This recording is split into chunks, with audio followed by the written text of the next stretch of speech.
Championship 2024. Today marks the end of a year of competition.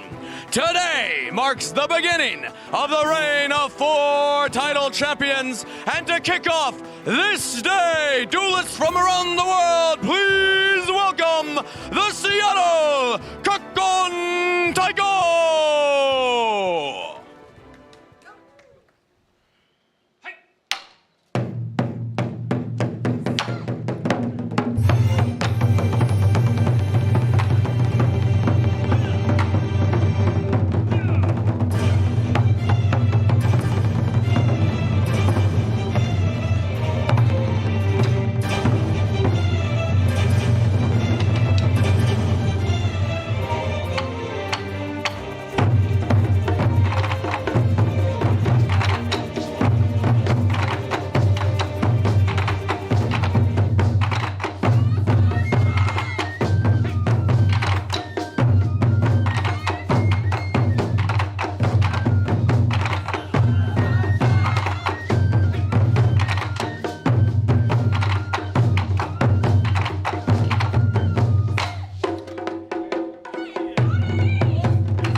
A stage fit for champions, so let's meet our competitors for WCS 2024 Day 2.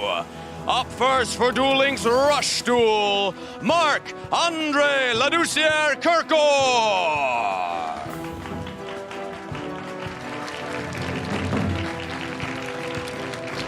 And his opponent, Gabriel Tan-Yong-Jun.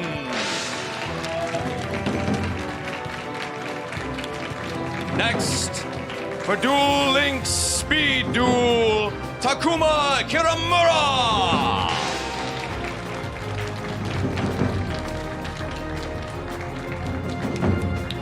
And also Sebastian Villarroel.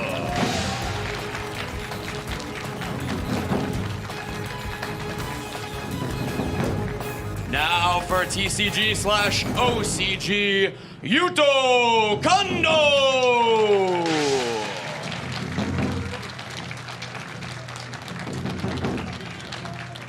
And please welcome Mark Solis!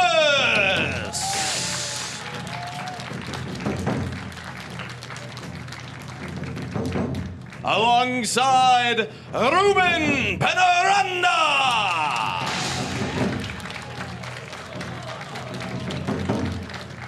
And finally, for our top four, Jose Santiago!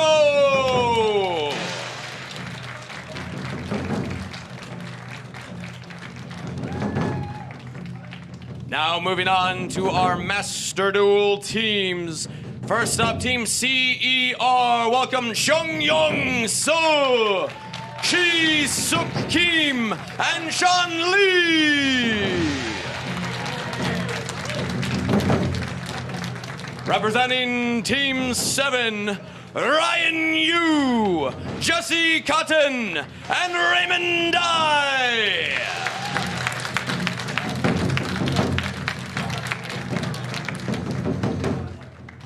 For Team Snipe Hunters, Joshua Schmidt, Emre Kizilates, and Jack Rory Stingkamer. And finally, Heroes Future, Tasuku Kobunawa, Takayuki Ota, and Yuya Otaka.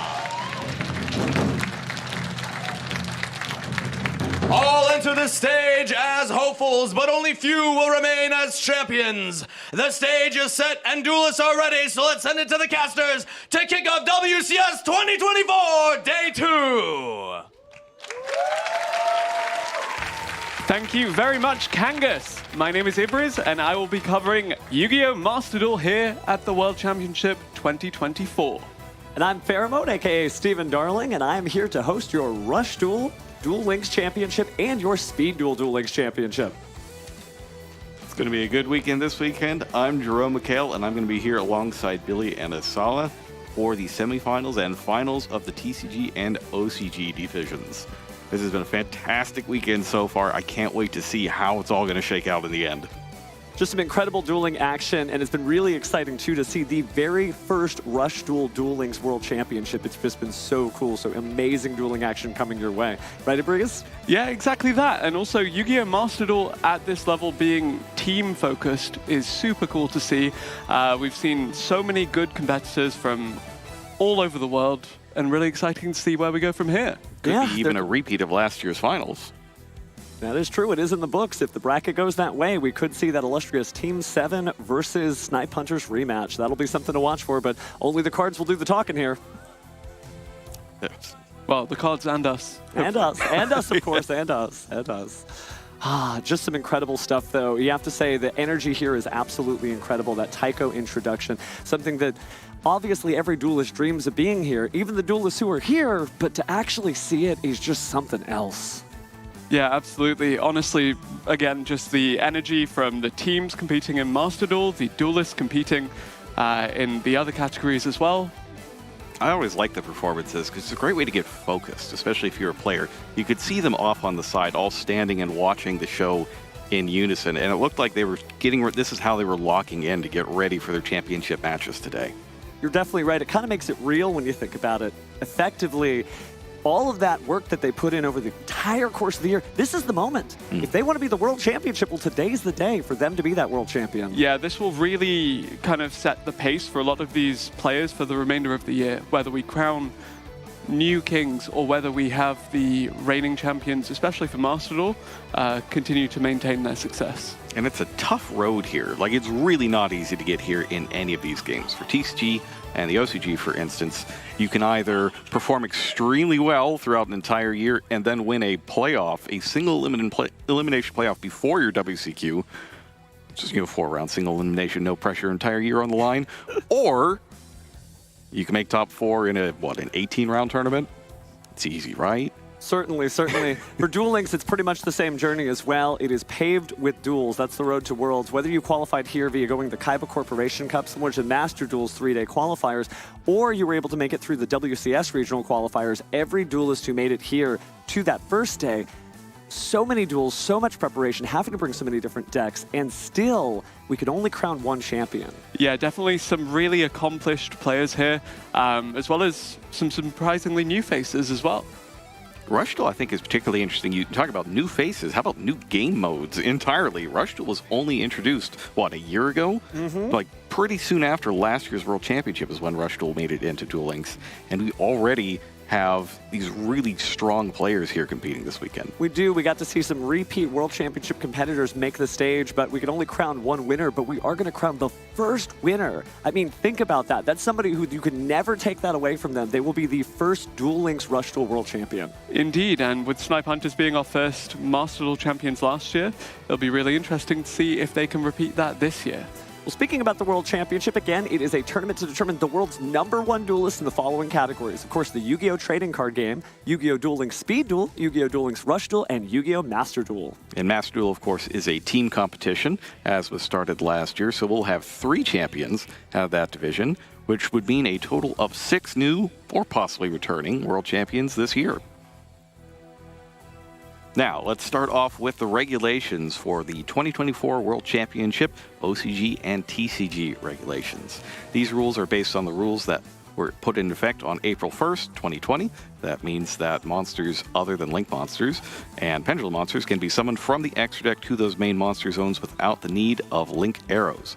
Each round consists of 1 match, and the first duelist to win 2 out of 3 duels within that match wins the match.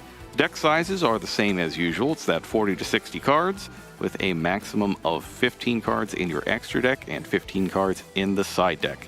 However, there's a little bit of a difference in how the Forbidden and Limited card list works here. As usual, Forbidden cards can't be used at all. You can only have 1 of a limited card in your deck, and only 2 copies of a semi-limited card in any deck. The card pool itself is going to be a little different.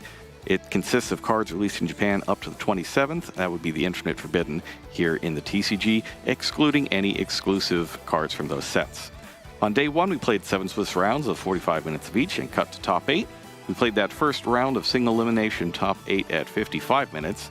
Now today, on day 2, the semifinals are also going to be 55 minutes. And then for our final match of the day, there will be no time limit, though the players will still have to play at a reasonable pace. The deck building restrictions are a little bit different. Some of the OCG players are going to have to step a little bit back in time and others forward. Well, not to rush you, but let's talk about the Rush Duel regulations. Again, it's going to be the first tournament for that. The Forbidden and Limited list is based after August 9th of 2024. 5 decks have to be used with no overlap of character or skills. They have to set legendary skills in 3 or more decks. And they have a max of 3 copies of each card across all decks. The same legend card can be used in up to 3 decks as well, and you can select 2 tactical cards, cards that effectively break those rules that can be used across all of your decks. The limited cards can only be used up to the number of the respective numbers, so it is very difficult to create and craft the perfect decks, because when you use a card for one deck, similar to Master Duel, you're taking away from another. Similarly, Rush Duel regulations here, it's that same Forbidden Limited list of August 9th, and 5 decks with no overlap of those character and skills, but you get to set those legendary skills in 3 or more decks, and it's max 3 copies. It's crazy to think how all these different rules affect everything, because we really got to see that. If you haven't gotten to check out the VOD of the championship yesterday, you definitely want to check it out to see some incredible dueling action. Seeing how all of these different decks were used and put together, it really shows that these duelists aren't just the best rush duelists in the world, they may be some of the best deck builders in the world. Now let's talk about the speed duel regulations. Very similar here. Again, it's going to be that August 9th is that cutoff. They'll also have to build 5 decks with no overlap of characters and skills and set 3 legendary skills across those decks. They have a max of 3 copies of each card across all decks, and similarly, but a little different, players can only select 1 tactical card that they can use across the 3 copies of all decks. So it is different than Rush Duel in that regard, and certainly made a difference in the championship yesterday. Definitely check out those matches. They're good ones. But it's going to be really cool to see some of these speed duels. You know, a lot of Yu-Gi-Oh! Duelists are going to be familiar with all of these cards, but skills are what makes dueling so different. They definitely power up certain decks that you may not be familiar with seeing at the top tables. So you may see some of your favorite things, like the Boar Link skill, right, with your favorite Dragon Link monsters, or maybe you'll see Sky Striker, but it's going to function a little differently here. Talking about the regulations, players can use any deck of their choice. However, the same deck cannot be used twice in a round. So duelists familiar with one another, if they played earlier in the tournament, will know, oh, he used that deck. That means he can't use it again, and maybe he's got those left. So they similarly have to compare each other's win records and decide what to use next. It's been really interesting to see because, again, we did have a couple of rematches in the semifinals too. And rematches are on the cards again compared to last year for Yu-Gi-Oh! Master Duel. We mentioned Team 7 and Snipe Hunters, but let's talk about how they actually got here. So 2 decks per team member of the Master Duel category. The deck building regulations will follow the August 10th Forbidden Unlimited list. Main decks between 40 and 60, much like TCG, and the maximum of 15 cards in the extra deck. There are, however, a maximum of 3 copies of each card within a team. More on that in a little bit as to how teams can actually play around that. But limited and semi-limited regulations still apply to any card. It's a little tough being able to only be able to use that 1 copy of 1 limited card throughout all of those different decks, huh? Yeah, because you're looking at team to 3, you have 2 decks per team member. They do, however, have shared cards. These are quite similar to the ones you mentioned in the Duel Links one, Pheromone. However, with 3 of them, 1 theoretically per each teammate, each team can choose up to 3 shared cards. So that regulation where you can only have a maximum of 3 copies of a single card between all 6 decks no longer applies to these 3 cards. Typically we'd see that used on key disruptions that are used in almost every deck, but the experimentation that we've seen out of the various teams has been really interesting to see, and the way that teams can innovate on this, it adds another layer of nuance to just how you play Master Duel at that highest competitive level. So if I wanted to play Pot of Prosperity in my deck and that's limited, could my whole team share it so we could each play 1 Pot of Prosperity? Theoretically, but why would you choose to use a shared card on something at 1 when you could instead have 9 copies, or I guess 18 copies? A lot of numbers being thrown around there, but it is 1 team comprising 3 duelists that we want to highlight. 12 teams were here at the start of day 1. We're down to 4 now. It is, of course, a effective best of 9, where the members of each team play against every member of the opposing team. The first team to 5 wins takes the round and advances. Teammates are allowed to communicate with each other during the round, and can effectively help with the strategizing against the opposing team. It's interesting because since they all play each other character, or each other player rather, and they could have 2 different decks, you can help each other out. Okay, so he played this in this round, and your next opponent might be playing the other deck. So you know which both decks are once you get to play that player in your final round as well. Yeah, definitely, again, just the team format really adding an extra layer of strategy to this, whether it means you base your deck selection upon what you're seeing. But actually, on the topic of things we're seeing. Oh, some incredible prizes there from all walks of dueling life, right? You've got the Time Wizard that everybody loves. You've also got the Rescue Rabbit plushie, but there's some really cool swag unique to the World Championship, including those playmats, an excellent deck box, and it looks like some great OCG products featuring Rage of the Abyss and Crossover Breakers. You also get extra packs of the sleeves. You got red and blue on there. And those are just the prizes that are given out to everybody who makes the World Championship. There are some other prizes as well, including the prize cards in front of us and the trophy that you saw on the streams yesterday. A lot of really good stuff that some people, like Billy, might do some horrible things to get. But thank you to Cubist for putting together these acrylics and the trophies for us this weekend. They look really fantastic, and they really show off those cool cards inside. Yeah. Absolutely some incredible stuff. Any duelist would love to take these home, but we're going to have to find out via the duels, right? And that's really the hardest part, too, because everybody does get to walk away with this beautiful experience. They do get the lovely prize pack that we saw. But all of these champions didn't come here to take second place. They came here to be the world champion of the respective formats. So we're going to see some good stuff today as they quest to get these 3 special cards. I mean, you take the title here, you have bragging rights for at least a year or probably a lifetime. Yeah, there's a lot on the line. If you thought the duels were intense yesterday, you better get ready and strap in because it's going to be even more intense today. And in the TCG, these are going to be our matchups here. Yuto Kondo is going to take on Mark Solis in the first of our 2 semifinals. We saw Mark finally at the end of the day yesterday after he finished 6-0-1, undefeated but with 1 draw on the record. A very strong candidate to take it all.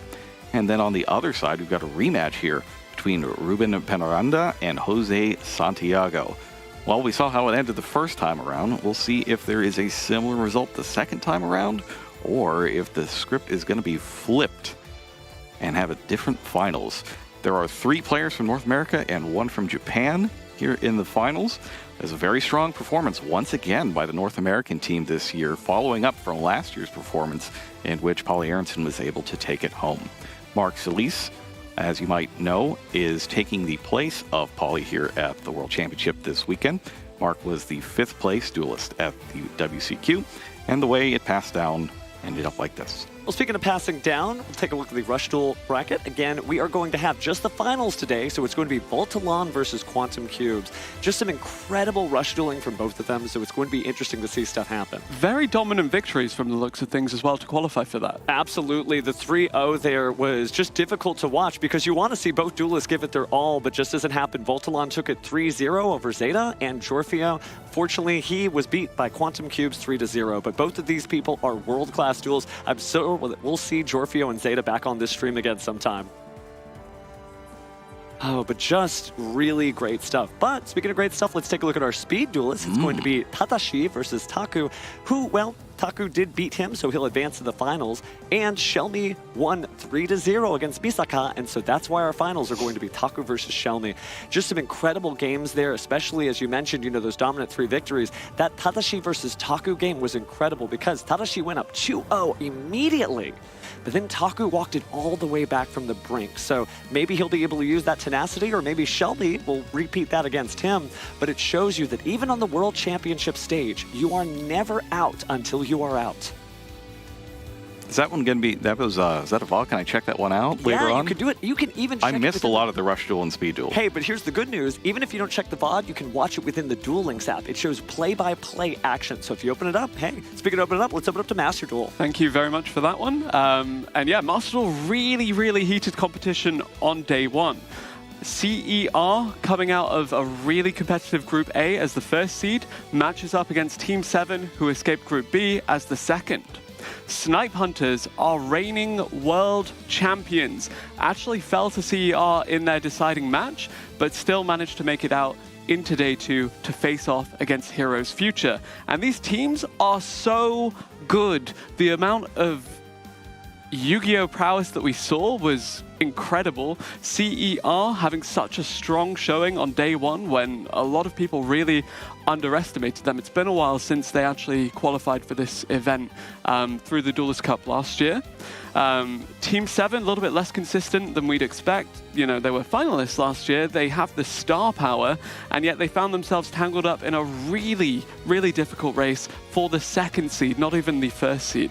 Snipe Hunters, on the other hand, yes, they're the world champions, but they lost their first feature match. They lost the last feature match, but they still made it here, and they were so dominant in their other games. Heroes Future as well, with Tusku leading them, almost made it out undefeated entirely, winning 4 of their 5 rounds, only dropping that final one.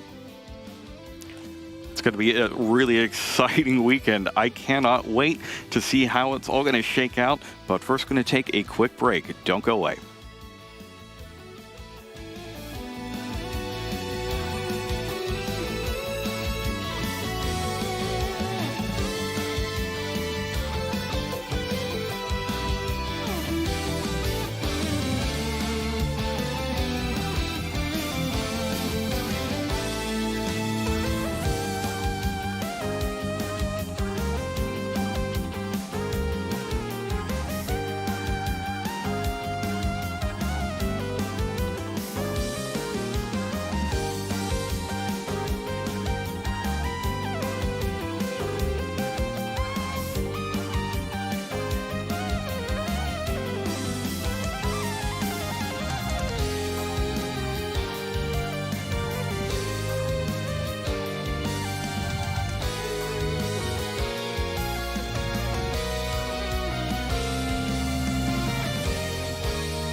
And welcome back, everybody, to the Yu-Gi-Oh! World Championship 2024 Master Duel category. My name is Ibriz, and I'm joined by Chilled Chaos. Hello.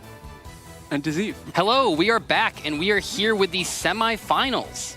Who are we watching today? We are watching one of either CER versus Team 7 and Snipe Hunters versus Heroes Future. I believe it will be the latter one. I believe it is. Snipe Hunters and Heroes Future are getting prepared up there on the stage. We are on the main stage today for the feature matches, of course, and there's a lot riding on this. Obviously, you want to make it to the finals. This is day 2. They've had a night to sleep, a night to talk about, how their matches went, maybe what they could have done differently.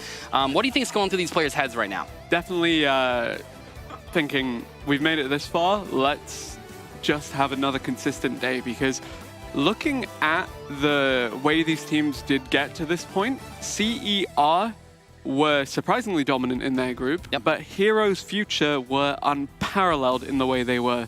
And I think Chilled has some stats on them. Well, so Heroes Future, with 45 games they played yesterday, took 29 wins. That's a .644 win percentage. That's the highest of the bracket of anyone else that played. Snipe Hunters, who they might be going up against, is 26 wins out of 45 with a .577. Now, I know that doesn't seem like it's too much, but Yu-Gi-Oh! Sometimes it does feel like a coin flip, but being able to get .644 as your win percentage, that's incredible. Especially at this level.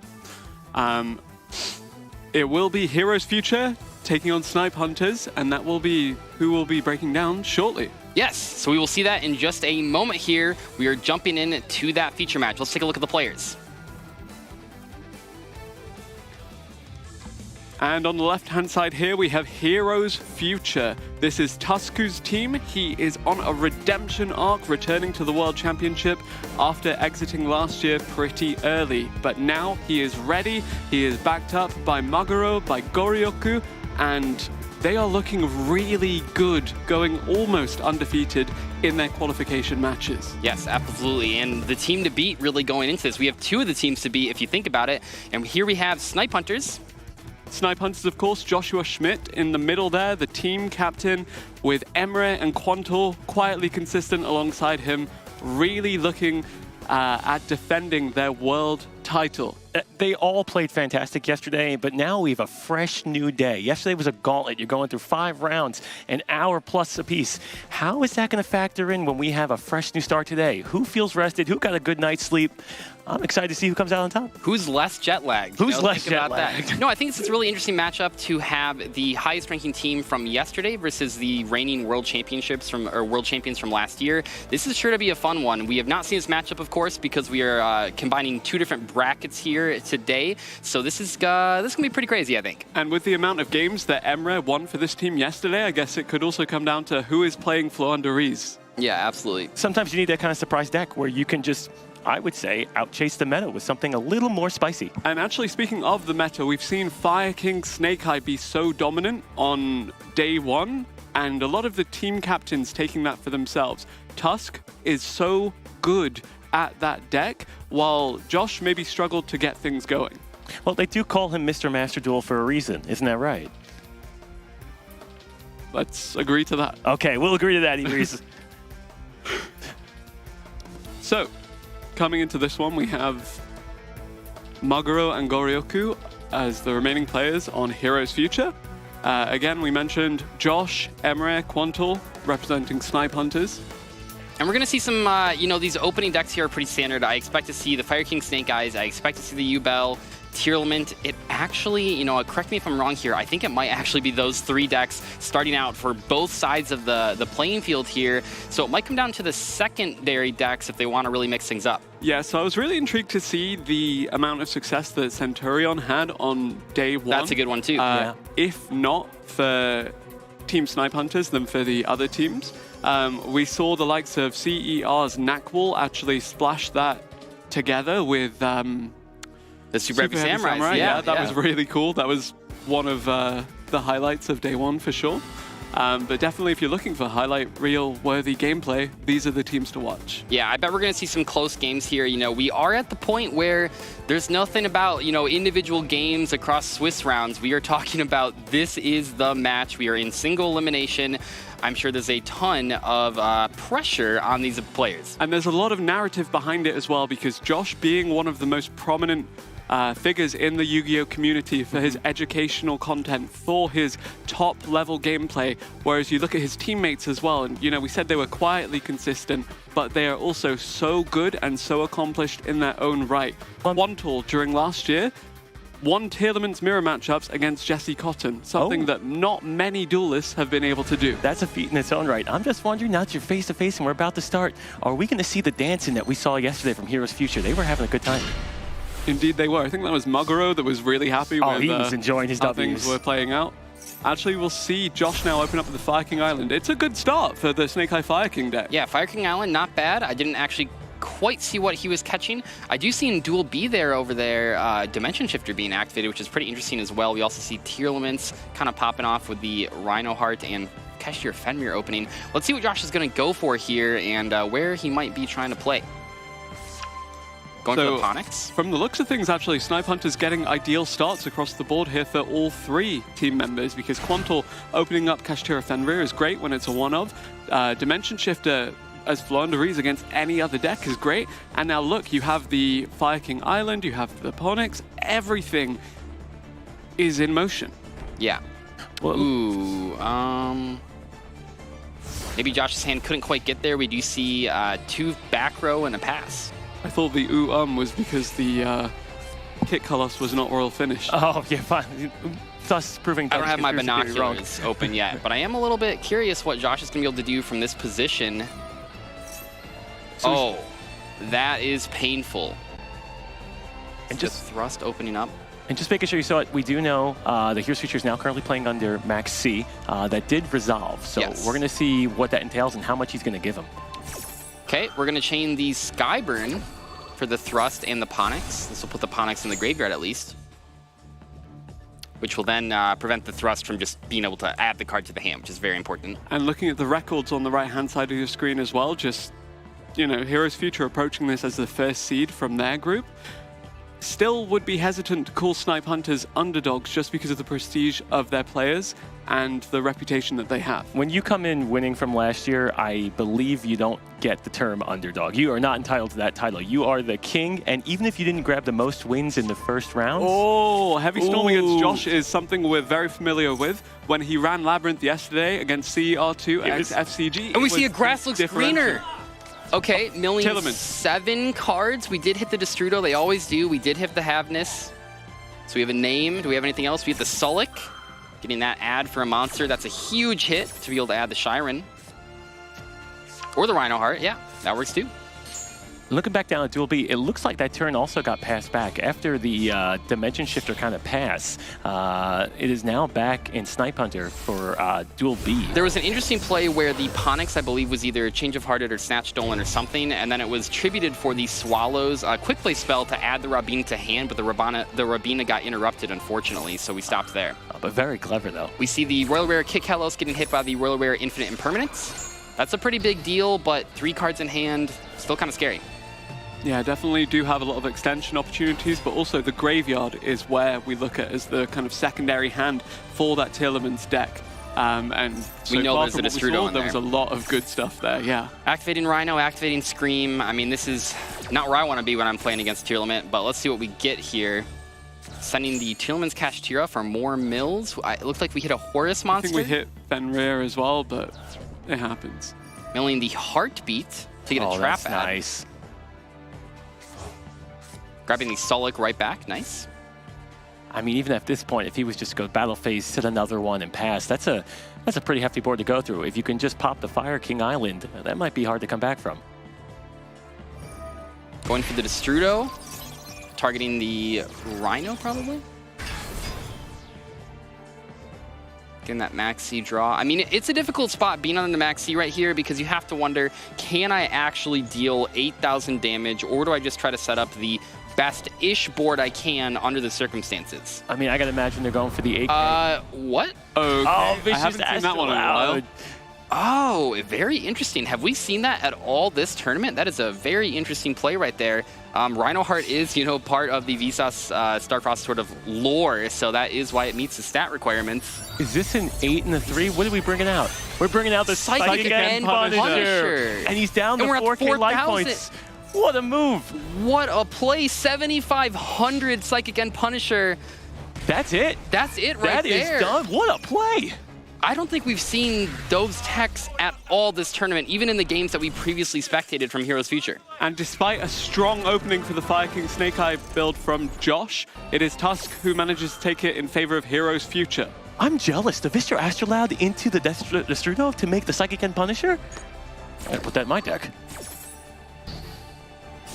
Oh, we do have ourselves, so we have a Tearlaments versus a Yubel going down in Duel C. We do have the Phantom of Yubel on the board. I don't know if it was negated via an Imperm or the Solic on the board, but we will see as we continue.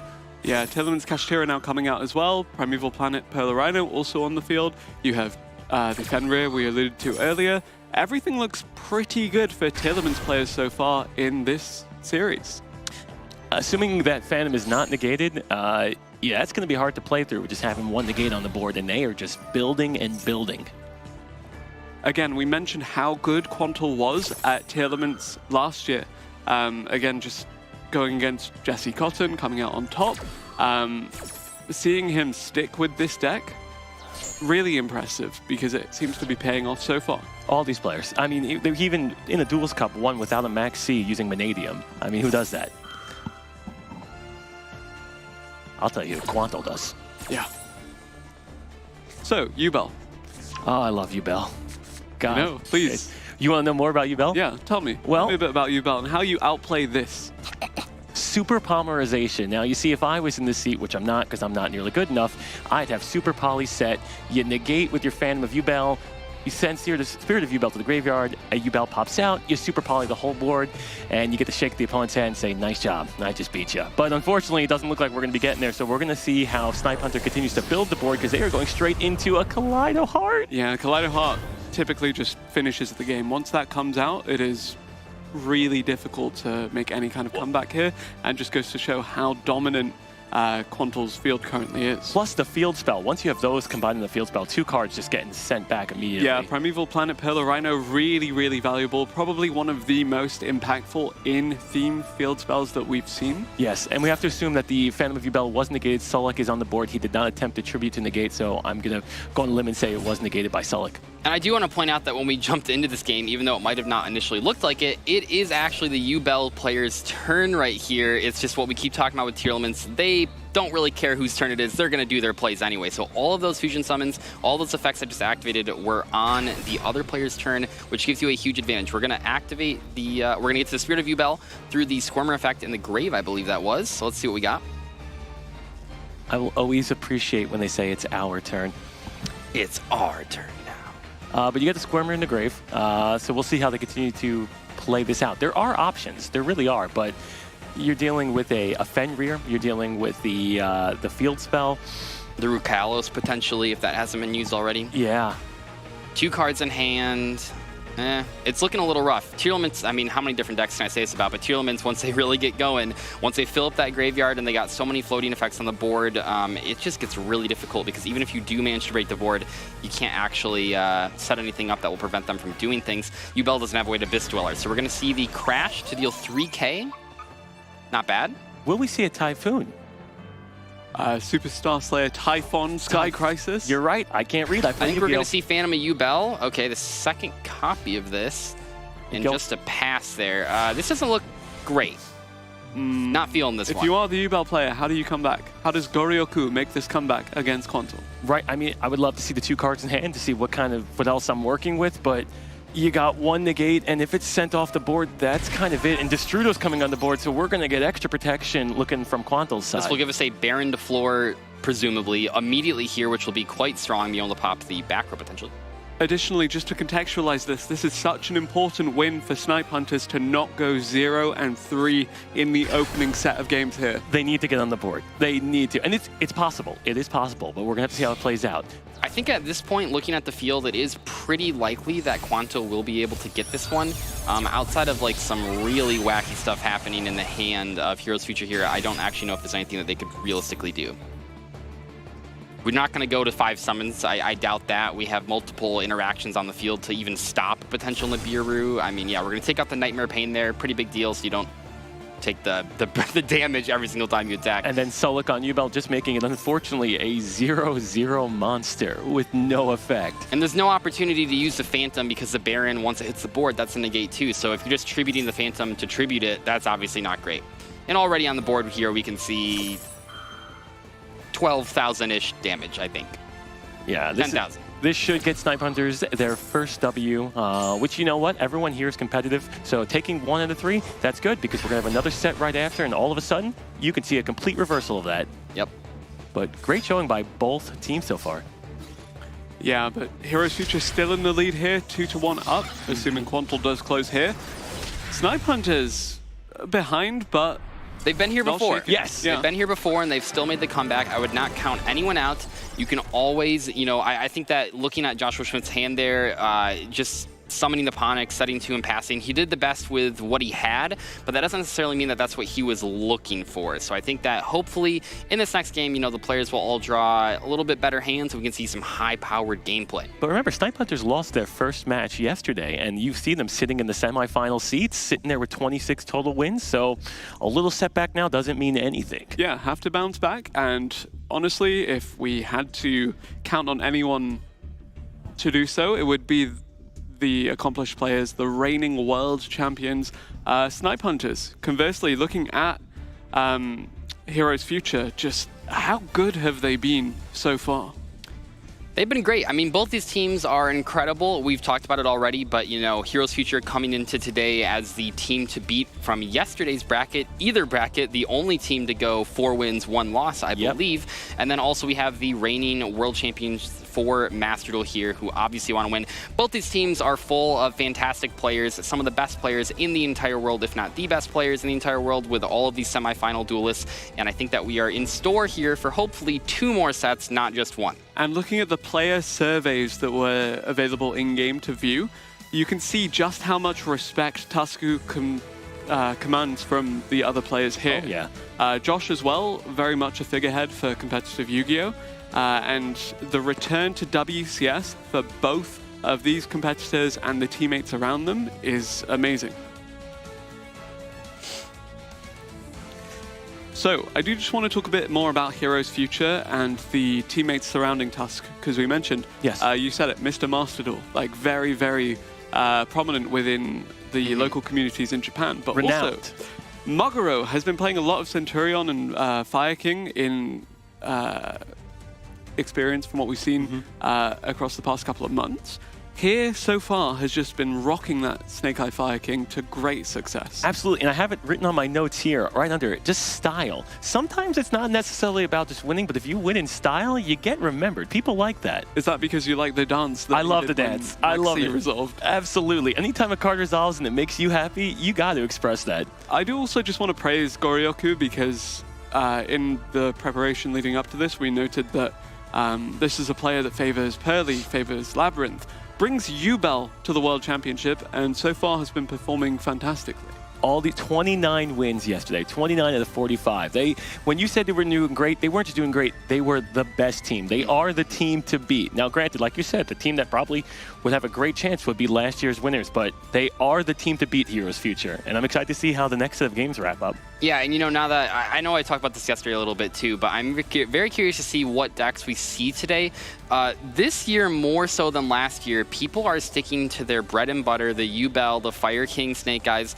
Are these decks just so much better than the other decks, or is it consistency? What do you think it is that keeps players coming back to these, even when hard counter picks exist out there in these duelist sort of back pockets? I think it's also investment of that limited card pool into these decks. Especially, you'll see the duelists that tend to pick the Snake Eye Fire King haven't really strayed from that. Actually, I believe Margaro hasn't played his secondary deck yet so far this tournament, because why would you when you're finding so much success with Snake Eye Fire King? I know every time you asked, you're just like, are we going to see the second deck? Are we going to see the second deck? And no, it was always that main deck that just kept coming up yesterday over and over and over. But if it's not broken, why change it?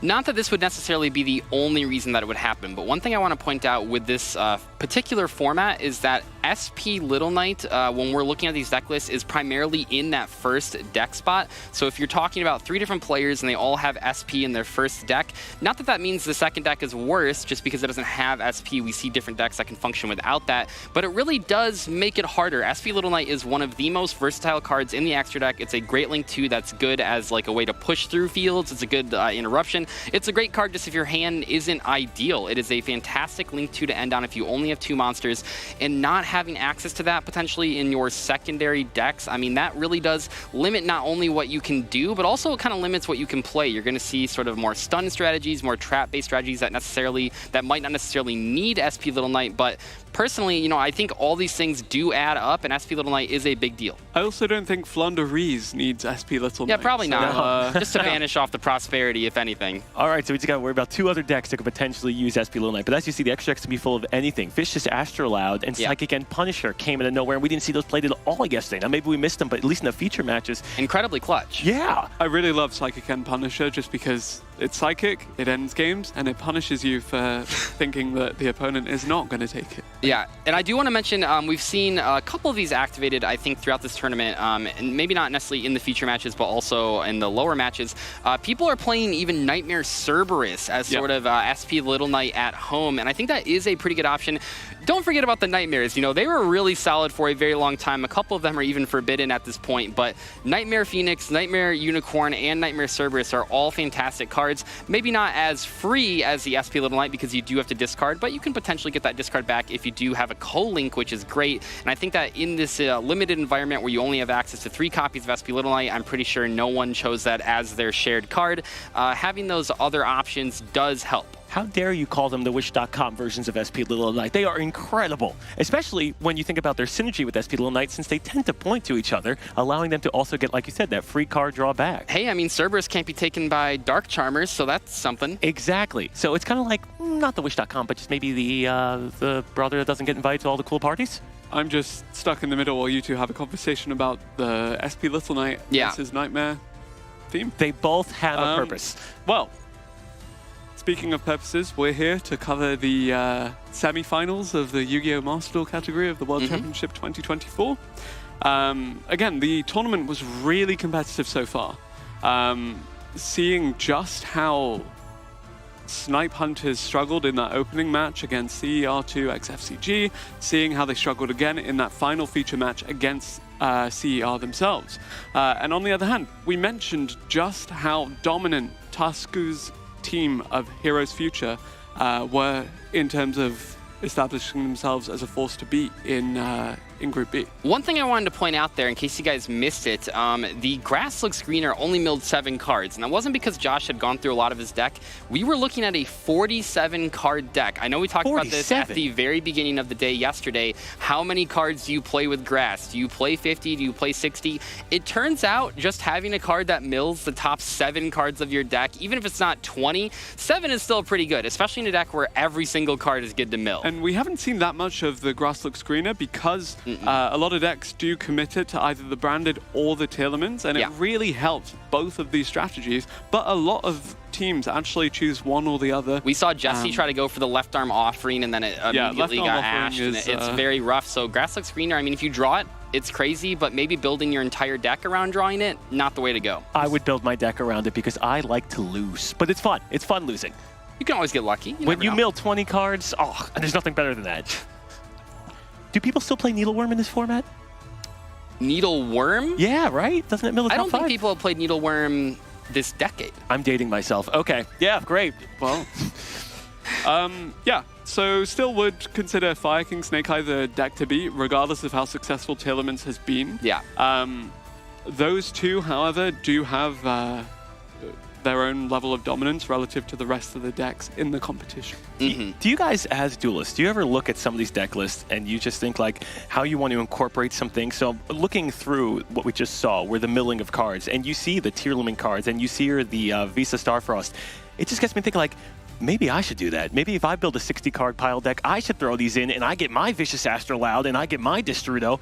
It's like, you get to learn from these people. And we've seen a couple different options here. I believe it was Quantal, or perhaps it was on Team 7, but with Trick Clown. Perform Mage Trick Clown was in one of the wasn't decks. expecting that. I believe it was. And what makes that card so interesting is that it helps you make, you know, rank 4s, potential Link monsters, and it's just a free card. Also not necessarily a bad draw. It is a level 4 monster. You can discard it. It's going to trigger no matter how it goes to the graveyard. Exactly. It's a very powerful card that we've seen in the past, but I think in tier limits right now, pretty cool option. And on the topic of those level 4s, just seeing the innovation of these graveyard-centric strategies actually then adapt to have access to the rank 4 Abyss Dweller to shut down the opponent is really, really promising. I mean, Duel is great against Fire Kings, it's great against Ubel, it's great against a ton of strategies in this format, not only for locking off potential combos, but locking off follow-up. We see, you know, so many of the graveyard effects that happen to give you more advantage when your turn rolls back around. Dweller can cut that off. If you think about all of the Snake Eyes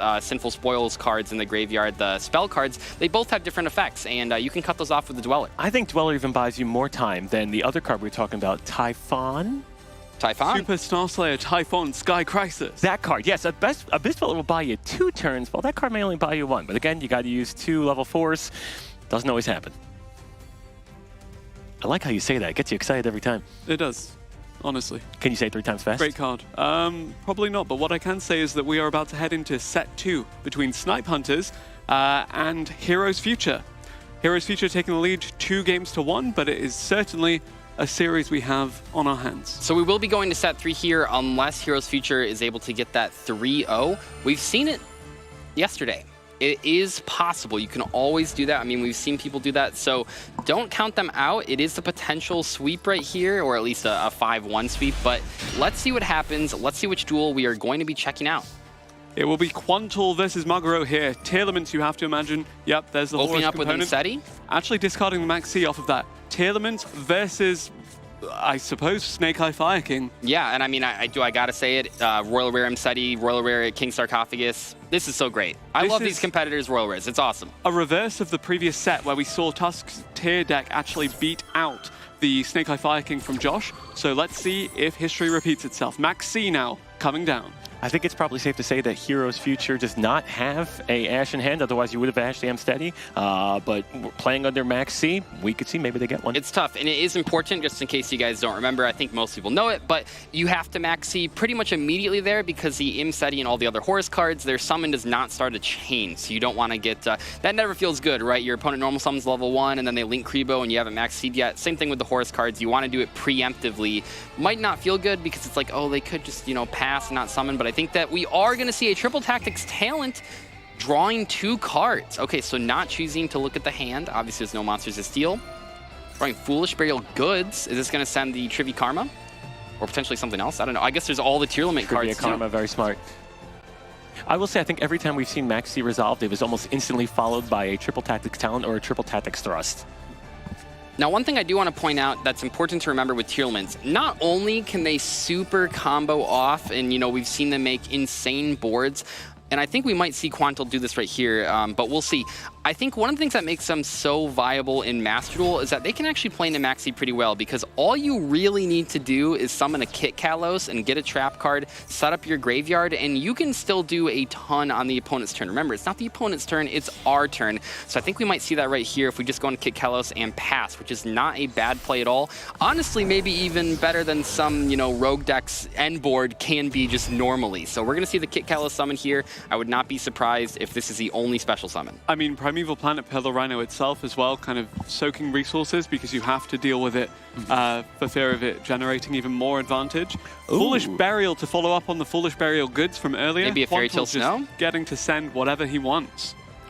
I don't know. Oh, okay. Put in the Keldon Grave, so we do have an interaction there. So we have a number of interactions, and, you know, we also have an unknown back row too. That's I true. think one of the cards in hand might be Max C just because of how willing Quantal was to send it with the initial Amsteady, Imseti yeah. play. You see the Volcanics come down. So Volcanics is really interesting to me that it's found a place in the Fire King Snake Eye decks, and I guess that is a consequence of the fact that the shared card pool rule exists. Typically you'd see it in pure Fire King to act as an extender, to access Garunix to get you going again. But now actually finding a place for itself in a lot of the main decks for the Snake Eye Fire King players. And we talked about it before, but this is a card that is only available in Master Duel. It is not in the TCG right now. It is in the OCG, of course, but that is a pretty big difference between Fire King Snake Eyes in the Master Duel format versus the TCG format. There's obviously a lot of overlap if you know the basic combos, but this is a pretty new card in Master Duel, and it isn't out in the TCG, so you have to be prepared to play against it. You might see a couple different sort of sequences that you might not normally see in paper play. Doug, have I seen this wrong, or am I looking at Duel A and there was 5 set cards in the back row for Snipe? We are seeing 5 set cards versus 5 cards in hand, a Phantom U-Bell on the board. I don't know, I mean, I guess the set cards you can't crash the U-Bell monsters into. And you know that now that Tusku is playing against someone else, the Heavy Storm is no longer a threat. True, it is a limited card. You're right. We're going to mill the Scream with the Kit Callus here, by the way, by sending it with the Solic. And this is kind of what I'm talking about. We have a Teal'c's Cashier in hand as well. That is very powerful. The amount of recurrence here is just incomparable between the two decks based on what has been set up. Yes, Fire King Snake Eye can keep up, but that relies on a lot of things going right for Maguro. Well, you also have the cards that can put, that's currently Kaleido sitting in the graveyard, that can also then begin to put back anything that Heroes Future attempts to even throw in the graveyard and use. You want to use this as a resource? No, thank you. It's going back right into your deck. And we mentioned just how quietly consistent Quantal has been for this team and how good he was last year in the Teal'c's format, continuing to show you why he is a world champion alongside his teammates. We're going to send another Volcanics to summon Diabellstar. Pretty good, I mean, one of the best extenders in the game right now. What are we going to set with the Diabellstar? Get that original Sinful Spoils. We did not have access to that already. Original Sinful Spoils Snake Eye, of course, allowing access to the Ponix or any of the Snake Eye cards for the side of Maguro here, and will actually get answered by the Teal'c's Meta Noise. So this was an unknown card. Remember, the Solic was added, but the Meta Noise was unknown. This is a big problem. Yes, we're going to send the Havness now. This gets us another fusion summon.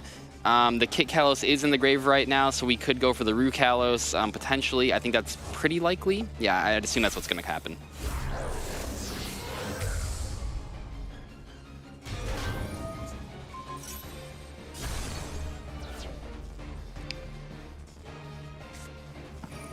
Bonfire now coming out to search for Fire King Snake Eye cards and just helping out reinforce Maguro's hand. Still very, very formidable field and graveyard from the side of Quantal, but Snake Eye's Popular will go a long way to just helping establish this Fire King Snake Eye. Teal'c's Rule Kalos effect now actually coming out on the chain, so let's see what happens.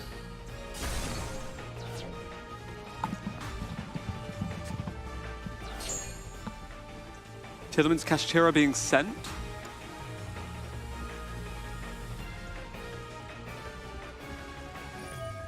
I'm so sorry, I looked away. What was the set card, Ebers? For those that might have been looking at the ground or something? The flip face down with Yes. the Diabellstar, the black one. Okay, it got flipped face down. Thank you very much. I'm a professional here. Legendary Fire King Ponix actually now able to be accessed. Maguro again just getting extension. Maxi hitting the grave again for Quantal. Haven't actually seen one activated. So maybe it was just an initial, hey, I'm going first, I'm not going to use this, I need the resources.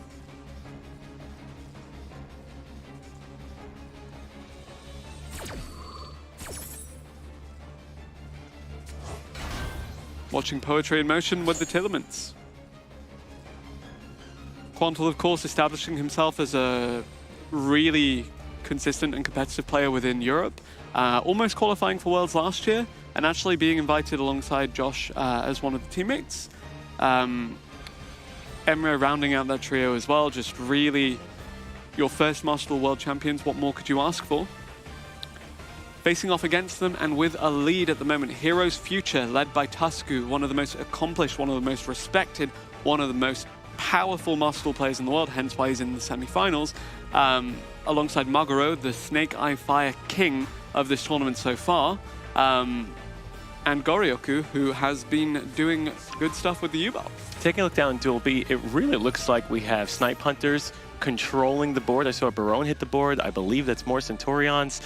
You got 5 or 6 in hand. A Bistral just hit it against 2 in hand, 2 in the back row. So following up on B, that's going to be coming to, I would say, a conclusion pretty soon. Looks like we're sending the Shiren with the Rhino Heart here, and this is going to allow us to go for another Fusion Summon. So this is a pretty formidable board. Once again, let's remember, we got Max Seed on turn 1, and this is still what we're able to do. Tearlaments is such a resilient deck. It's so versatile, and I think that's one of the reasons why we've seen it not only this year, but of course last year.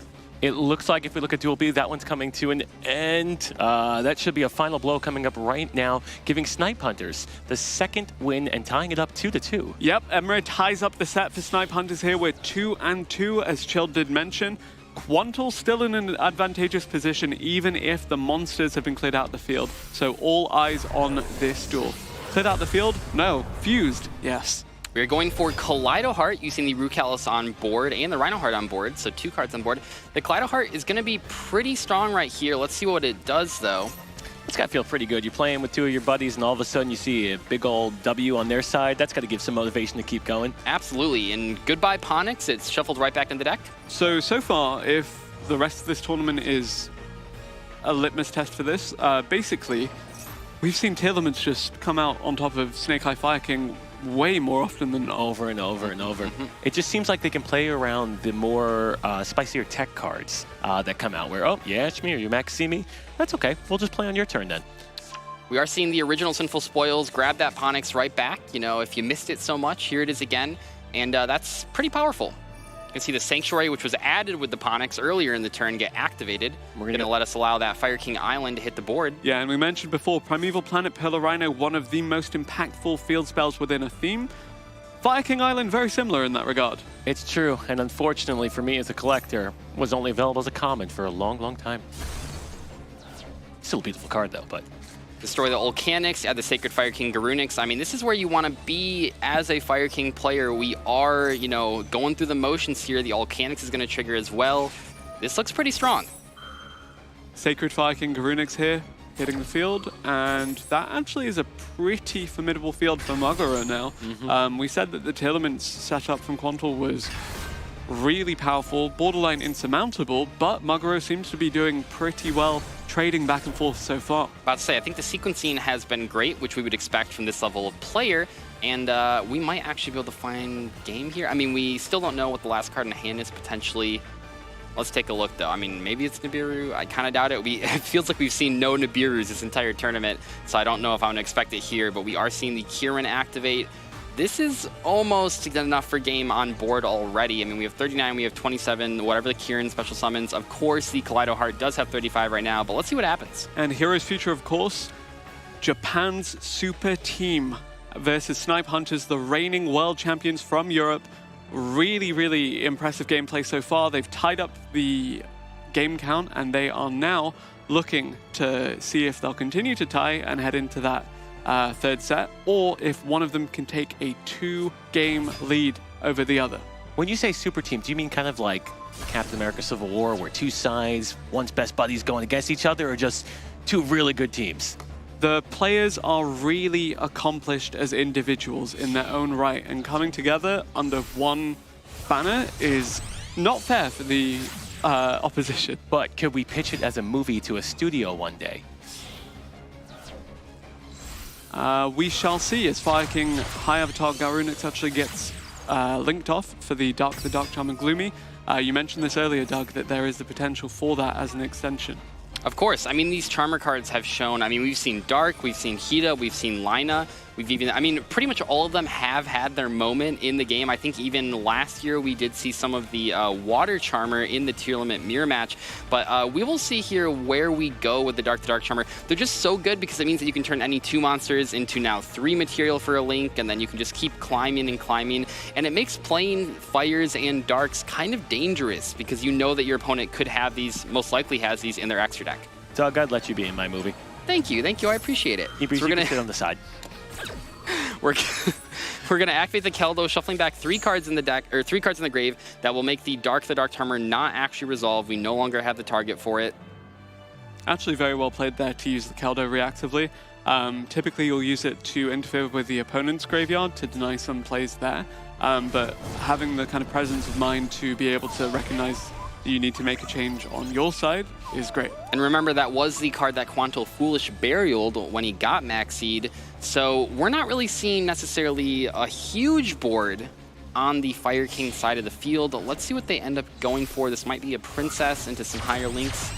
Maybe not, though. Oh, the It is just SP Little Knight. I say just okay. an SP Little Knight. It's still SP Little Knight. Yeah, It's just still one of the very best cards scary. in the game. We go the SP Little Knight on field effect. It is main phase 2, so we don't have to worry about not being able to attack directly. Sulik is gone, so there's your continuous, essentially infinite impermanence now gone. So we draw to 2 cards in hand. I'm not really sure. Is there anything in the graveyard that actually can activate at this point? I mean, Primeval Planet Pillar Rhino is still on the field, though, so I'm Yes. hesitant to count out the Tailman's deck from... Grief actually is a coming good back draw, on this. too, especially in this situation. Kaleido Heart making a return. For a brief period. Yep. But, hey, she's back. And of course, we're going to get the Pellerino effect, correct? Yeah, Primeval Planet Pillar Rhino should be resolving here. I think it'll be after the Habits. Yeah. Okay.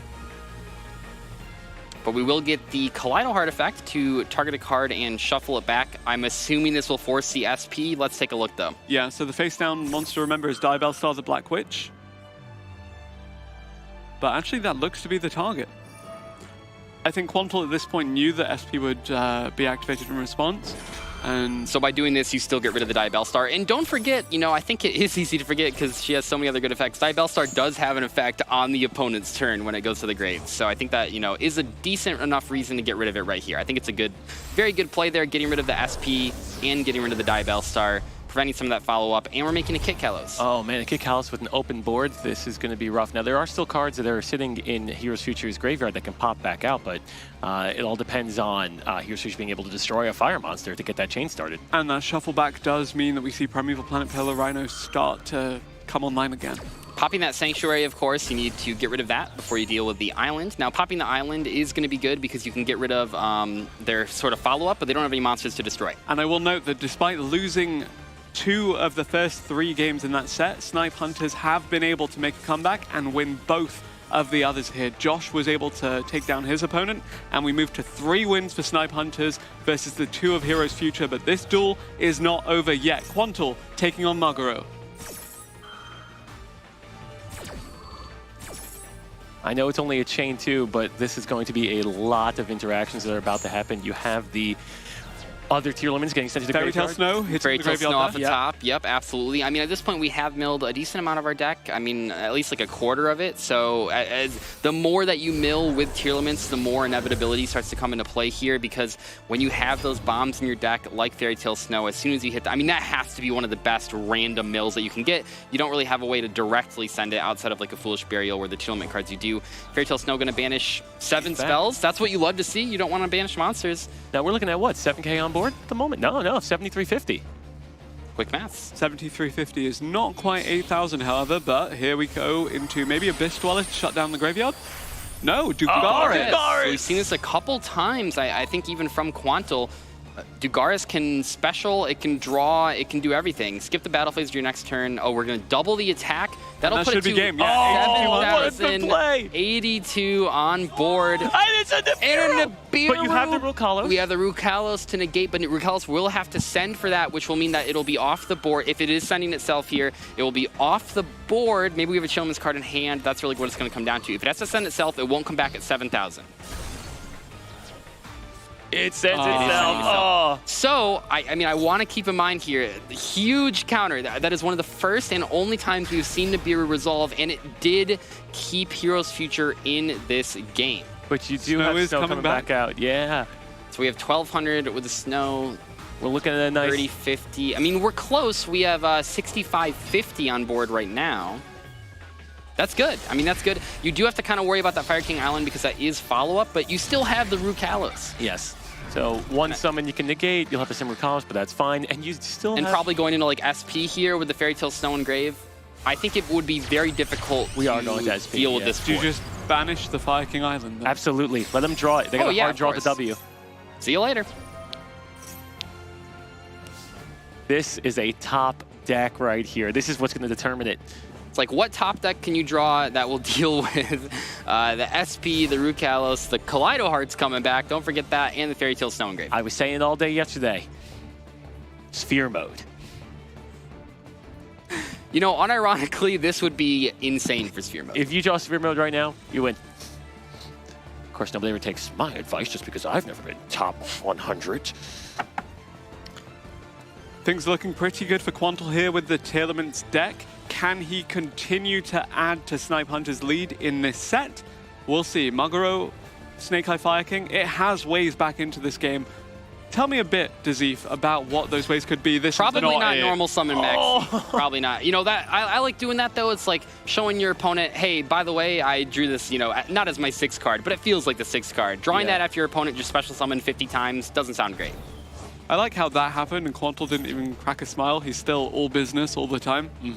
World title on the line. We will see who will be our first finalist based on the results of the next set, but who will approach that either with a tied up 3-3 or a 4 versus 2 lead for Snipe Hunters. This game will decide. I think this weekend, how many times have we seen just Max C on the board as a normal summon or special summon? We're coming up on 5 times. Quite a bit.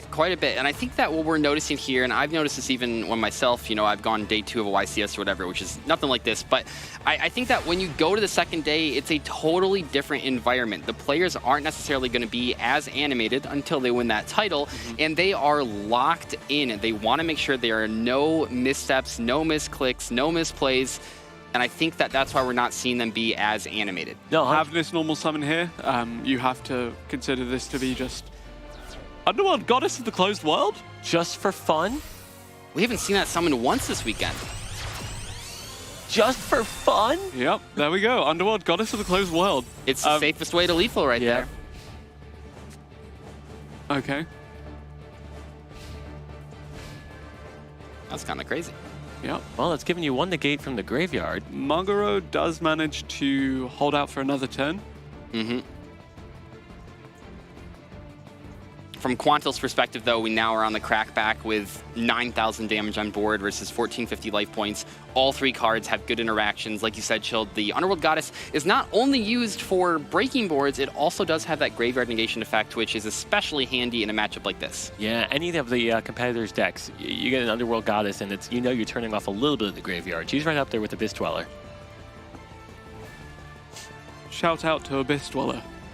We've seen it a few times. It's been quite strong. Did you know it was a dragon sitting in a cave? It took me the longest time to realize It's a dragon dwelling in a cave. You are right. I had no idea. But what is dwelling in Maguro's hand at the moment? Can it bring back this game and tie up the set for Heroes Future, or will Snipe Hunters take it to a 4-2 lead?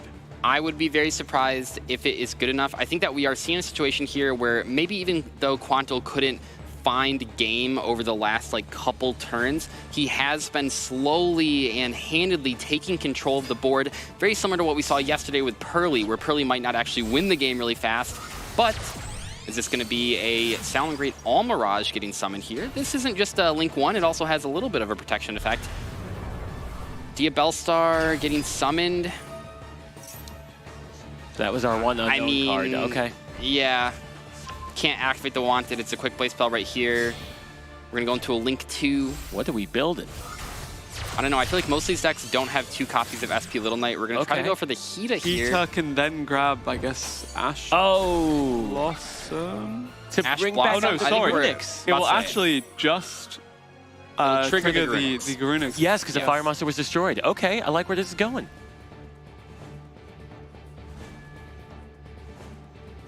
Underrated effect of that card. Yeah. But both Underworld Goddess and Rukalos, could they both handle that? Well, we are in the damage step. Snake Eye Ash being added. Sacred Fire King Garunix now coming out as well. What would you clear off the board right now?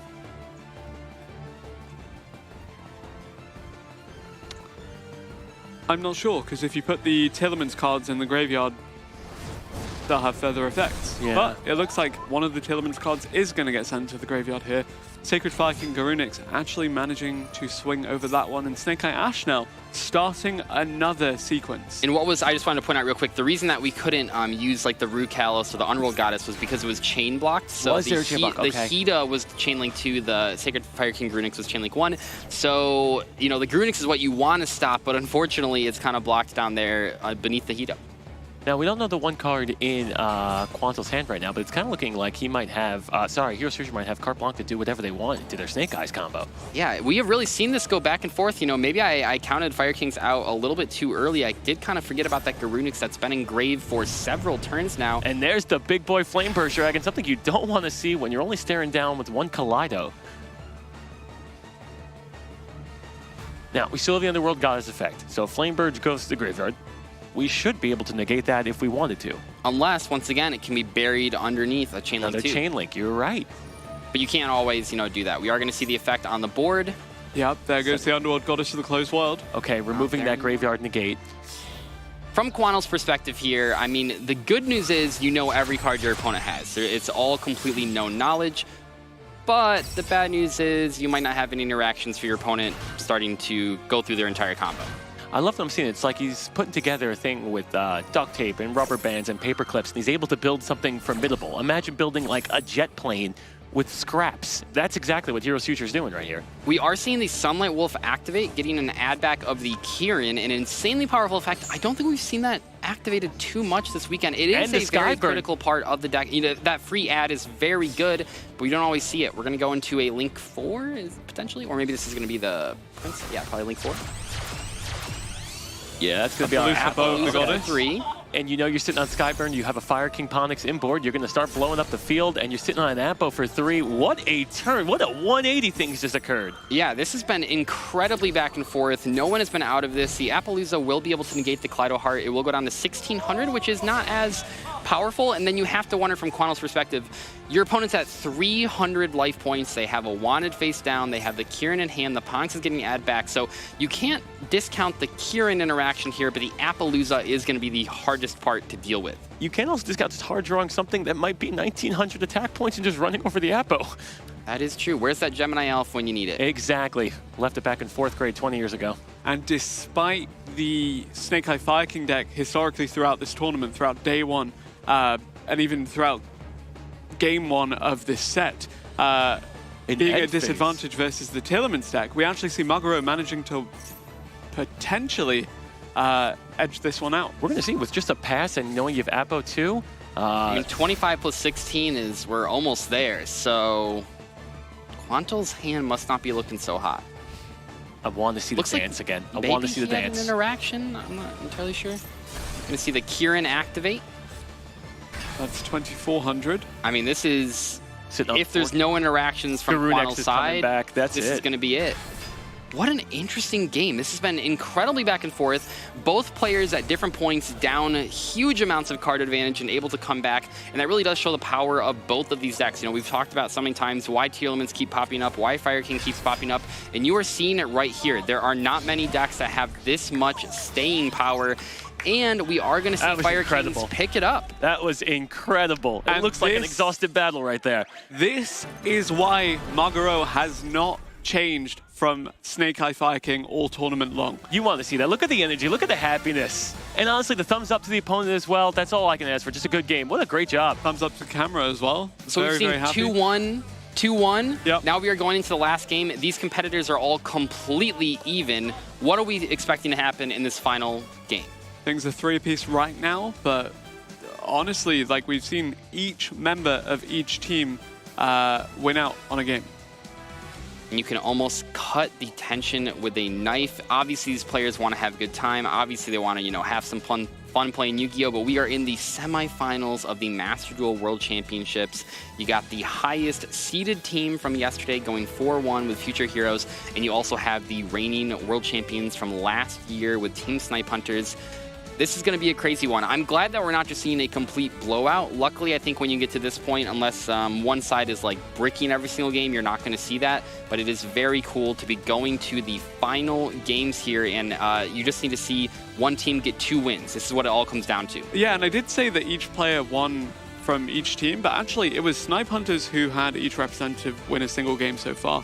Whereas for the side of Heroes Future, it is the Fire King Snake Eye from Maguro that has picked up 2 wins. Okay, so you're going to want to see a little bit of back and forth going on, but when I kind of look at this, right, it is a reset. This is a clean slate. Even if you lost both of your matches, it does not matter now because your team needs you. You put the past behind you. It is 3-3. Best of 3 wins right now. Indeed.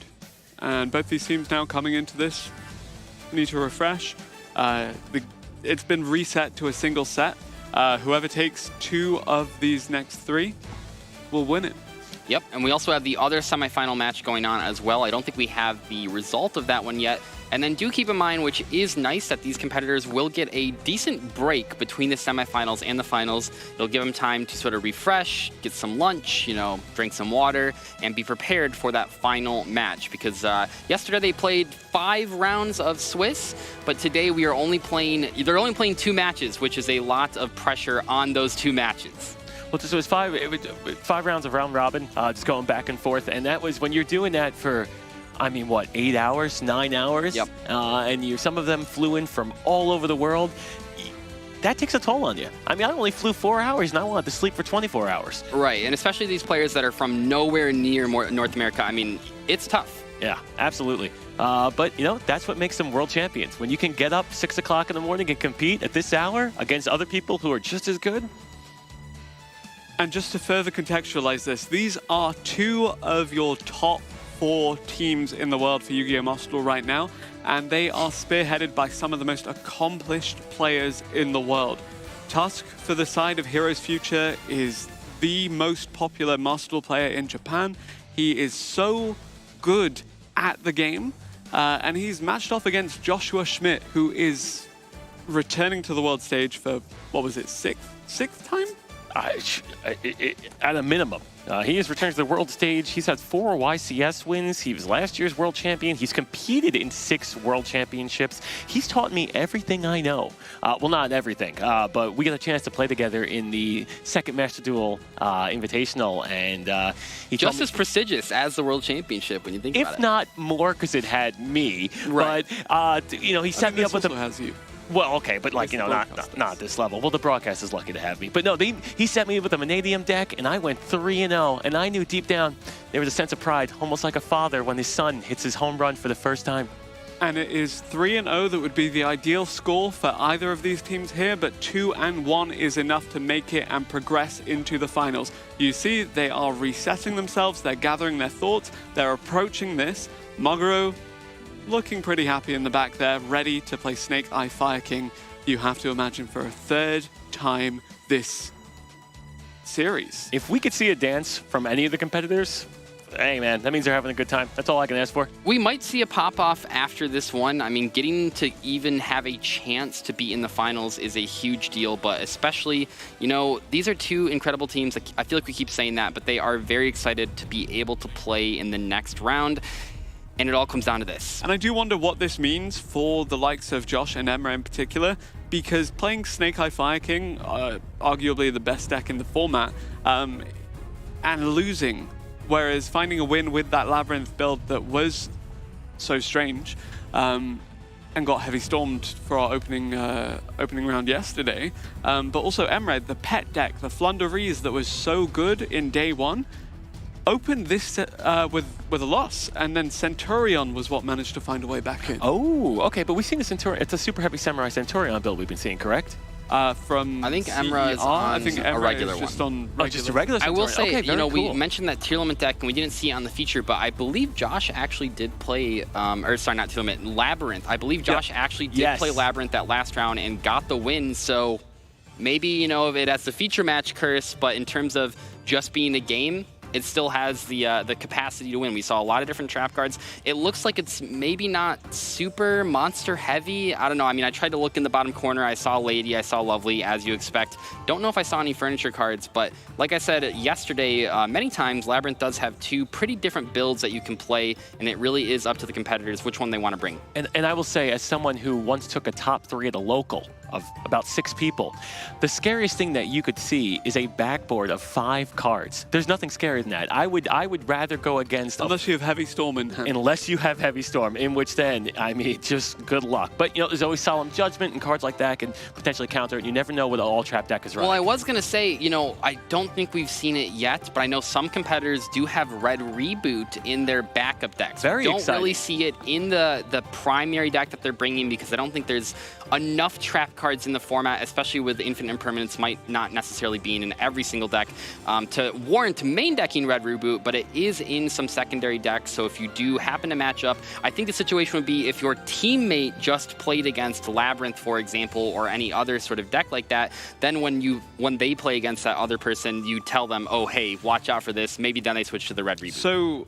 following the games we've just seen, where we saw, especially in the feature matches, Snake Eye Fire King from Heroes Future take down the Tearlaments from Snipe Hunters, and also the inverse with Heroes Future's Tearlaments taking down the Fire King Snake Eye as well. Absolutely. I am very curious to see how we approach this next set now that those two decks are free of matchups from each other. Right.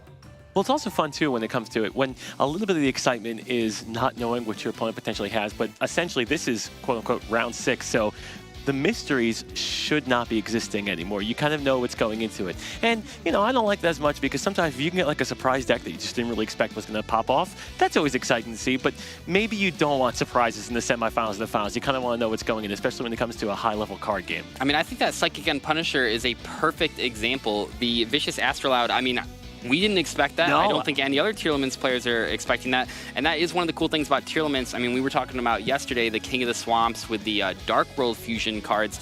You can play all sorts of stuff. There's a lot of cards in Yu-Gi-Oh! That trigger when they're in the graveyard, or have effects that work with other cards when they're in the graveyard. So that is one of the cool things about playing that deck. You can build it a lot of different ways. Yeah, you're going to include the names, and you're probably going to include the Horus cards, but a lot of it is up to player preference. Let me date myself again. The Lightsworn cards. Yeah. Fantastic. And they've seen relevance for what, over a decade? They're right up there with, oh, what's his name? Alistar the Invoker, who's seen play for over a decade. Fantastic card, by the way. It's never going to die. There you go. And the Lightsworn cards do have some new support in the TCG. Hopefully, we do see those in Master Duel soon. Let's see, Ibri. So I'm talking about my movie with all of the duelists. Who would you play in the movie? You playing Josh? You playing Quantum? Anyway, semifinals, set 3, coming soon. Here we are. Here we are. What do you guys movie, think has only the... this fantastic show in front of us? We're in a movie right now. I feel like I'm living it. What do you think has the higher win rate this tournament? Fire King Snake Eyes or Yubel? I would Ooh. assume Fire King Snake Eye, if only because we haven't seen too much success for the Yubel decks, and oftentimes when we've seen Yubel, it's been a mirror match where obviously one has to lose, one has to I win. mean, we've seen a couple... Say it to my face. Say it 5 to my monster face. boards, 6 monster boards crashing into stuff. I don't know, though, if we've seen the Yubel deck beat a lot of the Fire King Snake Eyes. So if Yubel is so powerful that it can beat everything else, that still makes it very good, but it still puts it at 2nd place. I might have a Yubel bias, but I'm pretty sure the games I've seen, Yubel has won 317 games and has lost 0 times this weekend. It's done pretty good. It's done pretty good. I don't think Undefeated. it is as successful as the Fire King Snake Eyes, though. And I will say, I don't believe any other versions of Snake Eyes has made it to the 2nd day here. I don't think the Rescue Ace player made it in. I'm not sure if there were any other variants, but I believe that Fire King Snake Eyes is the choice. And I think that Volcanics is actually a big reason why in Master Duel specifically, Yep. Fire King Snake Eyes is so Oh, they are pumped. You can hear them from here. Snake Eye is the deck to beat, but Tearlaments has shown that it can contest, and we've seen so many good decks from these competitors, and we'll hopefully see a few more now as we do head into set 3 between Heroes Future and Snipe Hunters. Woo! The final set. The final set to decide your finalist at the 2nd ever Master Duel category of the World Championship. You are hoping for a good hand. You're hoping to win the coin toss. You're hoping to avoid Max C. May your combos be plenty and your hands have no bricks.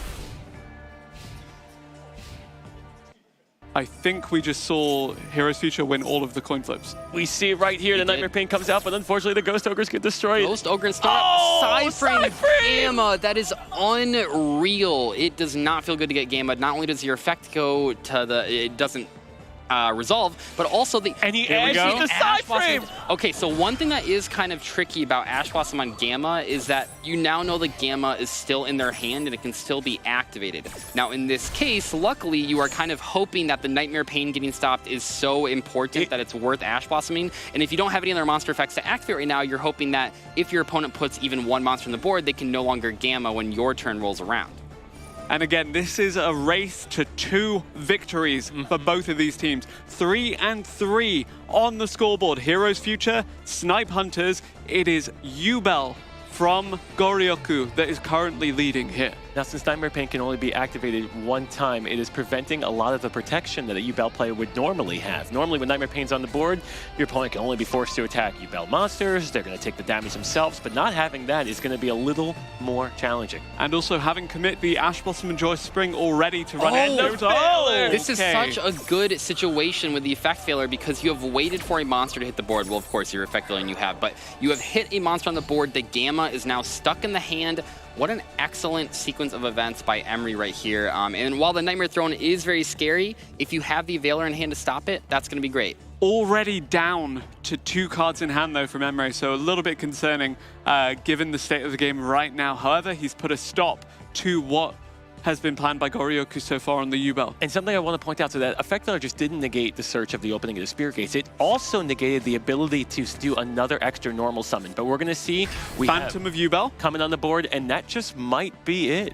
And as we've talked about before, one of the things that makes Phantom of Yubel so strong is that you can shuffle back the cards from grave, hand, or field. You do not have to get a setup specifically. You can do that to help dodge Maxi by just launching it immediately, or you can do it in a situation like this where you don't really have a way to get to any of your combos. You can at the very least put a Phantom on the board. But you're right, though. That does tie up a little bit of having the Psy-Frame Gamma gear in hand. So opting to go for the Phantom of Yubel negate instead of having to do the Psy-Frame Gamma gear. But importantly, if the Phantom of Yubel does use its effect, it tributes itself off the board, so then the field would be clear. But unfortunately, if he tributes... We actually see the turn ending here. The Yubel is done.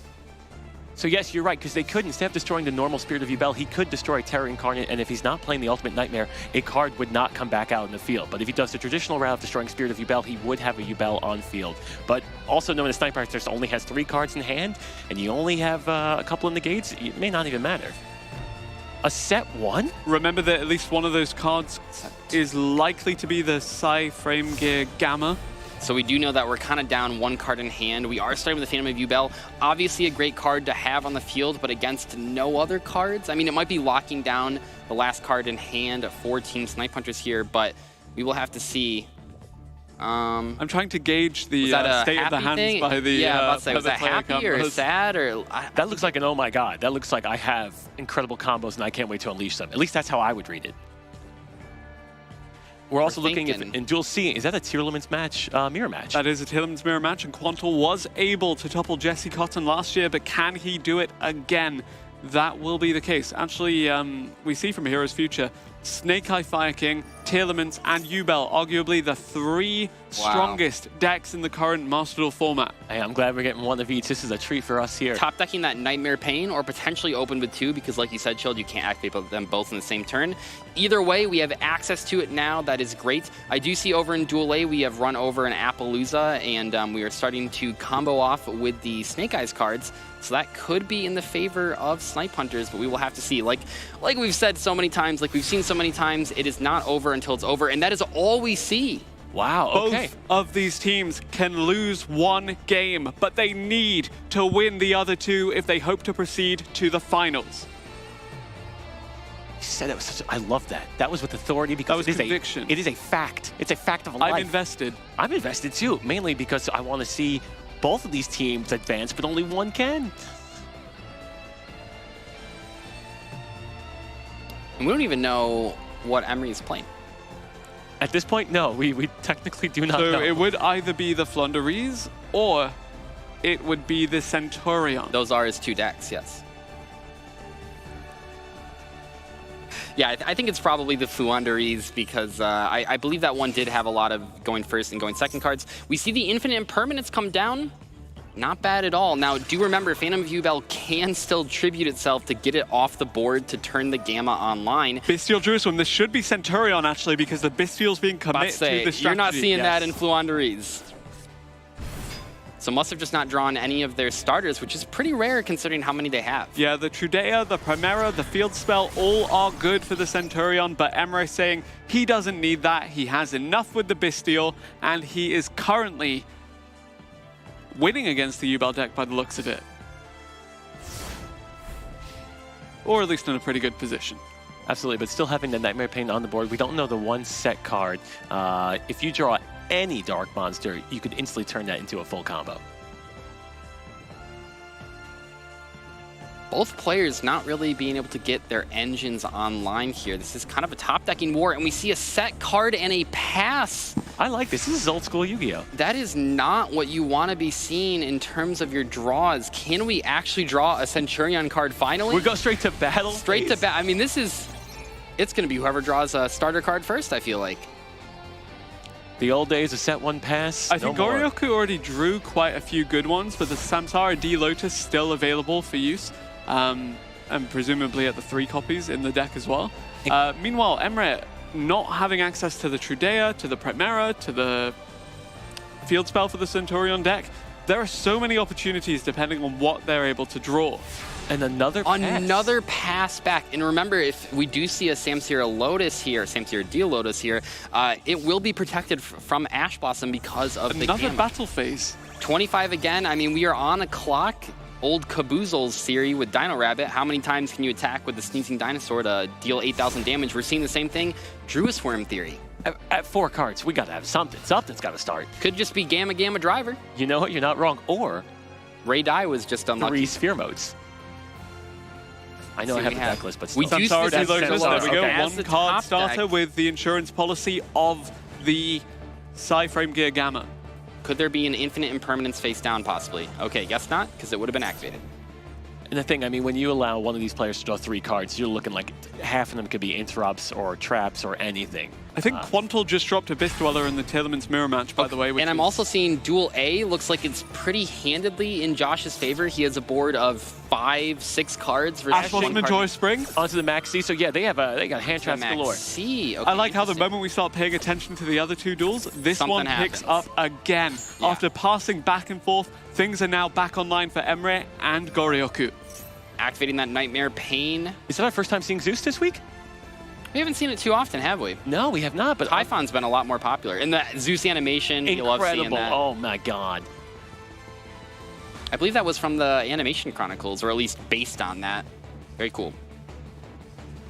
Now, we're going to see if there's a reaction to the Nightmare Pain, but if there's not, I mean, that's going to put Heroes Future in quite a good spot, which I think they're going to need considering how some of the games are going in the bottom And screens. again, both of these teams need 2 victories. And with Snipe Hunters looking to be in the lead in the other 2, it is all resting on this Yubel making a comeback here. So Nightmare Pain destroys the Spirit of Yubel, allowing a Yubel to come out. You also have Nightmare Throne, which might even give us the Terror Incarnate, and then he adds a Gruesome Grave Scrimmer to his hand, so assuming full combo might be in our future. I'll say we are finally making plays here at turn 9.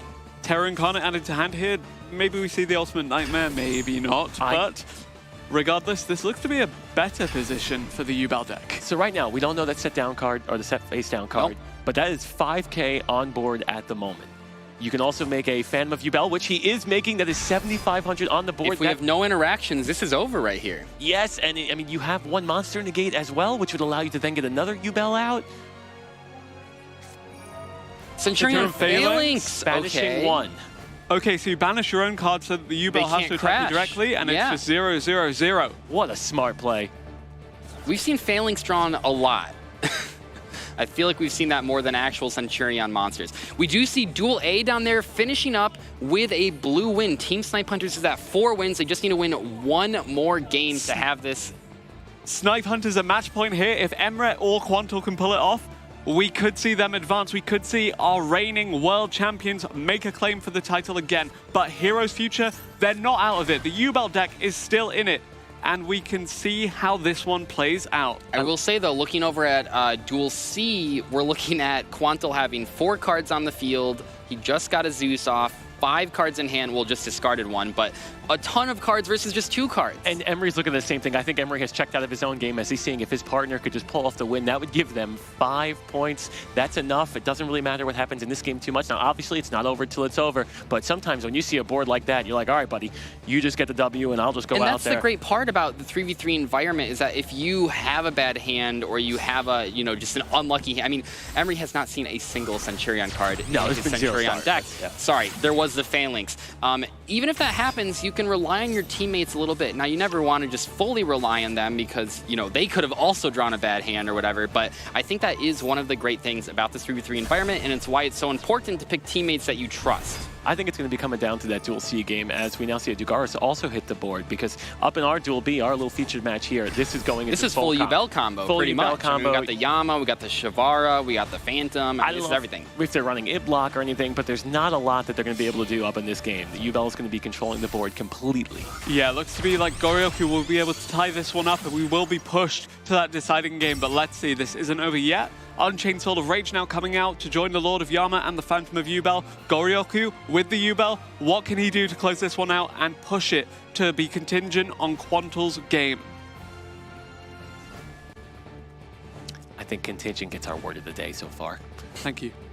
3,800 on the field right now, but don't forget about the Nightmare Pain. It makes it very difficult to play into these boards because you have to attack these U-Bells, and you don't want to because then you'll kind of lose right there. Yeah, and we're in main phase 2, though, so he's just building that board for protection. More disruption.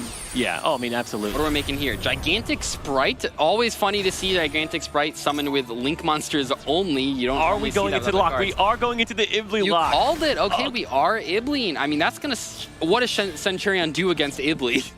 Nothing. They cry. Nothing. So it really is coming down to that final game, and we're starting to see you got some big monsters down there and Duel C happening. So we'll see how that makes the push. They're passing turns. Sprite Elf getting summoned. The Ibli going to the opponent's side of the field there. Sprite Elf being activated. Sprite Elf being a really big deal. Being able to bring back the Unchained Soul of Rage and then also being able to prevent the 2 cards that it points to from being targeted. And then also being able to potentially bring back another monster on the opponent's turn too. Yeah, this is looking really good for Hero's future in this game here. Yubel definitely in the lead right now with the Ibli being summoned as well. Tell me more about how... Desires off the top, by the way. Solid. Tell me more about how this Ibli build is different from the regular Yubel build. So we're actually locking them out of being able to use their extra deck unless they have a Link monster, which not everyone's going to have. So it plays a bit more control. And let's say they do, if they are able to link it away into something, you have the Unchained Soul of Rage able to link that away and give you an even stronger monster like an SP Little Knight. So essentially 3 or 4 interruptions that they play through. You see a tribute summon for Baldrake, I believe. At this point, though, you got to play through 3 interruptions before you can even start engaging the Phantom of Yubels. You can summon a Typhon here, but that doesn't even really do too much. Delays by 1 turn, as we've seen so far this one. Yeah, it keeps you alive. It keeps you alive. But this is a very difficult position to be in against Yubel. Does it even keep you alive? Can't you use the Unchained Soul of Rage to also just... he's going to bounce it back, but he's going to negate it, and he's going to use the chain. Super Starslayer Typhon Sky Crisis, effectively negated by the Phantom of Yubel. This one is going to be pretty decisive in Yubel's favor. So we're going to see, I know down in Duel C, they drew 1 card after it was past the red team. So what they drew, we don't know, 3 unknown, but up against a full board and a full backboard. And 2 we see the triple tactics talent. Now, do keep in mind when you summon Typhon, obviously a very powerful card, you are done summoning though. So that is one thing to keep in mind when you play against Typhon. If that is what they are doing, you know they have nothing else, but you can still activate spell cards, you can still potentially take monsters. Can we find a way to get to 3,000 though? We are drawing 2 cards here. Let's see what we can get to. Triple Tactics talent, of course, being that iconic rare shared card for Snipe Hunters last year. Really funny that it's now being used as potentially a decider for a game that would otherwise keep Snipe Hunters in the tournament.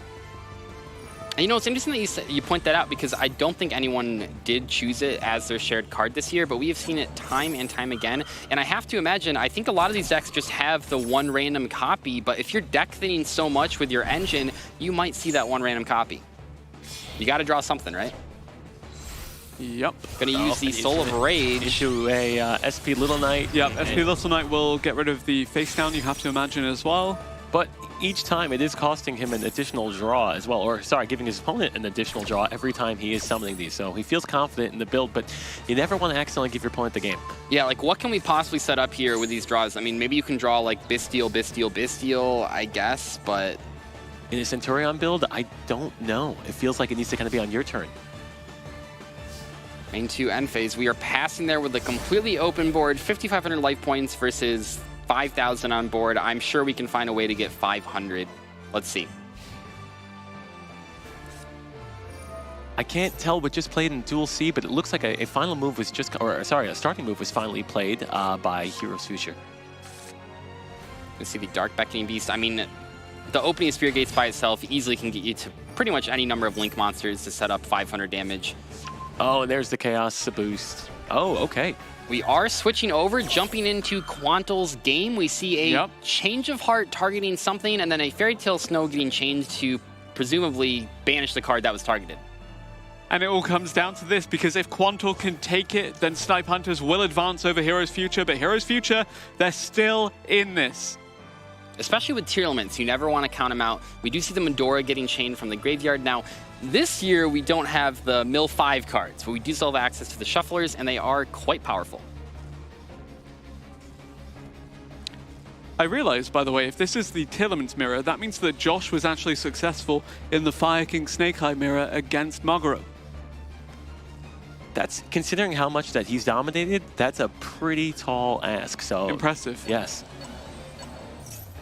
Shuffling back a Happy, a Destrudo, and this Fairy Tale Snow, or at least targeting those cards. Fairy Tale Snow going to be chained again because it's not a once per turn. Not a once per turn.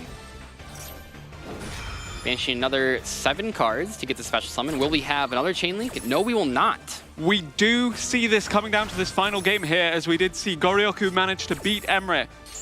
4 wins apiece for Snipe Hunters and Heroes Future in this set.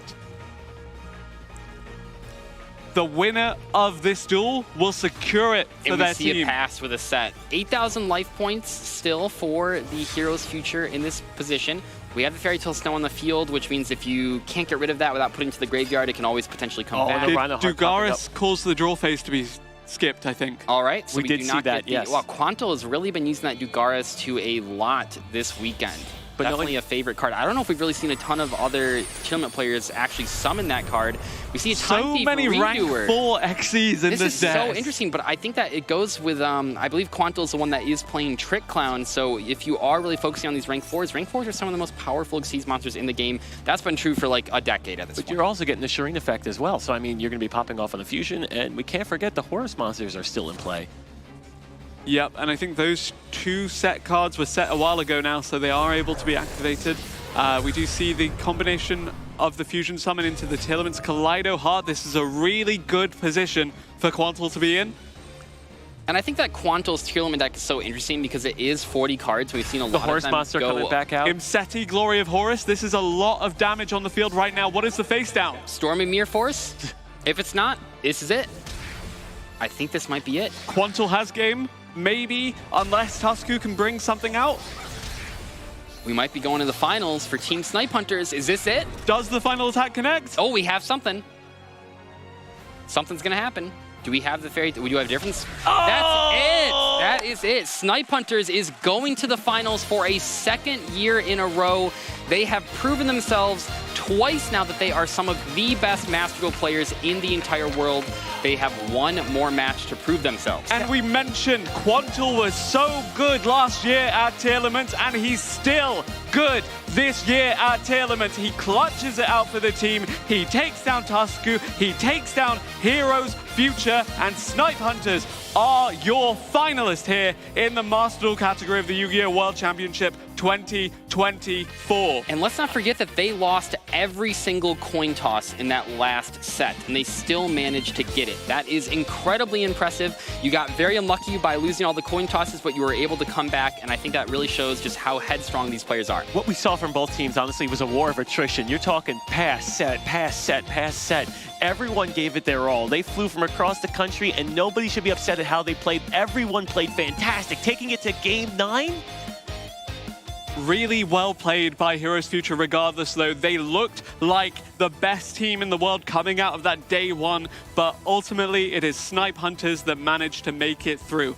Emre looked so good in that round robin stage on day one, but here it is Quantal and Josh that managed to win out over their opponents and take Snipe Hunters all the way to the finals. And I think like what we were talking about earlier, someone has to win the round, especially in a single elimination like day two is, someone has to win. So no matter how good each teams are, no matter how much time they put into deck building, no matter how much prep they've done, someone has to come away the winner and someone has to come away the loser. So we don't want to say that either team did worse necessarily this round. I think we saw a lot of back and forth Yu-Gi-Oh! It obviously came down to that final game. We did not see a full sweep, and I think that just goes to show how strong these two competitors were. And checking on the standings here, we did see actually Team 7 managing to edge out 5-4 versus CER. And we have a rematch of last year's finals. Unreal. I think that those 6 competitors have now proven themselves as the Mr. Master Duels, if I can say. That is insane. And I told you, man, a rematch of last year, and you're telling me Master Duel Worlds 2. We can't get this licensed for something? Come on, that's incredible. This is incredible, and not only is it funny to see these two players, not funny, but it's going to be interesting to see, you know, some of the same decks, some of the same cards popping up.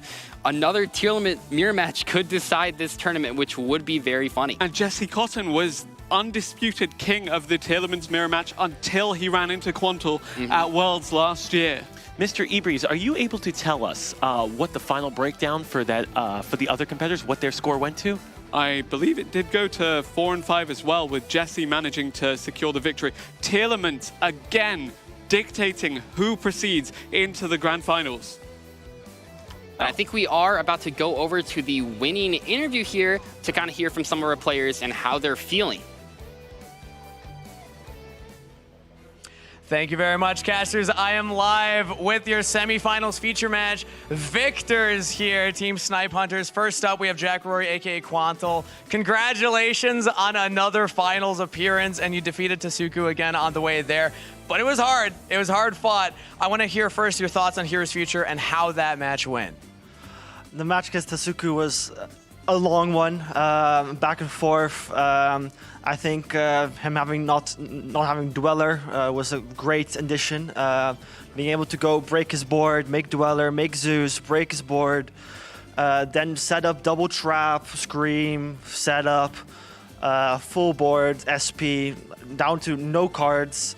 And at that point, I think I just had full control, which was just stressful, low on time, and that's it.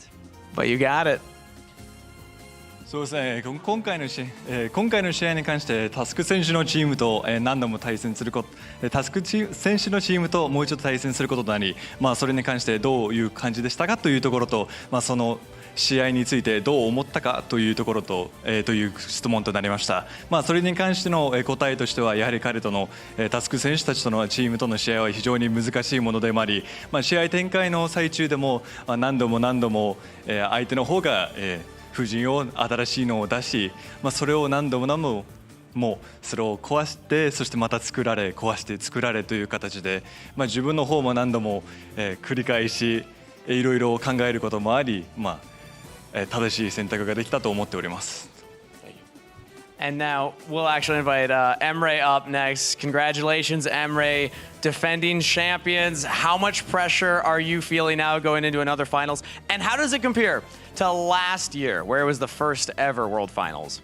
I mean, there's always pressure when you play a final or just like any game at Worlds. I feel like compared to last year, there's less pressure because we know what to expect. We know like what will come. So I think it's just we play our best Yu-Gi-Oh! And just hope. 今回、前回の優勝者で今回、王座防衛戦となると思いましたが、それについての気持ちと、それと去年と今年と比べるとどのような緊張がありましたかという質問に関してですが、どの試合に関しても、ファイナルのように非常に集中してプレーしているというところと、今年に関してはある種去年より何が待っているかということが分かっているため、そこまで緊張せずにプレーできたと申しております。Thank you very much. And now finally, we'll invite up the team captain, Joshua Schmidt. Now, again, going into your second World Finals here for Master Duel, and I have a bit of an update for you because the off-stream semifinals match has concluded, and it is Team 7 that you will be rematching in the finals. So what message do you have for everybody back home giving you their support as you get the rematch? That's hard to put into words because I also just learned that. I didn't know that. That's crazy. That's a very unlikely thing to happen, I feel like. But I'm super happy to be back, and I feel like from this point on, we have nothing to lose. We're going to try our very best. If they win, they also very much deserve it, as much as they deserved it last year. And yeah, we'll try our best to prevent it, but we'll see how it goes. 今回の試合に関して新しく組み合わせが決まり、去年と同じ組み合わせが決勝でなるということが今分かったというところで、それに関してどのような気持ちですかという質問がございました。それに関して去年と同じ組み合わせになると思ってなくて、それがすごいことだとは思っております。今回に関して、もう失うものはないとのことで、もう決勝に臨むと、彼らが勝つ可能性もありますが、それを頑張って食い止めてみたいと思っております。Thank you very much. And thank you very much, everybody. Our semifinalists, now finalists. I'll let you get going so you can prepare for your finals match. And we're going to send it back over to the casters. I think, as Emery said, sometimes it's just about everyone playing their best Yu-Gi-Oh! And hoping. Everyone here plays well. Sometimes it just kind of comes down to that. Yeah, Josh, of course, very articulate, very talented duelist there as well with Quantal. He had a lot to say about the Taylorman's mirror match, and as it turns out, he is the expert. Yeah, I mean, I just can't believe we are here again, and it's going to be so fun. We are about to go to break, and when we come back, I believe it'll be the TCG semifinals. Oh, very exciting. So we won't see you then, but you will see them then.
I gotta say, this has been one of the craziest events that we've had all year. We have a mass celebrity who's secretly a huge Yu-Gi-Oh fan. They might be an athlete, an actor, a singer.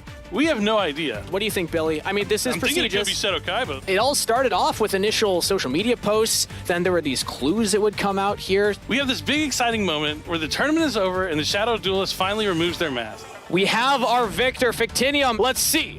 Who's the duelist behind the mask? I'm so nervous. No what? way! No way! Zayn Malik? I can't believe it. Well, welcome to the stream, Zayn. I wasn't aware that you were a Yu-Gi-Oh fan.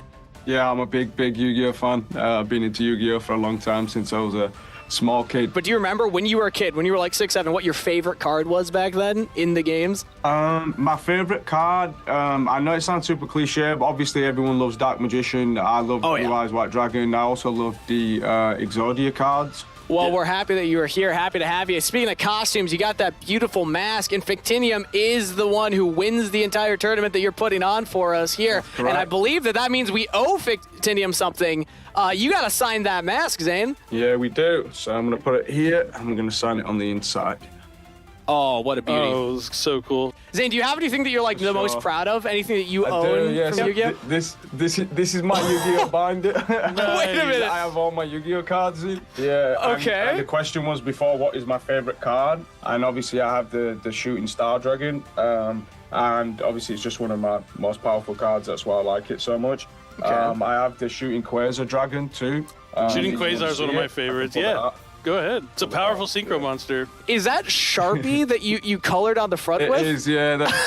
It is, yeah. It ran out of room for the A's there at the end. If you were to make a Yu-Gi-Oh theme song, what genre of music would you choose? Early 2000s rock. And yeah, and just kind of keep it in that iconic era of like where I feel like all these like cartoons kind of started with their music. I love feels that. Epic. I'd just like to say thank you to you guys. It was amazing, honestly. Thank you for today. It was really fun. And yeah, thanks for letting me do this because I felt like a kid today, living out my dream. Thank you so much, Zane, for coming on. That was all the questions that we had prepared there. So yeah, that was fantastic. And once again, it was awesome having you on the show. Awesome having you on the stream. But the mystery is about to deepen. Another Shadow Duelist is on their way. Tune in back for Shadow Duelist Season 2.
Hello, everybody. Welcome back to Yu-Gi-Oh! World Championship 2024. Hope everybody enjoyed that Master Duel semifinal match. It was amazing, but now the TCG team has swapped in here to check out the semifinals of the TCG and OCG division. It's shaping up to be a really excellent championship Sunday here in the Yu-Gi-Oh! Trading card game, and I can't wait to meet our players for this match.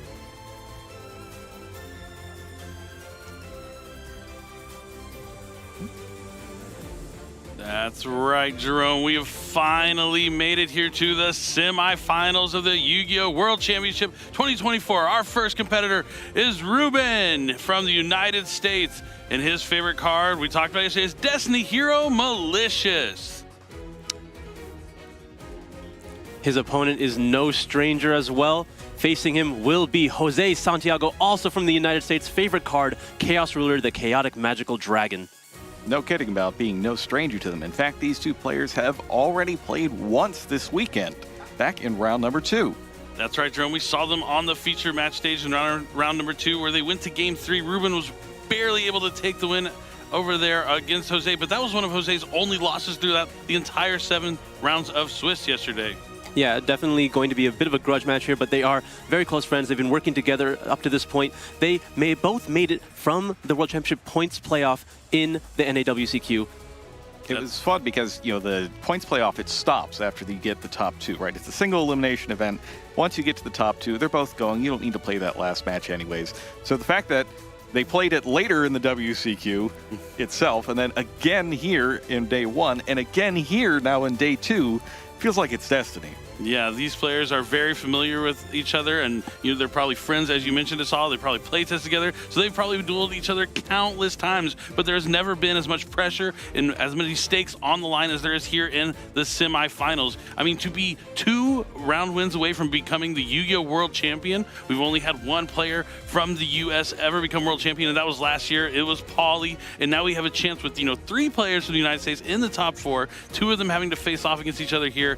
It is just incredible. And I can't believe we are finally here in the semifinals. It felt like yesterday went by so quickly. We have 28 of the best players from around the world that competed, and now we're down to the final 4. So here's something I was thinking about when I was watching the Master Duel match earlier. As a player, is it an advantage to you to watch somebody else go first, even if it's in a different game in a situation like this? I mean, for me, I'd rather just get my match over with and go first. I mean, that's kind of the same way I do my school projects. If I have to present in front of the class, I want to be the first one up there to go and just get it over with. But, there is kind of something special about watching another team celebrate, another team go through that hardship from winning that round and finding a way to make it to the finals. So they may be able to ride that excitement that came from that matchup. So you really could go either way depending on the person. Yeah, it definitely lights a fire under you, especially in a match like that. The Master Duel, going into the Master Duel finals is going to be one of the craziest finals in a while. It's going to be a back-to-back finals from last year. So these players, they don't want to let them steal their thunder, right? They have their own finals to try to get to. That's what I was thinking, is that you see some matches as good as the ones that we saw back in the last round, and you got to figure, well, I got to put on a show now. Exactly. I mean, you got to live up to that hype. It was so exciting. It came down to that last match in that Master Duel final. And now, we are here in the TCG, but the Master Duel finals is a rematch from last year's Master Duel finals, which everyone is incredibly excited for. But having a chance to have another player from the United States of America become the world champion, also equally as exciting here. Well, we have guaranteed one North American going to the finals because of this match. Yep, that's for sure. No matter who wins, the United States will be in the finals. And, it couldn't be 2 more incredible duelists for the past year. They've been doing phenomenal at our events, but it looks like they're ready. It's going to be game number 1 of our first semifinal match here at the Yu-Gi-Oh! World Championship 2024. Clock's running. We are ready to go. I feel like Ruben won the dice roll here. He's looking at his hand. Yep, it sounds like he's going in the main phase.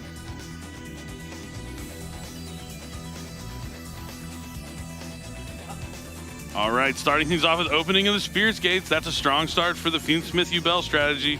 Ooh, it's going to resolve as well.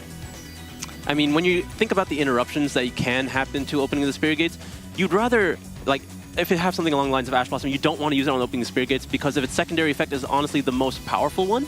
And if you do have something along the lines of Ghost Ogre, you can't activate it on activation. So realistically, sometimes you want to save your interruptions if you do have something for opening the Spirit Gate, so I don't think it necessarily counts out any interruptions from Jose here. We've seen a lot of Yubel players opening with both opening the Spirit Gates and Nightmare Throne. But I guess between the two, Throne would be the bigger hit. Definitely would. So Dark Beckoning Beast is going to add another copy of Beckoning Beast to the hand, it looks like. And he's going to use his additional normal summon on the Samsarity Lotus. This is pretty ideal. Going to be able to activate its effect here. Does Jose have a response? It doesn't seem like it. This is pretty much the opposite of the way the match went the first time. Maybe Jose learned something from that first match. He had plenty of interaction from his hand that he was using left and right, but Ruben was still able to establish that board in round 2 yesterday. But now maybe he's going to be looking to save it and have more of like a key point to use those interruptions from the hand at some point in this turn. He's going to have to find some really opportune moments because very soon there's going to be a Phantom Yubel on the field as soon as these Yubels hit the graveyard. Yep, Spirit of Yubel, special summon from the deck, and then that's going to set Nightmare Pain. Now Ruben is going to flip up that Nightmare Pain. If this card resolves, it will be a nightmare for Jose, and it looks like it's going to. He's going to destroy Spirit of Yubel to add Gruesome Grave Squirmer. Now Spirit of Yubel, since it was destroyed, will let him special summon a Yubel from the deck. See which one we're grabbing. Looks like it's regular old Yubel.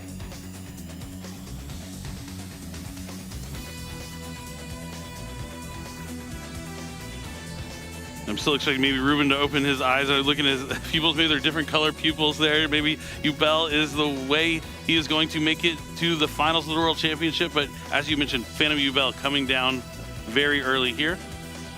Going to be able to put back the Spirit of Yubel as well as the other Samsarity Lotus in the graveyard. Now going to be able to link away with the Beckoning Beast as well as the Yubel on the field for Unchained Soul Lord Yama. Yama's going to be able to activate its effect. Going to add a copy of Unchained Soul Lord Sharvara. Yep, Unchained Soul Sharvara to the hand. We've seen this before. It doesn't look like Jose has any interactions quite just yet. Well, while he's looking for them, I've got an update for you on the other semi-final. Mark is up 1 game. Already? Okay. Wow, so 1 game away from making the finals there for Mark. He came in first after Swiss, going undefeated only with that 1 draw. Still undefeated thus far. But his opponents that he's going to have to face, if he does win, are right here. Yuto could still come back. I hope he does with that Fire King strategy. But Ruben moving on with his turn. Special summoning Gruesome Grave Squirmer from the hand. Going to be able to link away Yubel in that Gruesome Grave Squirmer. Spirit of Yubel. I believe he did use the effect of opening the Spirit Gates, discarding the Spirit of Yubel to summon back the Spirit of Yubel. Is that how it hit the field? I do believe so. And now is going to go into Moon of the Closed Heaven. Going to link summon that away for Fiendsmith's Requiem. Requiem going to then be able to activate its effect. Attempt to summon a Fiendsmith Engraver from the deck. Engraver hits the field here. Ruben sequencing in a way where he gets a lot of powerful effects off first, you know, just really building his hand with ways to play through multiple interruptions if Jose happens to have them. And I think from Jose, the way his deck is built, it's very likely that he does have these interruptions in his hand. It would be very unlucky if he didn't. So I think Ruben is expecting a pair because he, at this point, absolutely knows most of the cards in Jose's deck. Nasal, I know you like pairs. And we'll have to see if he does have a pair of those cards that are going to need to be able to push through the board that Ruben is establishing right now. So now Jose is checking the graveyard here. I noted he hadn't looked at it at all previously in this turn, so that might give us a clue as to what's hiding in his hand. It seems like he's getting ready to do something. But sequence is allowed to resolve here. It's going to be able to summon that Fiendsmith Lacrima. Lacrima is going to be able to activate its effect, likely adding the Engraver back to hand here. Yep. Yeah, we see this a lot where you get the Engraver out of the deck and then you can add it back to the hand with Lacrima, so you can discard it from the hand to access Fiendsmith's Tract. Engraver uses its effect, doing likely just that. There it is. Activating it immediately. Just going to let him add a Light Fiend from the deck to the hand, then he'll have to discard a card. There's the Lurie. I'm still waiting for the Majesty's Fiend. One day it's going to be Majesty's Fiend. I prefer it be Lurie most of the time. Not like for my sake, but my opponent's sake, everyone else's sake. All right, moving on to a Link Summon. Going to send Sequence and Lurie to the graveyard. Muckraker from the Underworld is now in that extra monster zone. That's going to go through as well. Looks like we're putting back the Lurie into the deck for the effective Engravers, hitting the field once again.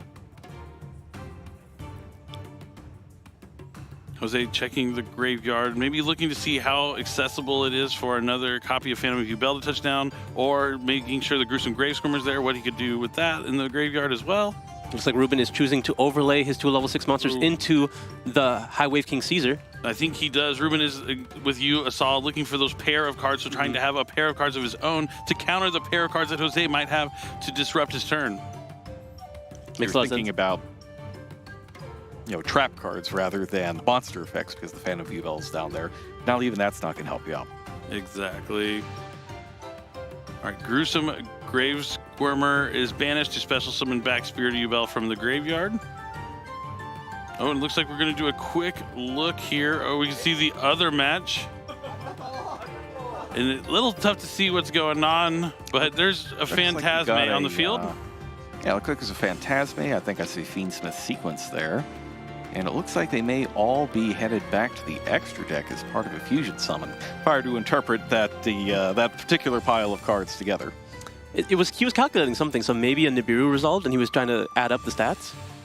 We did see Mark adding up the stats on Nibiru yesterday, but we do see a Link summon coming down here from Ruben for an Unchained Soul of Rage. Gonna set Abominable. Chamber of the Unchained. Everything par for the course so far for the Yubel strategy. Ruben being uninterrupted thus far.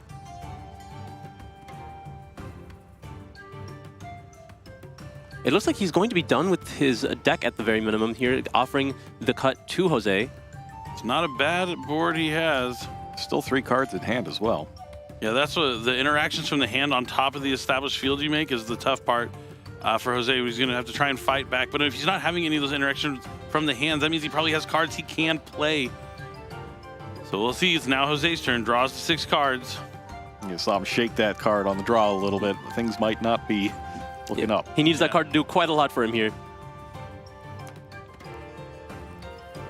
All right, we are in the main phase. What is Jose's first action going to be? Looking like a Divine Temple of the Snake Eyes. Good way to get started here. He's going to let him place the Snake Eye monster from his deck into the spell and trap zone. Not necessarily the most ideal card to have in your hand when you could normally search it via other means, but it is useful at playing into boards because if they decide to try to summon any more monsters to try to deal with yours, you do get another free summon, so you're able to extend a little bit further. Yeah, it does help with that. Also gets you face-up cards on your side of the field that you can send to the graveyard for other cards that you might want to summon from your hand, like Diabellstar the Black Witch and cards like that. But it looks like grabbing the Snake Eye Ash, so we might be looking to move it forward. But yeah, but here comes the Black Witch, sending Snake Eye Ash to the graveyard. And now he's going to activate the effect. Let's see if this prompts a response here from Ruben. He has plenty of options to consider. He has that Wave King High Caesar. He has multiple sets here, one being the Chamber. Not going to be useful immediately, not opting to not use any of them. The Diabellstar will be able to resolve, again, missing in the front half of the deck, so we're going to the bottom half. Missed on the Ash as well. That was nearly at the bottom. All right, original Sinful Spoils is set. Ruben letting Jose proceed so far, but now it looks like he is going to activate Unchained Soul of Rage effect, targeting Jose's Diabellstar, the Black Witch. Looks like that's going to be allowed to resolve, linking away with the Diabellstar into SP Little Knight. Looking to banish that set original Sinful Spoils. Maybe Jose has something like Wanted, Secret of the Sinful Spoils in his hand to punish this play, but he's going to need that one Wanted. Being limited, it's going to be tough.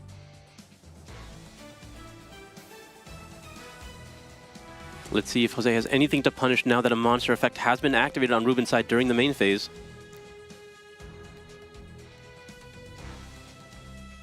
Looks like he does, in fact, have triple Tactics Talent. And which effect is going to be activated here? Stealing is a little tempting. I mean, Jose might have to steal that Wave King High Caesar at this point, but there's still that SP Little Knight already on the field. He's in dire straits here. You might just need more cards to try to deal with this. Nope, looks like he is going to take the Caesar. Can I get a Zeus for the one time? Probably not. You got to take a lot of damage in the process, too, because we do have a Yubel monster and Nightmare Pain on the field.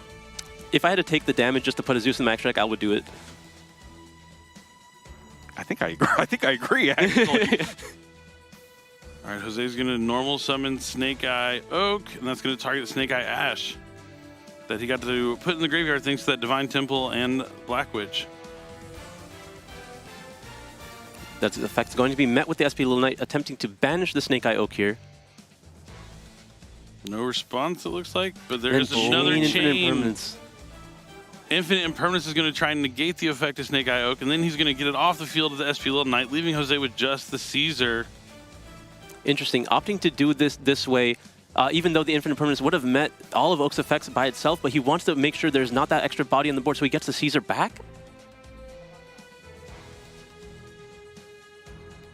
Committing the Bellstar. Unless he has another way to special summon something, I think that Caesar's coming back. Yeah, it would have to be something along the lines of 1-for-1 or Bonfire, right? Because you've already used the Divine Temple, the normal summon's gone, the Bellstar's gone, but there's another copy of Original? Plays a second copy of Original Sinful Spoils. I wouldn't see that coming. Incredible. Yeah. I would not see that coming either. I'm not sure we saw that in any of the decks this week. So he got to bait out the SP Little Knight with the first one, but had it all along.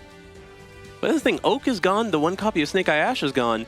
Poplar is still available, so just getting another monster on the field is step one. Because he really is only dealing with the one face down and the Phantom of Yubel. I imagine that's probably the only thing that he has available is Poplar. Yep, we are getting that Poplar. Poplar likely has no more targets. We've seen 3 separate targets hit the grave at this point. Taking a chance. There is a Shavara, which is a fire. At the very minimum, he does have access to Moon of the Closed Heaven to start his Fiendsmith line. You have to be careful of the Phantom, though. Phantom's still out here.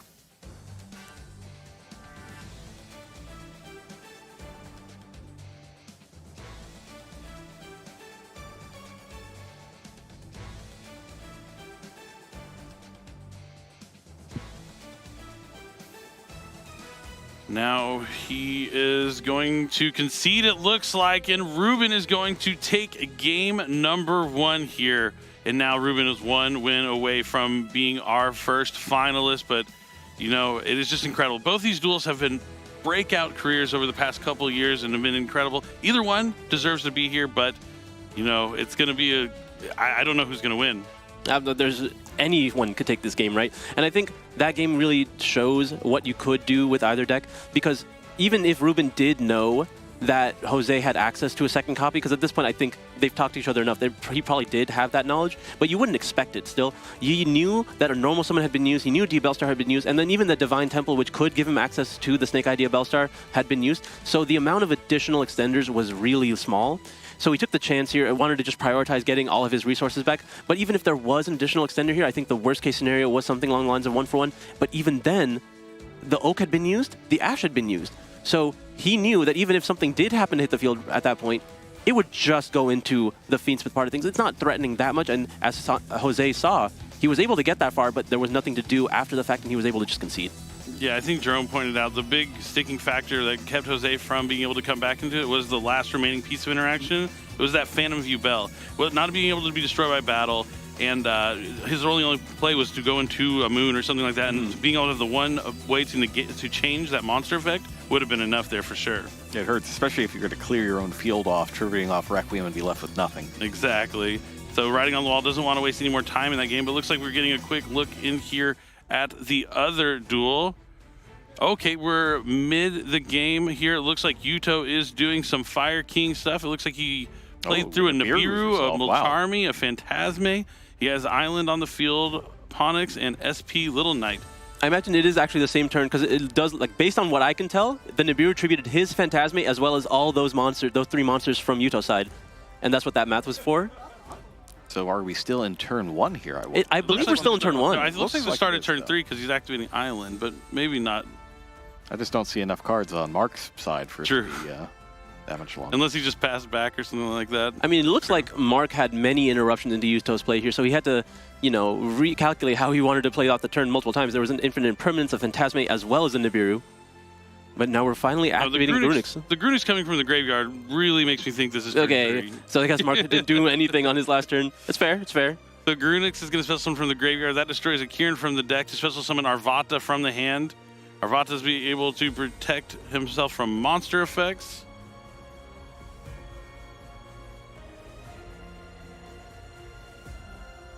Oh, there's a chance that... No. I do think I see 2 cards over in Mark's hand. So Engraver coming back from the graveyard.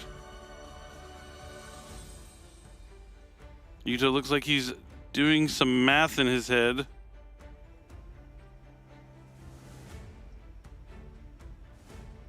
Definitely some kind of math happening. But we're going to have to wait and find out as our players on the feature match stage are shuffling up, shuffling each other's decks. They have side decked and they are almost ready here for game number 2. Jose does get to take the lead here, going first with his Snake Eye strategy. We've seen how powerful it has been all throughout the tournament, even with the restriction copies of Bonfire and Ash.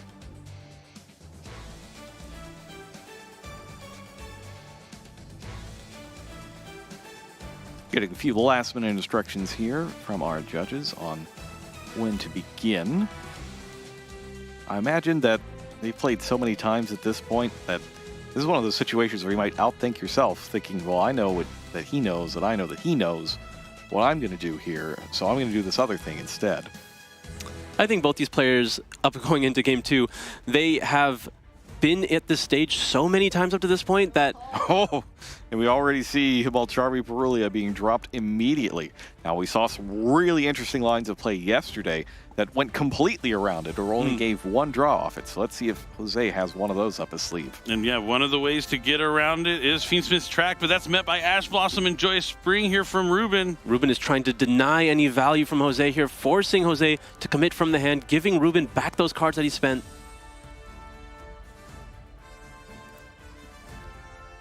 Let's see if Jose's going to have to move to a normal summon here and give Ruben a card thanks to that Perulia. There's going to be a Bonfire. Bonfire likely grabbing a copy of Poplar here from the deck. Yep, there it is. Poplar going to be able to activate in the hand because it was added from the deck. Giving one draw to Ruben, but also adding a card from his deck to his hand. Yeah, avoiding just the normal summon of Snake Eye Ash, but does he have another interaction? It looks like he does. Infinite Impermanence on the Poplar. Ruben trying to make sure Jose can't get anything going. Still 3 cards left in hand here. Now, the line we saw yesterday, I think the only summon from hand was the one Poplar, but in that case it resolved. So going to have to work a little harder now. Using the Poplar's effect in the graveyard to put itself back in the spell and trap zone, and we're going to use the original again on the Poplar. That's huge. Doesn't give any draws to Ruben. The Infinite Permanence being baited out very easily, already having original in the hand, going to be able to go for Snake Eyes Oak. Snake Eyes Oak targeting the Poplar. Poplar hits the field once again. And this is the way we saw it yesterday. In that case, it did go and grab the original Sinful Spoils and set everything off. So by just drawing it in the first place, he can shoot through that Infinite Impermanence and still keep going. That is a good note. Makes that Imperm not as critical. I'm kind of getting sold on 2 original Sinful Spoils. I mean, yeah, if you just happen to draw it. I mean, at that point, just play 3. Why not? I do think Ruben it was not a wasteful Infinite Permanence. If you already had a copy of original, that means you could have had Divine Temple and original in your hand, and that would have gotten a lot worse for Ruben. But now we are going to the Engraver after the Requiem. Requiem is going to use its effect, equipping to the Engraver. Yep, Requiem here is not going to go into Necroquip Princess, but going to be sent to the graveyard with Snake Eye Oak. Now, does he go for Ash or Flamebirds right away? It looks like he's going to Snake Eyes, Flamebirds Dragon. Love those quarter century secret rares. Certainly, he's got a lot of them. Yeah, a lot. His deck is very pretty. I saw a few of them were available at the OTS booth that we had for the World's Competitors to get cards from yesterday. A lot of great looking cards in that. If there's any opportunity to flex, this is the one, right? That's right. You might as well. Maybe a better one next round if they make it.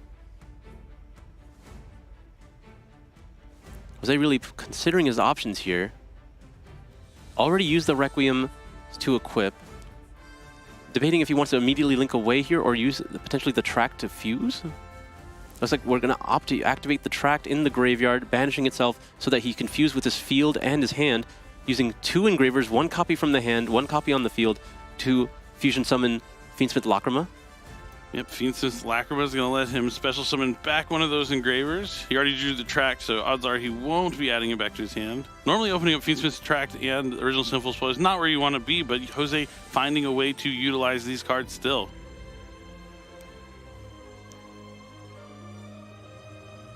Ruben potentially out of interruptions from his hand at this point. Jose just has to find the appropriate amount of interruptions to make on his field to counter, I want to say only, at this point, 2-3 cards from Ruben's hand? Looks like he's got 3. Yeah, drawing 1 card from the Prulia so far. So he'll draw up to 4.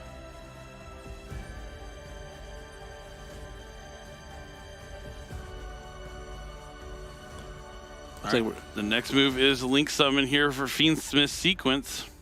Leaving the Flame Bridge on the field, keeping himself protected in case Nibiru, the Primal Being, does come down. Now, since Lacrima has already been used, he's probably going to be... Well, first he's going to use that Fiendsmith's Lacrima effect to make sure to get that 1,200 points of damage in, and now be looking to summon Fiendsmith's Desiree. Does he have enough Fiends in the graveyard still? There are 2 copies of Engraver and the Lacrima, I believe? Yep. There it is. He's also got the Requiem. Oh, he gets to keep an Engraver in the grave as well. That is perfect.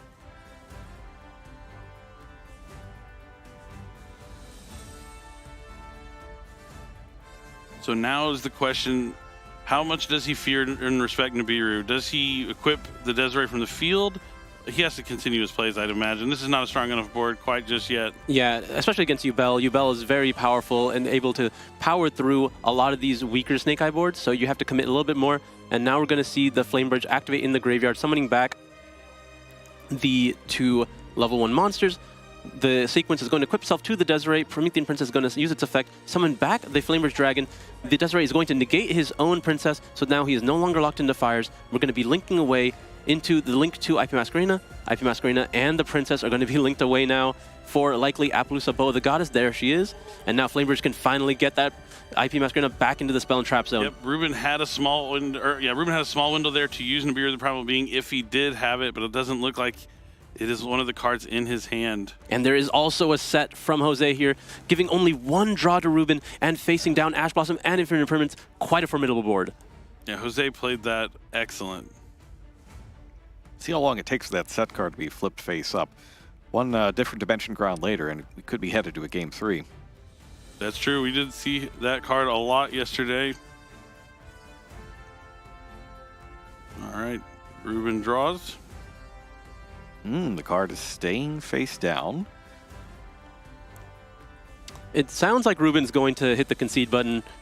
Yeah, he's picking up his cards. We're going to go right on to game 3. This is way too much to deal with after already spending 3 cards from your hand.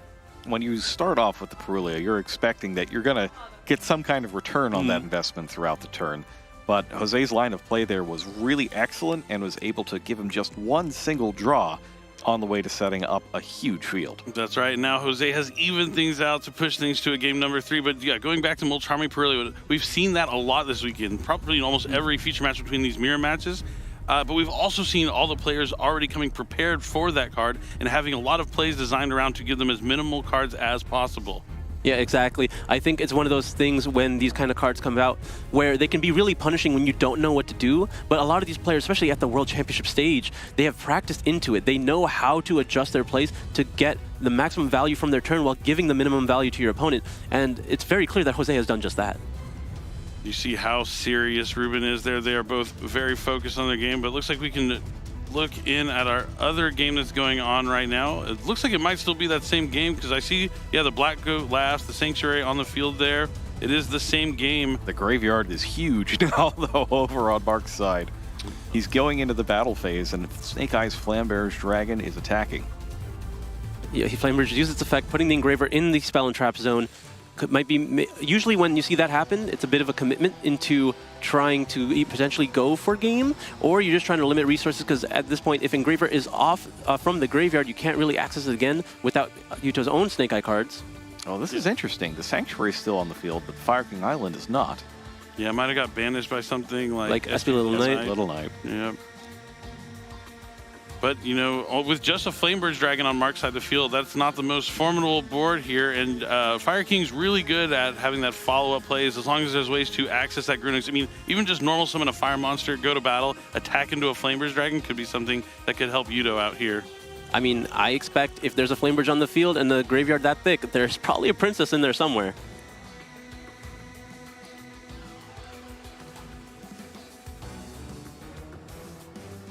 We're still on Mark's turn. Not anymore. He just passed. Yudo considered something in the end phase, and now we are headed... Whoa! Hang on. Pressure Planet Race-Off. Just, now, you know... Fender not allowed. Yeah. So it's probably going to be Kashtira Unicorn if I had to guess. Yeah, the Kashtira Unicorn goes to Yuto's hand here. I wonder what he's trying to do with that. That's unexpected in Fire Kings, but I love to see it. I think Mark's just as confused as we are. So the Unicorn, when you use the effect, can add a spell to your hand, cast your spell. Its other effect takes a look at your extra deck and causes mayhem. Mayhem is a good way to describe that. It looks like Mark is worried about that mayhem. He might be considering something like Promethean Princess, as you mentioned. It could be in that graveyard. As he goes to pick it up, we might be able to get a peek. Nope, not quite. But that game is... We'll never know. We will eventually. We'll find out who that winner is shortly. But our players on our main feature match stage are shuffled up. They're side decked and ready. The handshake, the final handshake for one of them. They know that their friend will either be moving on or they will be in the finals. Either way, it's going to be an epic, epic final. Game 3 of our semifinal match between two of these players from the United States. At this point, I think they've made peace with one of them having to move on. They can't be disappointed with the result. They just have to root for each other and do the best that they can to be the one that gets to move on. Incredibly high tension, even out here among the people that have gathered from the other World Championship players and all the different content creators that have been here this weekend. Everybody's sitting in front of this match, watching it intently. The tension is massive. It's game 3 of our semifinal match. It's time to duel. This will be the last game for one of these players. The other one will be stamping their ticket to the finals of the World Championship. Ruben takes a look at his hand here for the first time, considering his options, moving into the main phase. There's going to be activating Piri Ray map. Oh, this lets him add a monster with 0 stats, and it's going to cost him half his life points. And Jose has to take a look at it. It's the first time we've seen it during this tournament as well. Yeah, Piri Rice map, one of my favorite cards. Get it? It is really cool. I love this card. It's able to search something like Dark Beckoning Beast, so it's almost an additional copy of Opening the Spirit Gates without, that bonus second effect. Ruben making a lot of deck building choices where he has a lot of powerful cards going first, but just focusing on the ability to play through and having as many live cards as possible. Piri Ray map being one of them. Gonna grab that Opening the Spirit Gates you mentioned earlier. Spirit Gates being activated. Is there a response from Jose? Doesn't seem like it. Gonna be able to add another copy likely of the Dark Beckoning Beast or Chaos Summoning Beast. Now this is what went wrong in the first game, is that Jose had nothing to do during Ruben's turn. We're gonna have to see if that's the case again. I'm going to use the additional normal summon on the Chaos Summoning Beast. That likely means there isn't a Sanctuary Lotus in Ruben's hand. So Jose at least has that Breath of Relief. It could have been worse. All right, 2 monsters on the field, 2 monsters sent to the graveyard. Link summon for Unchained Soul, Lord of Yama. Oh, and now Jose's going to take a peek at his hand. What has he got? It's Phantasmal Dragon Phantasme. Well, if he didn't have any responses yet, he could find some more right here. Dig 2 more and put something he doesn't need back into the deck.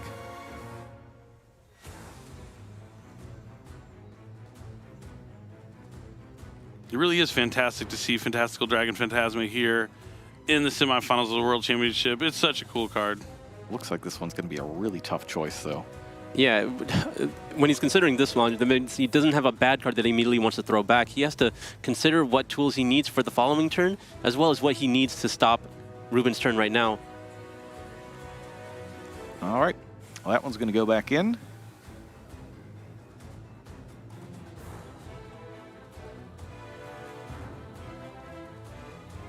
And Shavara is going to be added to Ruben's hand.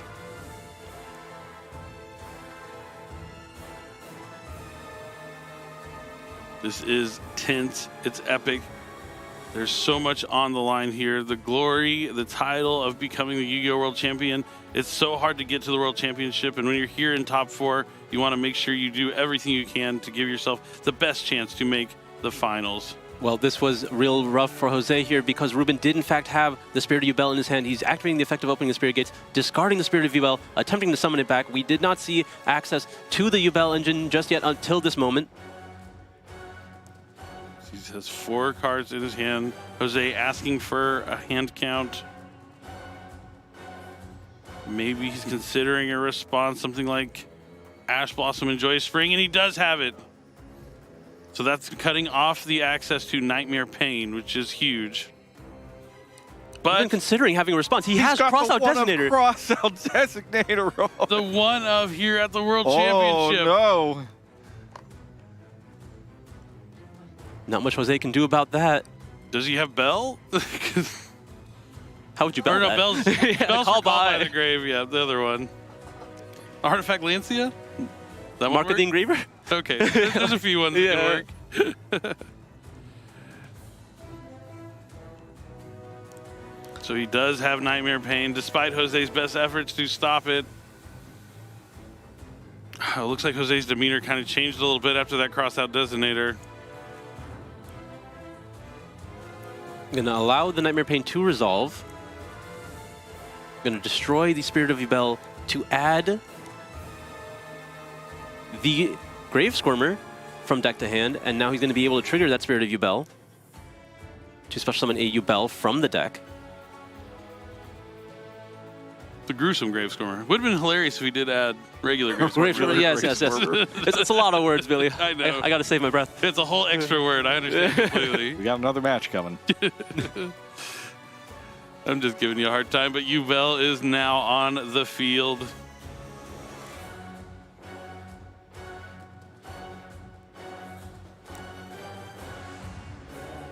Jose takes a very long look at that spirit. Yeah, he knows that there could be a Phantom of Yubel coming soon, so if he has a monster effect he wants to use, he has to do it now, and it's Nibiru, the Primal Being. Jose understanding what will happen in the near future, so having to take advantage now while he has the opportunity. Ruben considering something in response here. He does have that Shrivara in hand. He wants to destroy his Yama instead of let it be tributed. Maybe destroying the Yubel, so the Yubel will also trigger. Yubel. Getting the effect of Shrivara as well. Having Jose clear it for him instead of having to clear it himself. But it looks like the Nibiru will just be resolving here, giving a token to Ruben's side.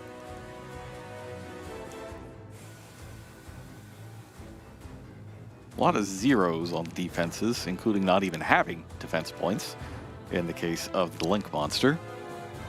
And here is going to be the fusion materials shuffled back into the deck to special summon Phantom of Yubel.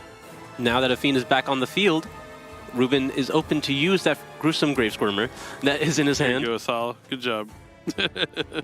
I'm proud. One word now is a word less that I can't use later. Next up, it looks like Ruben is considering his options. He's already used the opening Spirit Gates, and as you said, gruesome Grave Squirmer coming down to the field.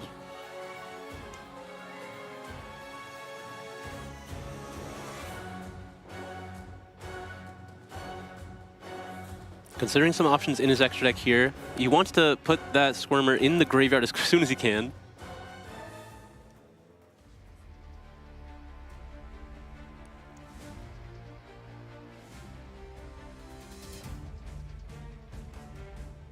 Linking away with the Phantom Yubel, going into Moon of the Close Heaven. Does need effect monsters, so he's not able to use that token.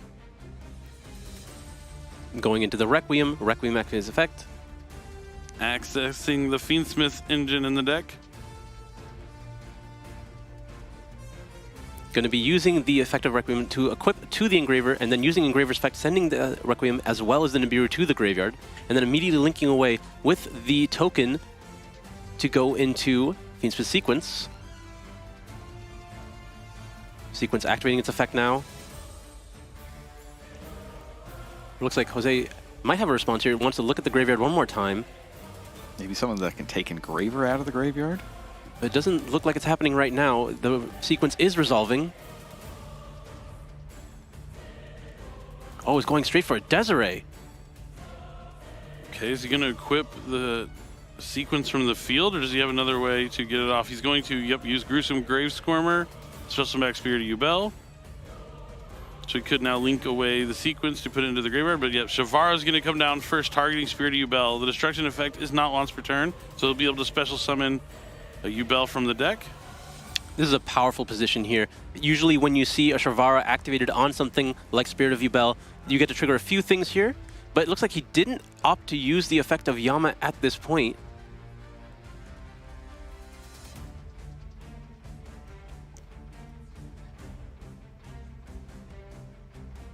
And now you're going to be linking away with the Shavara as well as the Yubel into Unchained Soul of Rage. Now since Shavara was sent to the graveyard, he's going to be able to set the Abominable Chamber of the Unchained from the deck.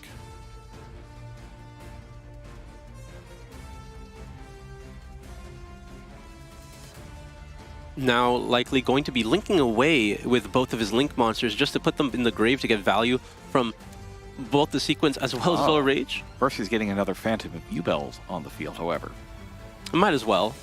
Likely going to be an end piece in your combo. Not really worried about any monster effects immediately. Ash Blossom has been used, Nibiru has been used. This is very similar to the game we saw, game 1 of round 2 yesterday, where Jose had a lot of interactions from his hand, but Ruben was still able to push through those interactions and make a really, really solid field. Oh, actually not choosing to link away, just using the sequence on the field to equip to the Desiree, leaving the Unchained Soul on the field as well as the chamber set. As Jose goes into what might be his final turn of the tournament, we do have an update from our other match. Yuto has eventually taken that very long game 2 and tied things up at 1 apiece in our other semifinal. Fire Kings, Fire Kings. So either way, both of these semifinals push to a game 3. Jose finally having a turn here, but still having to deal with quite the formidable board himself. Going to be leading with that tract, as he has in previous turns. That Fiendsmith tract has been stuck in Jose's hand. Ruben is going to allow it to resolve here. Adding the Fabled Lurry from the deck to the hand. Going to be discarding that Lurry, I can only assume. Yep. Lurry activating its effect here. Ruben showing no concern thus far.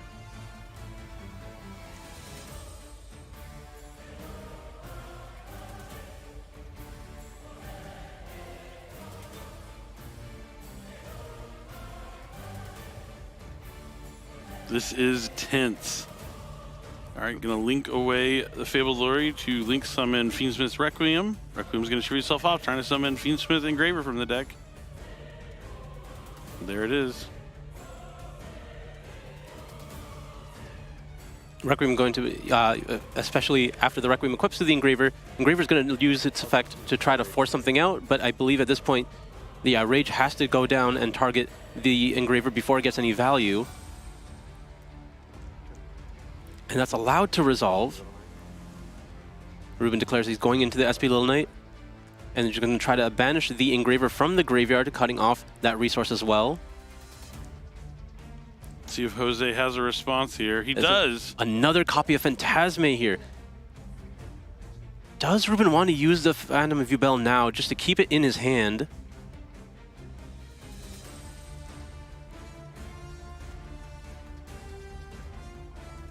Checks that other face down card. That's the Chamber of the Unchained.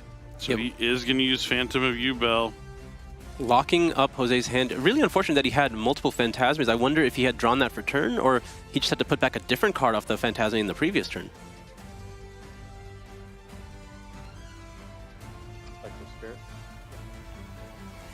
Now the Spirit is going to be able to activate once destroyed off of the effect of Phantom Yubel.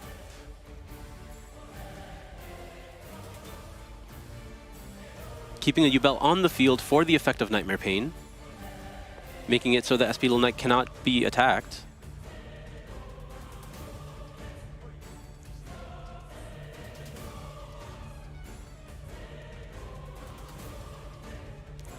Going to be normal summoning Snake Eye Poplar now. He pushed through a lot of these interruptions that Ruben's had. We don't know what he has in his hand. He still has SP Little Knight on the field. We know he has the Chamber set. He still hasn't used that Desiree either. Oh yeah, the Desiree is still available, but SP Little Knight is going to use the effect to banish itself and Poplar. Oh, Jose's conceding, and Ruben moves on to the finals. Ruben is going to be our first finalist here at the World Championship 2024. You know, you see the camaraderie, the friendship. He literally said, it's up to you now. Just incredible to see. Lots of emotions. These players have been playing with each other for so long, and now Ruben is in the finals representing the United States of America. Ruben had such a career up to this point. I want to say within the last 2 years, he's been within all the groups of the best players within North America for so long, but he had not gotten his own win yet, and then he won 2 3v3s, but again, has not won on his own, and now he's going to the finals, which he's been in before in his own YCS, but he has a chance at the world stage. Seems a little better. It's like, yeah, okay, fine. I didn't win 3 or 4 or 6 YCSs, but I'm the world champion. Potentially, he has that opportunity to walk away with the title. Only one player gets every single year. And, you know, the job's not done. He still has another round to go. We can look here at some of the action going on at our other semifinal match. This is going to be the 3rd game. It looks like Mark is in the process of comboing off. He has a Fiendsmith sequence. He used Poplar's effect to go back on his spell and trap card zone. And now sequence, shuffle back the materials required to summon Fiendsmith's Lacrima. Lacrima is going to target that Fiendsmith Engraver. And he's going to hold him up here. I want to know what happened to that Veiler. How did it get there? A Bestial, maybe? Yeah, it feels like it got Bestialed. But That's then not all I could think of. But and linked away, maybe? Did I assume he had to like have normal summoned it then, right? Because when did he have the opportunity to Veiler? He could have discarded it with track. There's a whole number of different things that could have happened, but who knows? Could have normal summoned it, though. I think that is a good guess.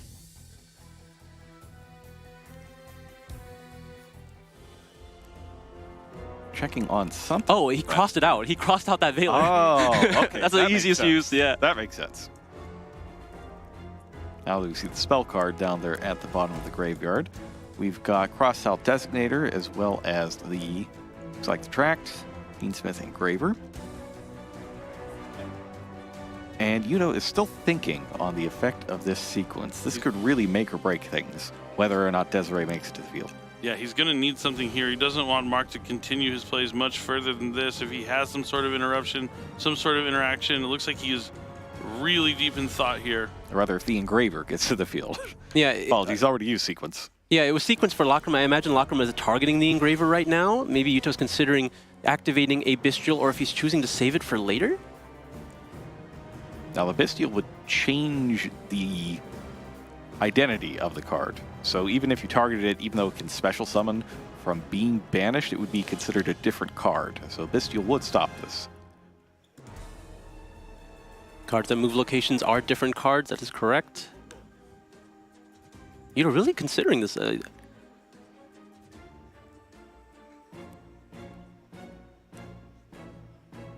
Well, unless I'm missing something, is Mark considering it? Or maybe they're in a judge call right now. That is also possible. They could be asking for a translation on one of the cards. I do think that has to be the case. Because the players were instructed at the start to not just try and get translations on their own. If they need a translation or an interpreter, they need to call a judge first, and then the judge will provide whatever service they need, whether it's access to an interpreter or to a local language version of the card. Yeah, I hope it's that, not waiting on like the live stream to start play, because I would rather them just continue going on the way it was. But yeah, probably a judge call.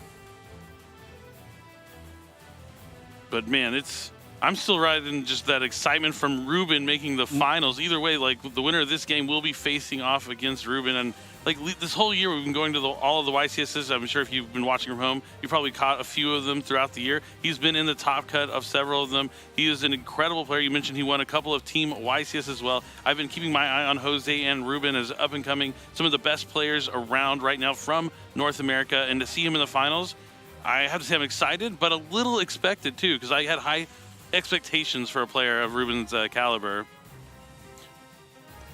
And it'll be great to hear from what it really means to make it to the finals here. Like, you know, his buddies wish him the best of all, put it on his shoulders, and we'll find out if he is ready for that responsibility in an interview with Kangas right now. Thank you very much, casters. I am live on stage with Ruben after qualifying for the WCS 2024 finals. Congratulations, first of all. I want to give you a moment to reflect because this is the biggest tournament of your life. How are you feeling after your feature match? And has it set in yet that you are a Worlds finalist? It's starting to set in. It's surreal. Me and Jose have been talking about this moment for one of us to make it to the finals for a month and a half. It was a shame that we had to play in top 4. We had a great match. Couldn't have asked anyone else to play in top 4. Still feeling, you know, little queasy. Got one more match to go, but we're gonna get it done. USA is gonna try and go back to back. おめでとうございます。人生の中で一番大きな大会であると思いますが、まあその決勝に行くというところどのような感じですかという質問に関しまして、まあ。今やっとその実感が少しずつ出てきているというところになっております。仲間であるホゼさんと一緒に、ここまで来ることをこの1ヶ月間ほど夢見ており、ちょっとくしくと彼とトップ4で戦うことになってしまい残念ですが、ちょっと決勝の方に臨んでみたいと思いますとのことです。Well, Ruben, I wasn't aware of this camaraderie between you and Jose, and I noticed you ran up and gave him a hug immediately after the match. What was that moment like for you then, having to face off against your friend? So, excuse me if I cry a little bit during this interview, but it was a big moment. Me and Jose and Landon spent all week testing, getting ready for this tournament, and I honestly believe Jose's deck was the hardest matchup for mine because he built it to beat my deck in testing. And I knew the only chance I had in that matchup was winning the die roll. I got lucky round 2, won the die roll. He rolled a 5. I got lucky and rolled a 6. There's nothing much more about that. そうですね、先ほど、ちょっと観客の方にいるホゼさん、仲間のホゼさんと一緒にちょっと抱き合ってハグしていたところで、ちょっと強い友情があると思いますが、彼との試合とはどのような感じであったでしょうかという質問に関しまして、ちょっと彼といろいろとこの大会のための準備を行っており、やはり彼のデッキもちょっと自分のデッキと戦うことを仮想の相手としてやっていたのもあり、彼とのトップ4の戦いはすごい大変なものでありました。どちらが勝ってもいいものでもあり、運よく自分の方がダイスロールの方で、先行を取れたとのことで一番大変だったと言っております。Well, you are one of the top elite duelists in the world right now, but from what I hear, you're also elite in some other things. And since I have you on stage, I want to highlight that. Is it true that you are a circus performer? I am. And a nationally ranked jump rope competitor? I am. Okay, well, I know that you brought a prop. I'm going to let you go grab that while our translator explains for the Japanese audience. ルーベンさんはちょっとエリートのデュエリストであると同時に、サーカスのパフォーマーであるでもあり、プロの縄跳び師でもあるとのことですので、ちょっとそちらの技を見せていただきたいと思います。Well, Ruben, I've been waiting a long time to show this off on stream. Can you show us a jump rope trick to prove that you are able to compete internationally representing your country, not only in Yu-Gi-Oh, but also in jump rope? All right, let's see what you got. Oh, okay. Whoa! All right. I believe you, Ruben, everybody. Thank you so much. Congratulations on the win. We're going to send it to a short break before we're back with the rest of our Day 2 WCS 2024.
Are you ready for the Rush Duel Finals? I am so excited. I'm Jackie Jing. I'm with Stephen Darling and Luke Withington. Oh, yes. Such a regal name. I love it. Both of you, actually. And you gave me a great nickname. Yes, you're the Jing of games. Someday I'll be on both of your levels. But obviously, we are extremely excited today. Luke, you just had such an epic speech yesterday, but our first Rush Duel champion will be crowned today. Yeah, I mean, I cannot believe it. It is such an honor to be able to sit here and watch these games and crown a brand new champion. Steven, I mean, just build up the hype for me here. It's so cool. It's one of those things where everyone dreams of competing on this stage. These two duelists going into our Rush Duel finals are huge. But before we get into that, let's take a look at our promos here. Yes, after the tournament ends, the WCS 2024 Champion Celebration will start in-game. During the campaign to celebrate crowning the champion, a 20 free packs giveaway campaign will be held. So you can get 10 packs of new Speed Duel main box, Majestic Magic, and 10 packs of new Rush Duel Super Mini Box, Transcendence Miragius. In this free structure deck campaign, you can get the new Rush Duel structure deck, and we'll be shining about that in a little bit. But how do y'all feel about this? Super excited. Great. That's amazing. Yeah, this especially, there's a few cards. I mean, I can only speak for Rush as we're going into the Rush right now, but Miragius has got a few different cards in that box that some of our competitors have been playing this weekend. Luke, do we want to talk about how I tried to pronounce that earlier? Well, save that for that. We've got new He stuff helped to me go. with it. Yeah, it was really, really funny. But we talked about this in free structure deck a little bit. You can get the new Rush Duel structure deck Cyber Dragon launch once for free. Let's go. Amazing. Yeah, Cyber Dragon is absolutely huge for Rush Duel. Also, I love the art on these, right? It's definitely going to change how Rush Duel feels from here. It's one of those crazy things where everyone knows Cyber Dragon from Yu-Gi-Oh! GX. But to have these fan favorite monsters poured over to Rush Duel shows you how it's not only a brand new game, it's got a little touch of the old stuff too. Yeah, absolutely iconic. Cyber Dragon was really that first card that totally changed the game, where you're able to just summon it for free when your opponent's got a monster. I feel like Cyber Entry might have been my favorite, but all of those were so awesome. But all right, the finals just minutes away. Our competitors in position. Oh, Luke, I can see you taking deep breaths over here. I'm so sorry. I got to take my own deep breaths. Yeah. I'm just seeing these players, seeing them sat there ready, the red, the blue, and the orange of Rush Duel. Just in there. Oh, these guys must be feeling it right now. But you know what? They are the champions of champions. They have taken it all the way through all of the competitors all around the world who competed to make it here to the WCS, and now here we are, the final two. It's just incredible to watch because here's the thing. We have had World Championships before. We've had quite a few of them. But again, no one can take away from either of these competitors that they made it to the World Championship Finals for Duel Links in the Rush Duel format. That crowned champion is going to be a legend in their own right. But like we saw in the Masterville stream, they may be here at the stage next year too. So it ain't over till it's over, but it seems like they're getting into the game pretty soon. Yep, whoever wins this match will be etched into history forever as the first ever Rush Duel champion. The pressure is certainly on, and both of these players obviously feeling the pressure right now. I was able to look at their survey responses, and they were talking about their dueling philosophy. And for Quantum Cubes, who we see on the right here, he says, I can't wait to play in the championship, and I hope the people watching find our duels entertaining. I'm really hoping we have a great matchup today. Yeah. And then we are looking at Voltalon now. Voltalon said that he's incredibly stoked to be able to compete in Rush Duels. He has been wanting this since his start 4 years ago. And talking about start, we are ready to go. Yay! We said that in unison, kind of. Yes, we did. I am ready for the rush. Here we go. Oh, yes! Wow, so we're starting off on Quantum Cube side, drawing the card for turn. It looks like he's going right into Reset Runner there, so he is running the Cyber strategy. Yes, so Reset Runner, sometimes you want to use that to just quickly get a card in your graveyard, but right away we're seeing Maximum Ragnarok turning both of these monsters into 2 tribute monsters. And we see Yggdrago, and we see the Aftershoot Hydron as well. Perfect start here from Quantum Cubes. No cards in hand, ready to drop to that 5 and 2 big monsters on the field right away. He's got to be so excited about that start. So for those unfamiliar with Rush Duel, remember you get unlimited normal summons, so it's totally a vibe to just set a bunch of cards and then tribute summon over it. All right, and now we have Voltalon laying down what he has. I like that. 2,700 attack, that's great.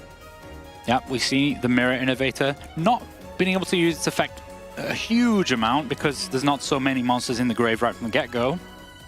But just as Yuga said, this duel is only just getting started. Yeah. Yep, in Rush Duels, you get to draw until you have 5 cards in your hand, so 5 new cards coming Quantum Cube's way. Oh, that's a huge hit. Particle Acceleration hitting the Shield and Sword, one of the legend cards. That's amazing. And then we see the Chaos Femtron as well. We may be setting up for a maximum summon here because he decided to use that spell and trap removal, or he might just be reducing the attack of his opponent's monster with that skill. Yeah, let's see what he targets here with Maximum Ragnarok.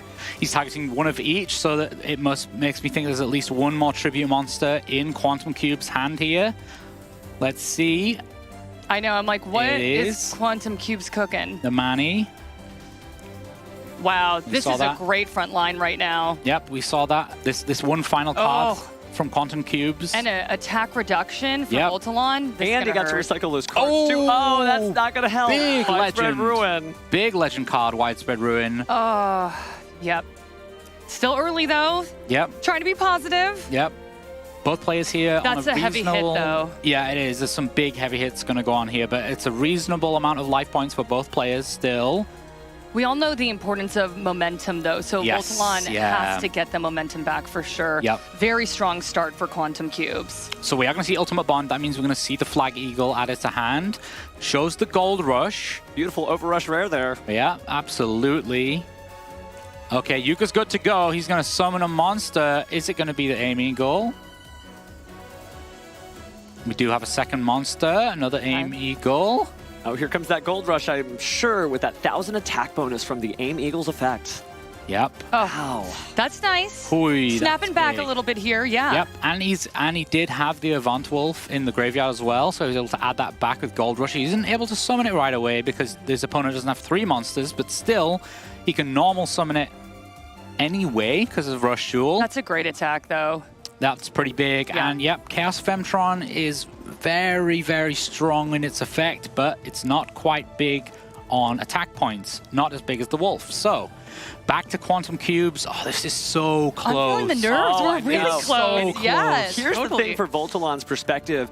Honestly, Quantum Cube's deck is a ticking time bomb as he gets all the pieces he needs on his road to victory because he could bring out a maximum monster or there's additional tribute summons at any time using I want to see a maximum monster. Let's see here. I want to see it. It's so big. Whatever he targets with Ragnarok is going to determine exactly where this turn's going to go. He has targeted both of his monsters. That likely means that Quantum Cubes has 2 different level 7 or 8 monsters that he's planning to summon here. So first up is the Aftershoot Hydra. There's a lot of monsters in the graveyard right now. And here's double another. Aftershoot Hydron. Wow, okay. These guys are going to be getting quite big. And because there's so many Cyburst monsters in the graveyard, he's able to draw 2 cards. Oh my goodness. Just great stuff there. Some And really another fun Femtron. And another Femtron.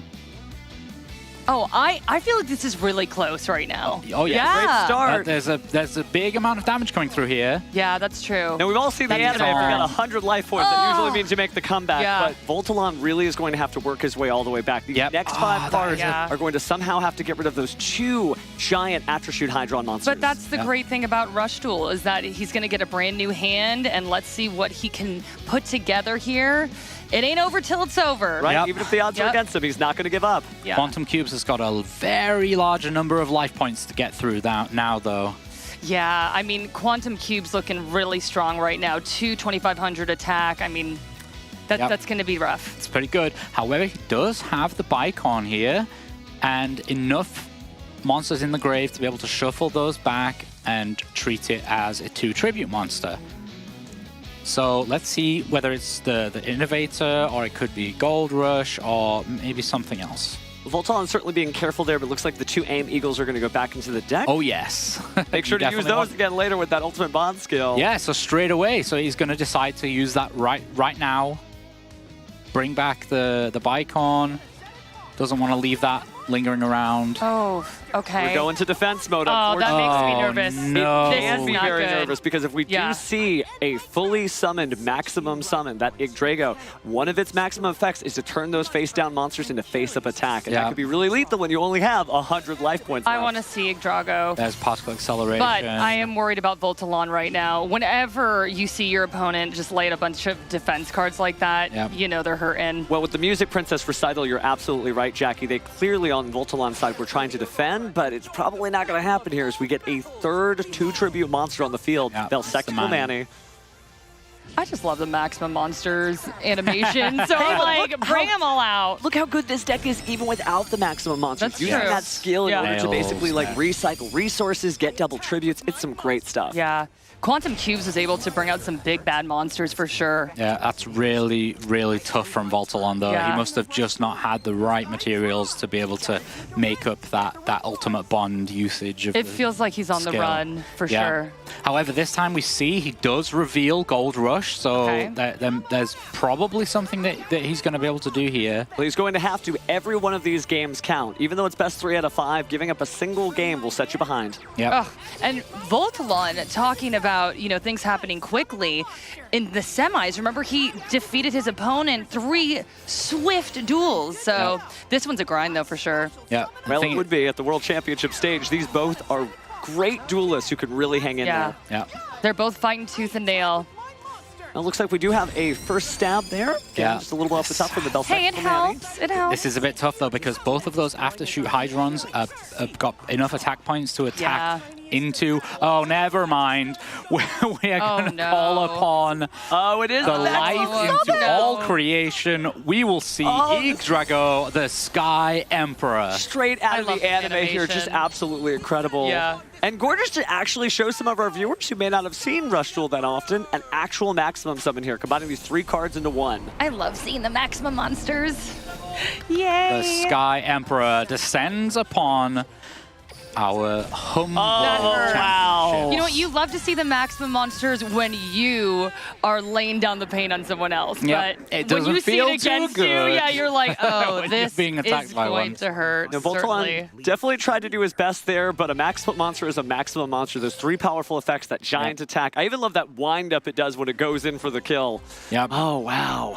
All right, let's talk about Voltalon a little bit. So he's got to find a way to get one now, right? So Yeah. what do you think he's thinking? What's his game plan here? I think, Voltalon, we saw him yesterday. He seemed really comfortable with all of his decks. So I don't think he's necessarily going to be too scared. The Light Machine deck, it's very good, but it's, we've seen it defeated more than once. So I don't think he's necessarily going to be too scared that his opponent's still got that left and that he hasn't.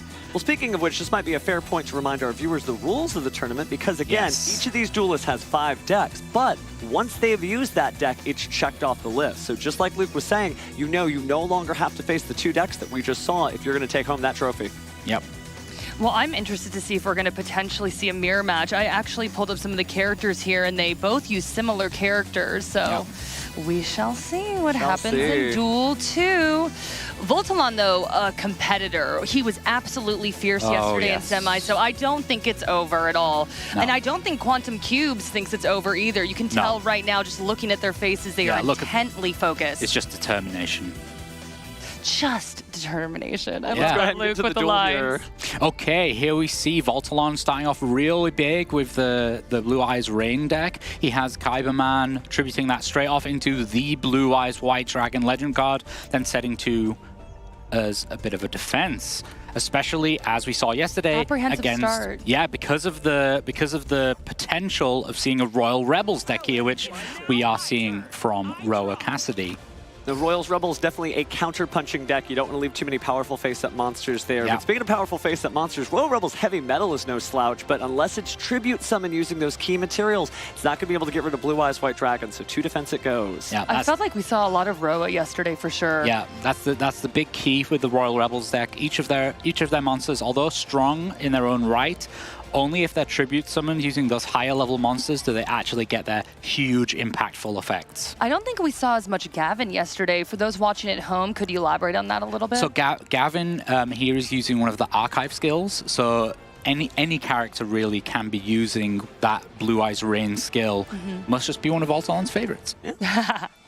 Hey, if it works for you, it works for you. Steven was my sensei through all of this, and he's always told me, like, everyone likes to put their own little spin. Everyone has their favorite deck, so you do your thing, Voltalon. Expression is a really big part of the Yu-Gi-Oh! Trading card game, whether you're playing Dueling, Smash Duel, or what have you. But speaking of which, wow, it's first Stream of Destruction. Nobody plays that card. Nobody plays that apparently card. World Championship competitors play that card. How about Absolutely. Voltalon's just shown us an awesome tech card there. Oh, and he's using the Monarch cards. Oh, those are this is favorites going of yours. to hurt so much. Oh, wow.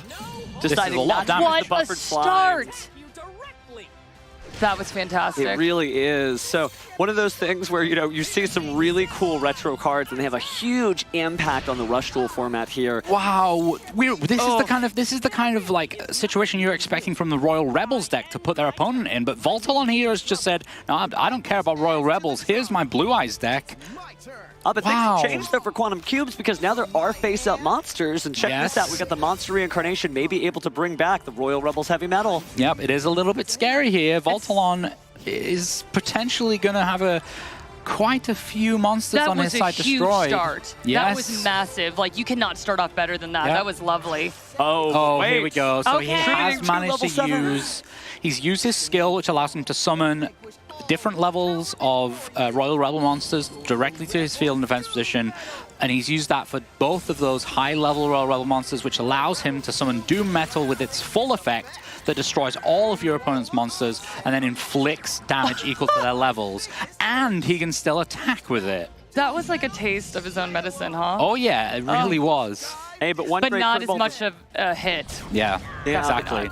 And because it was Voltalon who did this kind of big attack first, Quantum Cubes is still in a little bit of a scary position. He's only got 2 monsters, so yeah, it's a little bit scary here. Only drawing 2 cards too, which means he probably couldn't commit those to the field. Looks like we're setting a monster. Okay. Oh no, setting a monster. Much defense here. Oh, this is great news for Quantum Cubes, not so much for Voltalon.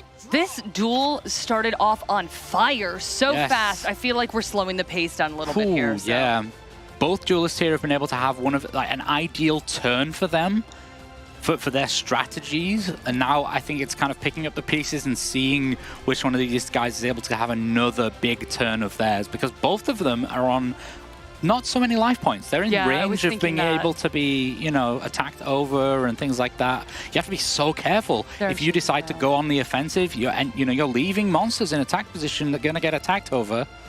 Yeah, they're definitely on shaky ground, so I think being a little bit apprehensive, slowing down the game a little bit, that's a good move. Yeah. Quantum Cube's taking a moment to think there, because you run the risk of, if you go on the offensive, all of a sudden, you've opened yourself up with only 1,600 life points left. Yeah, You really only have to go in when it's time to win. You can't overcommit to the field. Oh, but there's a different card. Wow. Quantum Stop Cubes. defense. That is a weak monster there. We could get maybe enough damage. Into the Twin Edge. Let's see. You need a monster with 3,200 attack or higher in order to clear that out, or maybe a little bit of effect damage there, but Quantum Cube's just thinking, how am I going to put this puzzle together and, well, lead the series too? Yep, so you're going to need a 3,200 attack monster. I don't play one of those in my build of Royal Rebels, but let's see if Quantum Cubes... This is the smart move. That was exactly what I thought he would do. Yep, just playing super defensive. He's not able to finish it right now. Take some life points, Yeah, just put his opponent really, really on the ropes here. 700 life points is not a lot at all in Rush Duel. Which means Voltalon may have to seize this opportunity. Knowing that there's a stop defense card in that deck, that means maybe there's more copies of it too. Oh, yeah. So you kind of have to rush in. Yep. It's going to be a now or They're never. tiptoeing now, though, I feel Yeah, like, right? It's the World Championship. It's not like there's another round Well, after we this. started off so strong. I was just blown away, and now I'm just on the edge of my seat. I'm just like, oh my gosh, what's going to happen next? Yeah, Voltalon's going to have to figure this one out. And got a new hand. Yeah. So let's see. He's got 2 cards from last turn still that he was unable to use. Okay, here we go. We're going to see some of the Monarch engine here. So Zeus, the Wisdom Vassal, is able to shuffle back 2 of your cards from your graveyard. Then your opponent's allowed to set a spell which you're looking to destroy there with Wilhelm, the Wisdom Monarch. You definitely don't want to leave the stop defense that hurt you so bad left on the field. Exactly. So I'd like to think that Wilhelm is going to destroy that at some point during this turn, unless Voltalon has some kind of way to just clear everything out and go for that win. Let's see. I'm a little concerned. Quantum Cubes has a really great back row right now. Voltalon, I feel like, needs to put down some spell and traps. Okay. Oh, he's got the Soul Drake. He's Blue going Eyes White Dragon? Yes, he's going to tribute the Soul Drake and that face-down monster to special summon the Blue Eyes White Dragon. He's then going to be able to use the Blue Eyes Bright Dragon's effect. When Blue Eyes White Dragon's on the field, he can target a face-up monster and destroy it with the Blue Eyes Bright Dragon's effect. And now he's going to be able to tribute summon the Wilhelm. This is looking great. Great. Quantum This Cube is awesome, yeah. is going to need... Yep, so he checks that. Just to get the information. Yeah, to get the information there. He has got the ability to negate something. Wilhelm the Mega Monarch. That's going to allow his opponent, well, force his opponent to destroy one of their cards. But we're going to see here Voltalon attacking in. Could we really see Blue Eyes White Dragon attack directly for game on the World Championship stage? What's the aggro, though? We have got that trap card set there that we saw from Wilhelm. That is going to negate the attack. The guard will negate the attack. Still hanging in there. That's being okay. said, It's a huge momentum shift for Voltalon, especially 100%. when Quantum Cubes is only going to draw 2 new additional cards. Those 3 cards didn't help him before. Maybe it was just because he had a full field, but this is it. This is the hand to get back in the game. Yep, this has to be it. So once again, we see Ro with the Death Doom Requiem summoning. He's summoning 2 big monsters and then tributing them both. We may see a big Doom Metal here. It could be a lot of damage and quite enough to close this out. Yep, I don't think that Quantum Cubes is even going to need to enter his battle phase. Doom Metal is just going to get some rocking on the go and destroy all of those dragons and monarchs. Oh, no. Does show That you the nuance of hurts. gameplay. Wow, it does That hurt. was an amazing duel. That It was started a lot off of back so and forth. strong, slowed down, and then just at the end, oh man, that was incredible to watch. Wow. Okay, and we knew Voltalon would be able to fight back. Yeah, Voltalon But as back and here. forth as it was, though, think about it. Technically, Quantum Cubes is up 2-0. He is only 1 game away from being declared the World Championship champion of Rush Duels. This could be the final match that we get to cast of the Speed Duel No, Rush we don't want a Duel. 3-0. I know. Come on. But come it on. just, I mean, it's showing Quantum Cubes has got absolute power here. But Voltalon, yesterday, he was able to take a 3-0 against Zeta, one of the stronger players that we had during this tournament, making it to that top 4. He might just think, oh, okay, I better get my game on. I'm ready to rush now and bring out that 3-0. Let's wait and see. Those are both grinds, too. I thought they were fighting tooth and nail through both of those duels. Oh, yeah, they weren't one-sided. Neither of those duels really felt like it was totally one-sided. You can definitely see that Voltalon is in his head a little bit now, though. I mean, it's now or never. You have to perform right now. Every single click of the mouse as he sits there on that desk is important. Every single card he chooses to play is equally going to put Quantum Cubes, on the ropes himself, but to a certain degree, that trophy is going to go to one of these 2 duelists. Yeah, it's only a few moments away, potentially for Quantum Cubes, or we're going to see Voltalon take quite the steps up the mountain that he has to climb here. Also, we're talking about Rush Duel, though, so, Voltalon could turn things around and win the next 3. I don't think Quantum Cubes is super confident either. He needs to make sure that he executes here. Yep, big start here from Voltalon, managing to get all of his cards onto the field. We do see the Angel Essen. Oh, it does not pay off. It does not pay off because the Shield and Sword gets sent to the graveyard.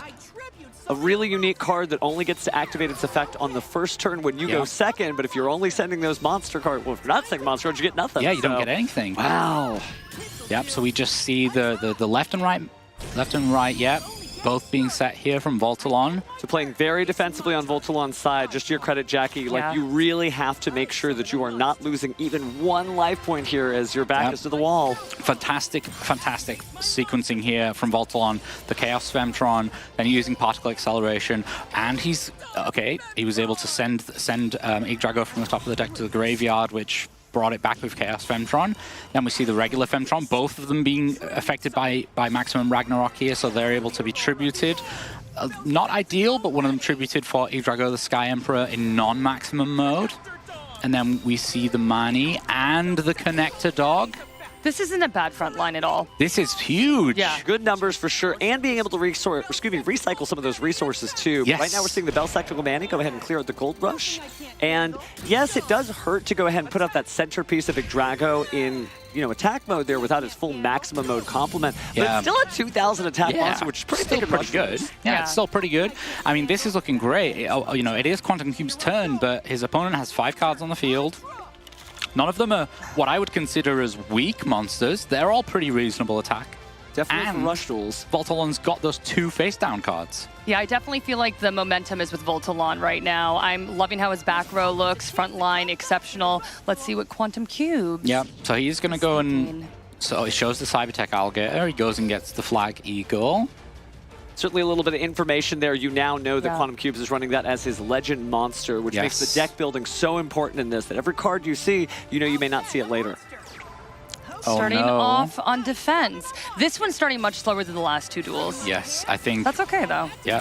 Okay, great. See the Barrage of Steel. Hits just another Particle Acceleration. They're probably both feeling the nerves right now, right? 100%. Both for very different reasons. Exactly, yes.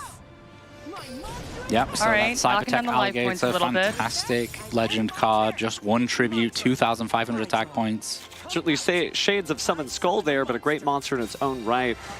But now we're going back in with Voltalon, using the Chaos Femtron to go ahead and grab one of those maximum mode pieces of Yggdrago there.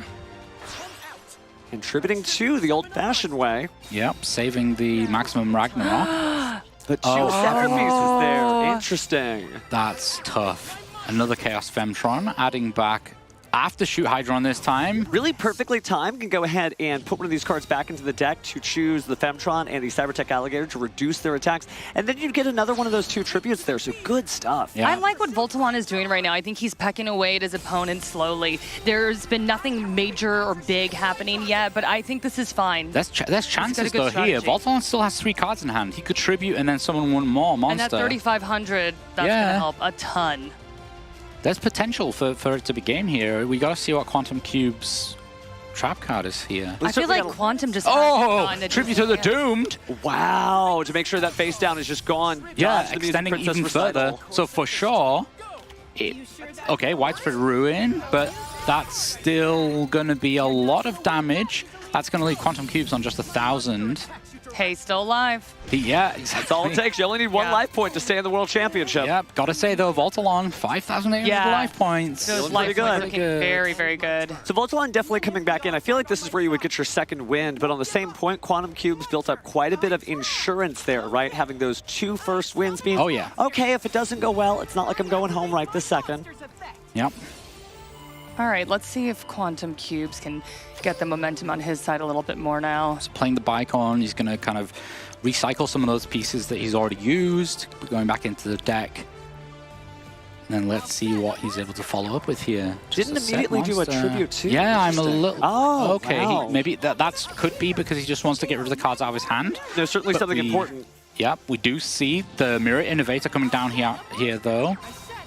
Yeah, that was probably it. He just wanted to get all the cards out of his hand. And we're going to see Mirror Innovator's effect. We're going to see for how many. He's going to shuffle 1, 2, all 3. And look at that. Yeah, huge Mirror Innovator there. There we go. So Quantum Cube's getting back into the game here, reducing the life points of Voltalon to 3,800, but leaving a lot of defense mode monsters on the field and only having 1,000 life points left. Remember, the Cyber strategy, if Voltalon is running Sigurgate Soul, can use that for just a little bit of effect damage to sort of push the conversation without going the battle phase. Yes, we've not seen whether he's choosing to do that or whether he's playing the 3rd copy of Yggdrago. I don't know why. I feel like Voltalon has this one, just in my gut. I mean, again, he's playing the slow game again, but I really feel like he has the momentum still. No, I think Besectical Manny's effect here is going to boost it up high enough to attack over the Mirror Innovator. Yeah. And then, yeah, He's just been able to stay a little bit ahead the entire time. Yeah. So Voltalon finally takes a game There here. we got go. ourselves a match. It is not Amazing. a 3-0 finish, and it wouldn't be with these caliber of competitors here. They were going to hang in there no matter what. Both we saw here both duelists able to win with the nail cyber strategy. No maximum summons needed, just good old-fashioned tribute monsters. Yeah. That maximum Ragnarok skill really, really gets you there. I felt like on that one, they both came in a little bit more apprehensive. It seems like Voltalon knew that he needed to survive, whereas with Quantum Cubes, I think he just got a little bit nervous. He just really wanted to make sure he sealed the deal with that third duel. That was not the case, though. Yeah. We are going to a fourth one. So. It's a very interesting matchup, that one, because when you've got light machines, just generally the nail cards have got quite high attack points. You don't really leave anything to be countered by the light machines. So I also yeah, felt like very neither tough. of them did anything super flashy. They were just pecking away at each other. Ooh. Speaking of super flashy, we got a Roman mirror match here. Here we go. And this could be quite the interesting match if they're both running the same psychic strategy. I think they are. Yep. Here we go. This is going to be a good one. This is going to be kind of crazy. Roman Cassidy, everybody. Okay, on defense. Starting off apprehensive again, being safe. This is super. Hey, it has worked for him, so I'm like, be safe. No, you go first. Yeah, Yes, exactly, yeah. right? Yeah. This is I was just about to talk about Candy, about how sometimes you have to end up leaving Candy just laying around some places, but you need to be really careful, because if your opponent's able to get that Prima Guitarna out with a large amount of attack points, then it's going to be quite scary. As long as we don't leave that Candy on the field for longer than 5 seconds, I'm sure we'll be okay here. Yes. But only the 5-second rule. Looks like we are going in the battle phase here and clearing some monsters out. Yeah. Yep. Now, this is a really cool deck, Luke. Do you want to walk us through all the cool, like, psychic control strategy that this deck can put out, just even with the cards we have on the field? Also, aesthetically, top notch. yeah. Very, very Top adorable. notch. It's beautiful. And yeah, I so know. the important thing with this deck is that they have spells, all of the Jamp spells as we call them. They are so powerful. Generally, they need to interact with a psychic type monster, whether it's in your graveyard or field. And when it's the Candy monster, it lets you do something a little bit extra. And most of the time, that's gaining life points. And then you also have Prima Guitarna, which lets you spend a bunch of life points to boost up your power. And then in the most recent box that we were talking about earlier, you also have a few more options that allow you to control the field a little bit more. Now, Transcendent Miragius and that set really just did it. Amazing things for the Psychic deck, because I feel like this was a deck that wasn't commonly played maybe at the beginning and introduction of Rush Duels, but now the Psychic strategy, man, if you're a Roman fan, you are eating well. Yes, and with the shift of that, as well as the skill, people stopped using Reedy Beat and starting to use Shine instead. It really brought the deck together. I feel like mentality-wise, Quantum Cubes needs to be aggressive, seal the deal, win finals. We saw Voltalon come out, again, a little apprehensive, coming out on defense. I think that is the smart move for him. Peck away at your opponent. Again, that worked for you last time. But again, the pressure's on. We're in finals. Voltalon is really taking some of his time here. They're being very thoughtful, for sure. Now remember that Duel Links timer still is ticking on their end. Oh, man. The pressure is on. Feeling ever when you see it go red, right? Oh my gosh, my heart just starts racing thinking about it. Okay, so we see Candy once again. Let's see where Voltalon decides to go from here. Probably going to see a Jamp spell. Man, they're really does being have a smile on super thoughtful right now. Yeah. I mean, we've heard it from all the duelists. You can't overthink, right? It's like, be patient. That was one of my sensei's most important rules that he Well, told me. it's true, because you can't just give up whenever you're in this situation. You just have to collect yourself, be calm, and Voltalon's doing exactly that, using the skill, increasing the level of that Psychic monster to 5, and then using the Can Melody skill to return it to the hand, and then get rid of that card in the back row. Yep. That 3900 card is scary. Yes, and Siesta Torero nailed it. I always say it wrong. Sorry. You did nail it. That was wonderful. Little bit proud of myself. So, Speaking of being proud, though, we're about to see the shining superstar in Duel Links here. It's Prima Guitarna. Love her. She's gonna Need rock to out. cosplay her. This is one of my favorite animations. Just yes. Cool. Well, it's also a yes. great monster. Yes, and powerful too. This yes. is where Voltalon is going to be able to really put some damage in. Oh, didn't decide to pay any life points there. I guess it just wasn't worth the extra 600 damage to him. I think if he had another monster, he probably wanted to go for it to get that direct attack, but because he was planning on attacking over something in defense position, that probably wasn't worth it. I'm loving Voltalon's front line right now. I think he's in a great place. Yes, yeah. He's not had as many of the life point gaining jam spells as I would have liked. Yeah. But that's, yeah. And then we see Rhythmical Performer. It is just an incredible card there, but how crazy is this mirror match that they both lost jam spells? Again, though, it does recycle the hand and kind of take away options from your opponent. So Rhythmical Performer has been really, really good. Done so much for this deck, and we're seeing that now. And in the mirror match specifically, you're playing against a deck that is playing a lot of spell cards, which means Rhythmical Performer has a much greater chance of drawing an extra card. And I'm going to say this, really pretty card. Oh, yeah, no, it's all gorgeous. I just point out all my favorites. If you really look at all the Candy artwork there, you'll kind of see her go so through her good. amazing transformation. I It's love just like that so an idol much. to a pop star princess in her own right. Yeah. Again, we're going to see the Siesta Torero. Really great card there, possibly Yeah. a choice of a tactical card because you are recycling cards back in the deck.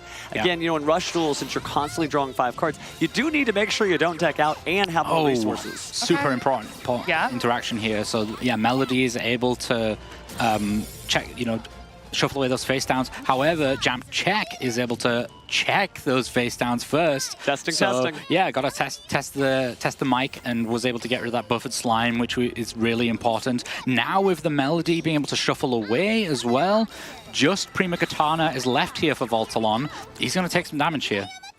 Some great play on Quantum Cube side, and again, Voltalon is going to be on the ropes as he loses another 1,500 life points with this attack. Yeah, for but the he's next 5 doing okay cards. life points-wise right now. Yeah. Neither of our players, although this mirror match, neither of them have gained too many life points. No. It's true, that's what the deck's all about. I guess they're saving it for the end of their set. This is a very strange finals. I feel like both of our opponents were not seeing anything like massive or huge. It's just a very slower, methodical game. I like it though. It's really fun. It's just making me really nervous.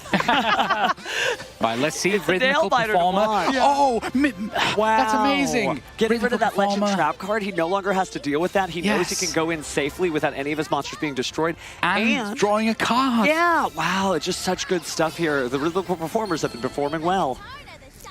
Oh, here we go. Prima Katana once again, and via the Miracle this time. And searching another Prima Katana using the skill. And we're going to see a second one come down. Ooh, I'm going to need a calculator to get out right now and see what's going to go on. Should be a 1,200 boost for the low cost of 2,000 life points. Yes, let's see. Is there another monster, though? Oh, that's we a do bigger have another Rhythmical Performer. This could be enough. It could be It enough. could be enough. It all comes down to what these back row cards are for Quantum Cubes. And he knows there's no negate attack since he saw that Widespread Ruin. And he knows there's no Widespread Ruin because he saw the Widespread Ruin. Yep. Let's see. Do we see the recital here? Oh, the buffered slime. He waited because he didn't want to be over 3,000 life points, so Yes. he didn't take 2,000 damage. This is the caliber of Rush Duel at the World Championship stage. And just to show that he's in control, Voltalon still attacks with Prima Katana. Just got saved though. Just so that he knows. Yeah. He knows who's boss right now. Oh, yeah, at any time. They're you better so put something out there. close. The life points right now, I'm like, oh, we're so evenly matched. We have a mirror match. Yep. They're This is both around 2,500 life points. Right now, I'm terrified of the Rhythmical Performer being sat there on 500 attack points. It could cost him this duel here quite easily. And the championship. We've got to remember, Quantum Cubes is only one game away from I being the know. one to lift this trophy. But could Voltalon tie things up now? Yep, let's wait and see. So we're going to jump up. And we sent Melody, so it gets the attack boost, and that is going to be a very big amount of damage. So Quantum Oh my God! This attack takes it. You have your very first Rush Duel champion. Oh, I love that reaction. Quantum just put his arms up. He's all smiles. Oh. All smiles there indeed. Quantum Cubes just taking a moment there as the crowd applauds. Even we're clapping here at the desk. We're clapping. Because he's the very first Rush Duel World Champion. That's Luke, him. should you say it? Etched Yeah, history for all etched time. into history. I'm going to get my chisel out and get the original tablet It's going to be a brand new one. The first name on there, Quantum Cubes. Oh, goodness. But Voltalon did incredible stuff and such great sportsmanship. Definitely. Understanding the weight of this, but a duelist of his caliber will be back on the stage before you know it. Why am I going to cry right now? This Because is it's so the World awesome. Championship. That's why. Here we go. I know. Oh, when he's My got the favorite trophy and moment. raising There it is. We're clapping Quantum again. Cubes is your World Championship for Yu-Gi-Oh! Duel Links in the Rush Duel format. There is none other. What a battle, too, for both of these competitors. And that was such Amazing a grind. game. Like we said, so methodical, so Yep. thoughtful, taking their time. Well deserved. wow. Well Absolutely deserved. deserved. And that smile, what a journey he's been through, Yeah. all the duels, everything worth it. And now we'll probably be hearing from him soon, but I think he's just taking that moment in. Yeah, I mean, what a game. What a whole match. That was fantastic. The skill it requires to play that mirror match But is look at the huge. reward for the skill. You get to raise Yes. that trophy above and beyond everyone and be the first person crowned world champion at our World Championship 2024. And let's give props where props are due. He started off excellently. He got those first 2 duels under his belt, relieved some pressure from himself, and then he just had to secure the deal, and he certainly did. Look at that sigh of relief. Look at that. Just feel like, okay, yay. yeah. That's what you can He's like, see "Don't it talk about setting in. me." You can see it setting in, right? Oh, goodness. And it should set in because he Yeah. did work hard and he did make it. He made his dream come true despite all the adversity that you have to do. Great opponents, great cards, great duels. Yeah. Now he's your world champion. Oh, my Yeah. goodness. I cannot wait to hear his reaction, and hopefully we can get a deep dive into those duels there. I know they're setting that Wow. up on the stage right now. But Luke, I mean, this has just been such an amazing 2 days. I can't believe it. It's an absolute honor to be able to sit here and witness the crowning of a new champion. What Yeah. can I say? Wow. It really, He it played doesn't happen so every well. day. No, he played so well too. Also, that was Quantum great. had a grind yesterday. He went 2-1. You know, sometimes we see these like Yeah. really dominant players go all the way through, but he fought hard. He battled. Voltalon certainly did not make it easy on him. Yeah, I mean, we saw, you know, that Voltalon was able to do such a crazy sweep in that in the semifinals. You know, going into this matchup is absolutely crazy to be able to, you know, do that. We'll talk about Let's crazy. hear for our champion right now. Gonna hand it over to Kangas. Thank you very much, casters. I am live with Mark Andre, our first ever Yu-Gi-Oh! Dueling's Rush Duel World Champion. And I gotta start by saying, what's the first thing that you felt when you picked up this trophy as the first ever World Champ? Oh, I'm super happy and a big sigh of relief because Voltalon was hard. Tough opponent to have. そうですね、優勝おめでとうございます。初のラッシュデュエル、世界チャンピオンというところで、その気持ちなどを教えていただけますかとのことで、優勝できて非常に嬉しいと思います。そしてちょっとやっと安心しました。ちょっと決勝の対戦相手が非常に手強く、やっと終わってくれたとの気持ちでございます。My next question for you. This is the first ever year for Yu-Gi-Oh! Dueling's Rush Duel in the game. What does this trophy and what does this moment mean to you, knowing that you are the first to ever do it? It means a lot, and I've been supporting Rush Duel since the release. And I hope more people played it because it's not as simple as people think. There's some strategy in it. And I hope it's gonna bring more people. 今年がラッシュデュエルの最初の年となりますが、それに関してのコメントなどをお願いできますかというところで、今回の大会などもあり、ラッシュデュエルのプレイヤー数もいろいろ増えてくれると嬉しいと思っております。自分もラッシュデュエルがリリースされてからずっとサポートしてきており、やはりそんなにシンプルじゃなくいろいろ奥深いところがあるので、試してみてくださいとのことです。Well, anytime I stand next to somebody who has achieved something great, and this is an incredibly great achievement, I love to ask, what did you learn about yourself in the process to get here and win this world champion? I learned that even if you're the underdog, don't give up.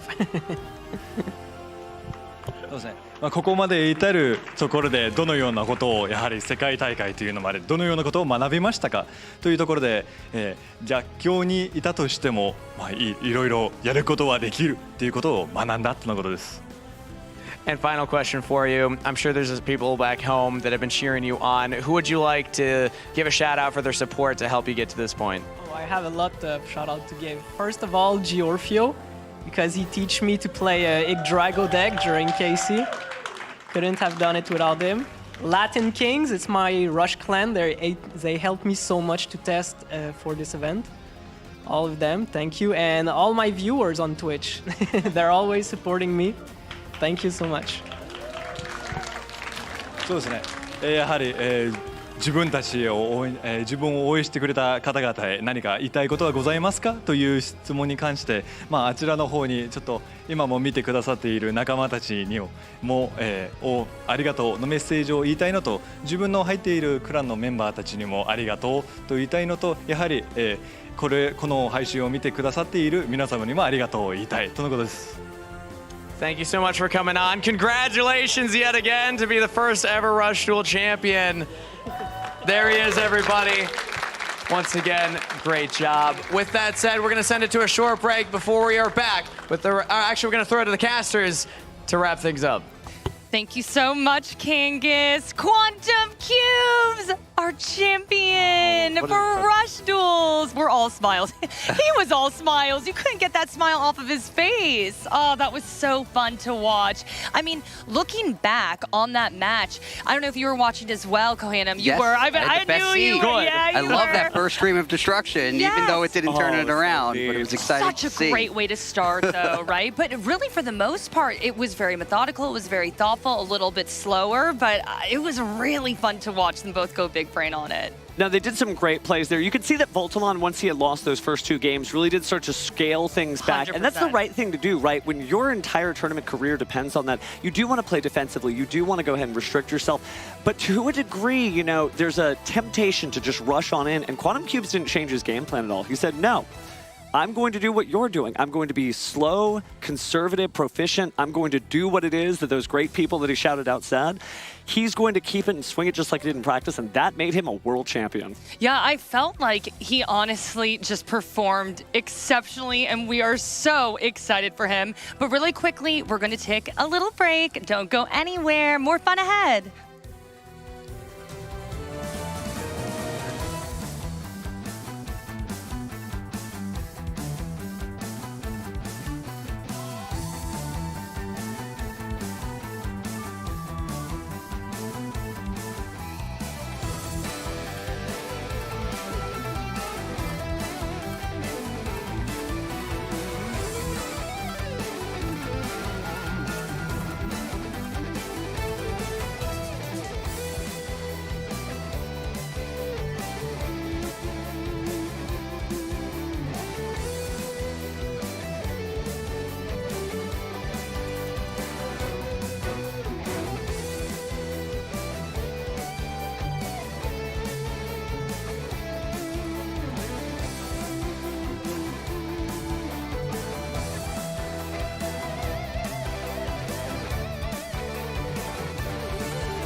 It is time for the Speed Duel Finals. A new champion will be crowned. I'm so excited. I'm Jackie Jang, and I'm with Stephen Darling and Michael Kohanam joining us.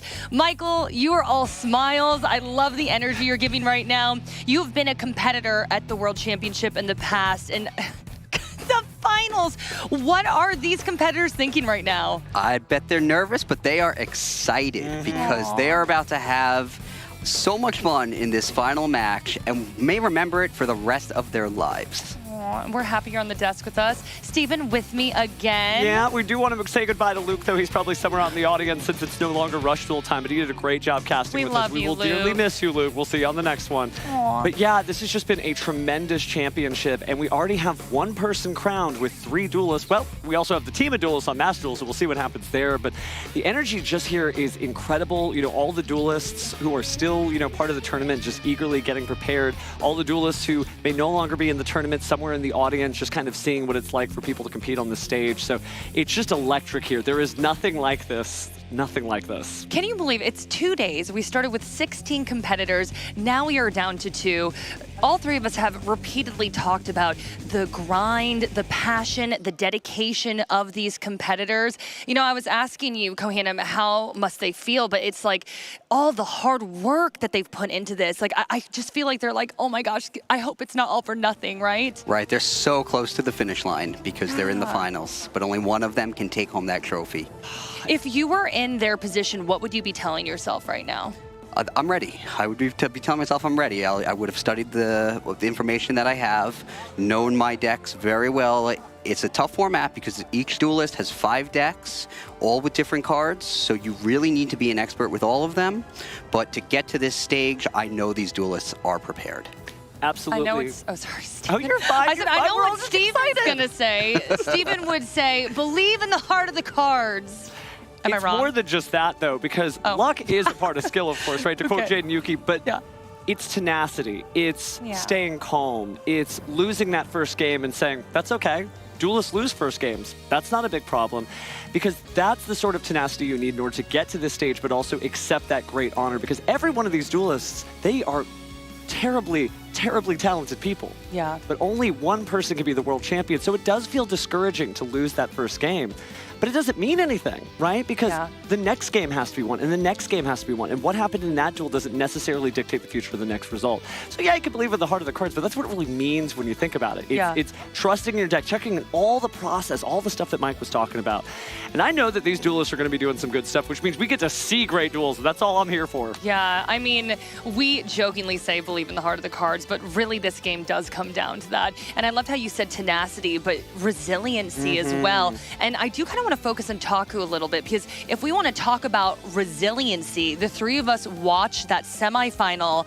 Taku took down Tadashi. Tadashi had 2 swift wins in the beginning, and Taku just clawed his way into the finals, Kohanam. Yeah, you can never get discouraged, and I think these players are used to that because they're not to qualify for this event.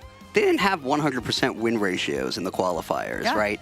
They played hundreds of duels, most of them, and won maybe 60, 70% of those duels and made it to this stage because over the course of those duels, they proved their skills, showed that they are better than the other duelists competing, and in, you know, with the large number of duels that they played, proved their strength. So they know one loss may be a setback, but it's not the end.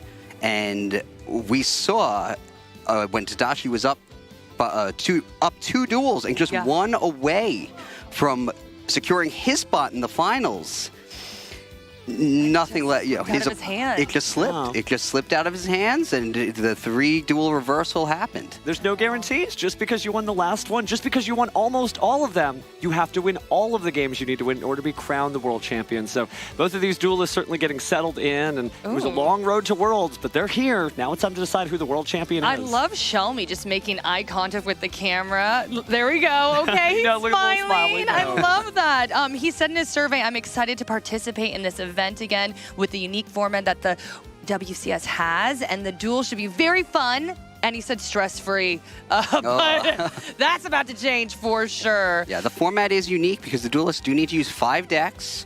The number of cards permitted are across all 5 decks. So if you use 3 of a card in one deck, and assuming it's not on any sort of forbidden and limited list, if you use 3 of a card in one deck, you can't use any in the other decks, with the exception of the one tactical card that the players are allowed to choose, which will break that limit and can be used in all 5 decks. Also, I said this yesterday, so I have to say it now. For Taku, his dueling philosophy, I mean, Steven, would you like to take a go? Yes, I'd like to say this. It's win, win, win, win, win, win, win, win, win, win. And I counted that, and you can check the Yu-Gi-Oh! Dueling app because all the survey responses there, that is genuinely what he said. Well, he is one win away from that. That is true.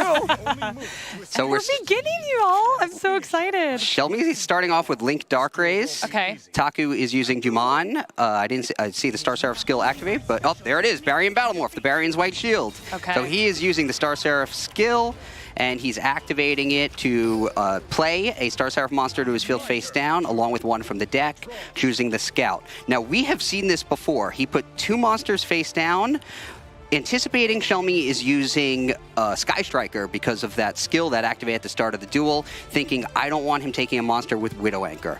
But the last time we saw this, we saw the Sky Striker player summon Hayate, increase its attack points to 2,300, and then equip an equip spell that allowed it to attack twice and win. So we will see if Taku has better luck. It is what makes Yu-Gi-Oh! Duel Links those powerful skills because, you know, Duelists may be saying Sky Strikers in Duel Links, but this is not your everyday Hayate combo because using the skill allows you to power it up, and then that direct attack twice with that equip spell, that is game in this situation, and so that we may see a repeat of what we saw yesterday.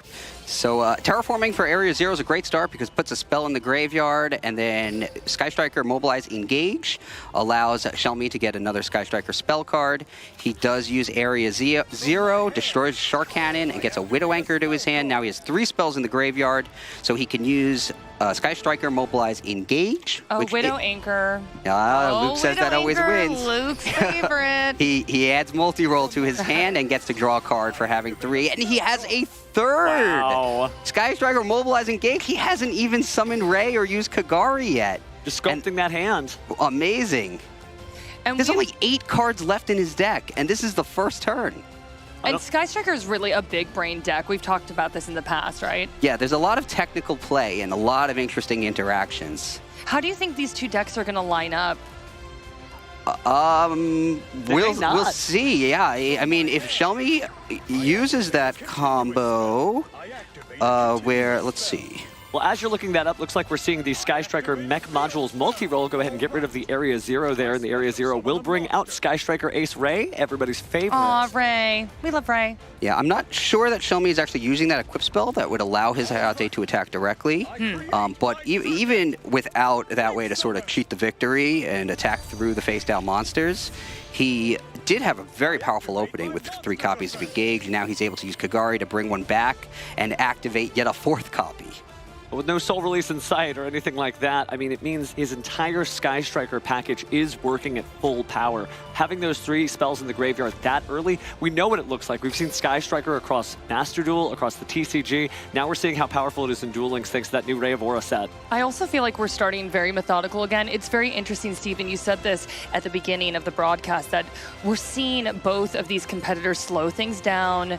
You know, they're tiptoeing, right? This is the finals. They're desperate to win. Well, it's kind of a stealth mission, right? You want to make sure that you don't accidentally trip off the alarms and give away what your strategy is to your opponent. You really have to creep on in until it's that moment. So it's time to strike. Yeah.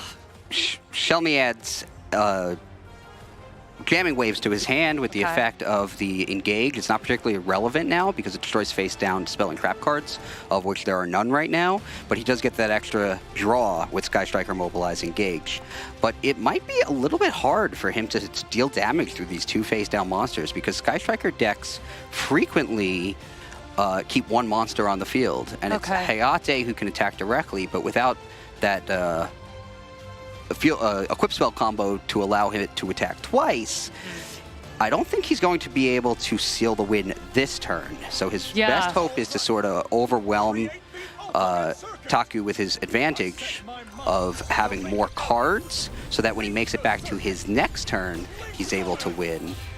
They're not coming out blazing at this point. It's definitely a little bit slower. But Right, because it progresses. Taku had set those monsters, I assume, to defend against Widow Anchor.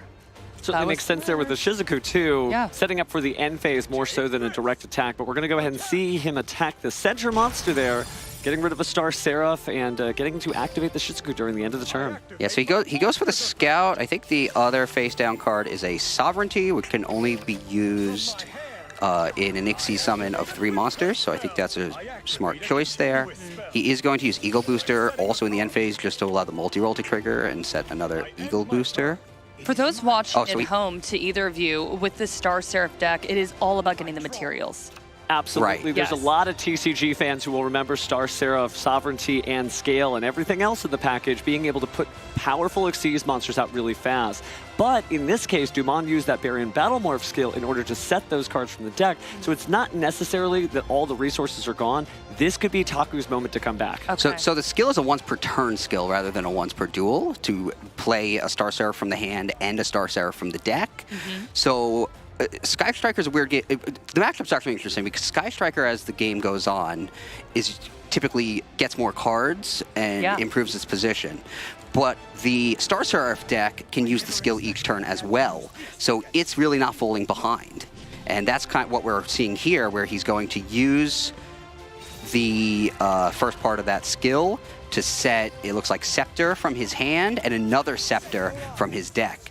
And both Scepters can activate when 3 monsters are used in an Xyz summon, each effect destroying a card and drawing a card. So it is a powerful play, but we'll see if Shelmy is able to stop a 3-material Xyz summon. Well, as Luke always says, Widow Anchor solves everything. Because it's true, though, having to get those monsters face up. Now, here's the thing. Taku had to know that, right? With all the different searches from the Sky Striker deck, facts, you kind of know what you're getting into, so this seems to be the follow-up play. Taku had not yet used his normal summon. That's what's so strong about the skill. It fills the field with monsters before doing that, and his normal summon happens to be a Scepter, so he is still able to destroy up to 2 cards on the field with their effects when he makes a 3-material Xyz summon.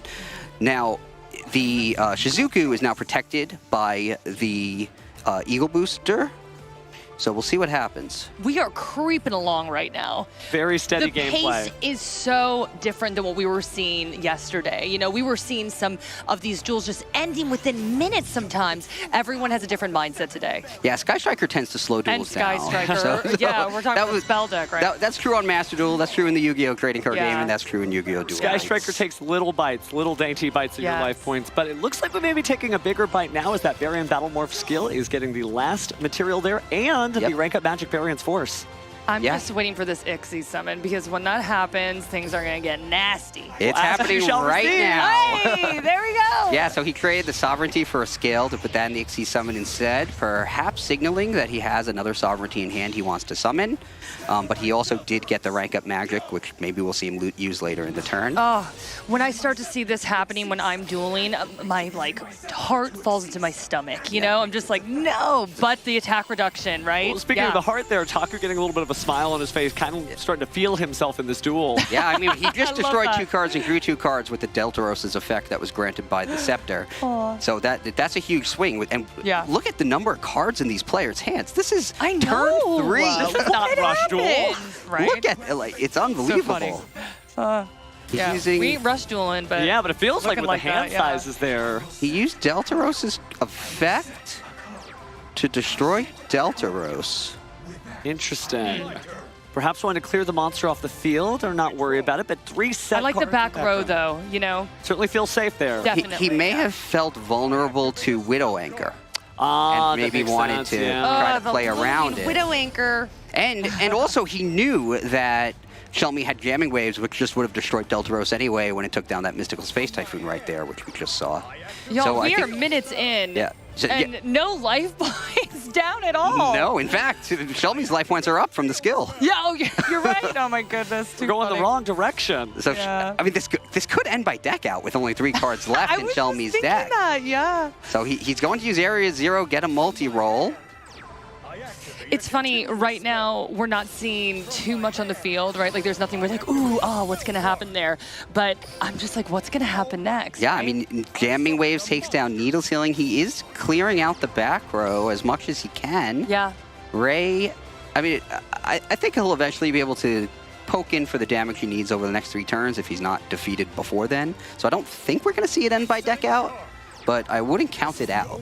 Certainly something you don't see every day, especially on the World Championship stage, but activating that Link Dark Rays skill to power it up to 2,300. It's bigger now, so you're right, it might just take an attack or 2 before this duel is over. You know what's so interesting, too, about the finals is that they can't see each other, right? There's obviously a monitor in front of them, but I just feel like the energy would be so different, right?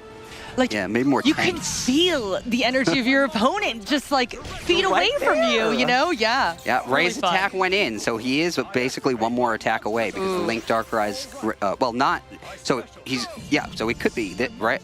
So he's using the, he's using Ray's effect to tribute it, summon Shizuku, and attack directly for 1,500. 200 life points.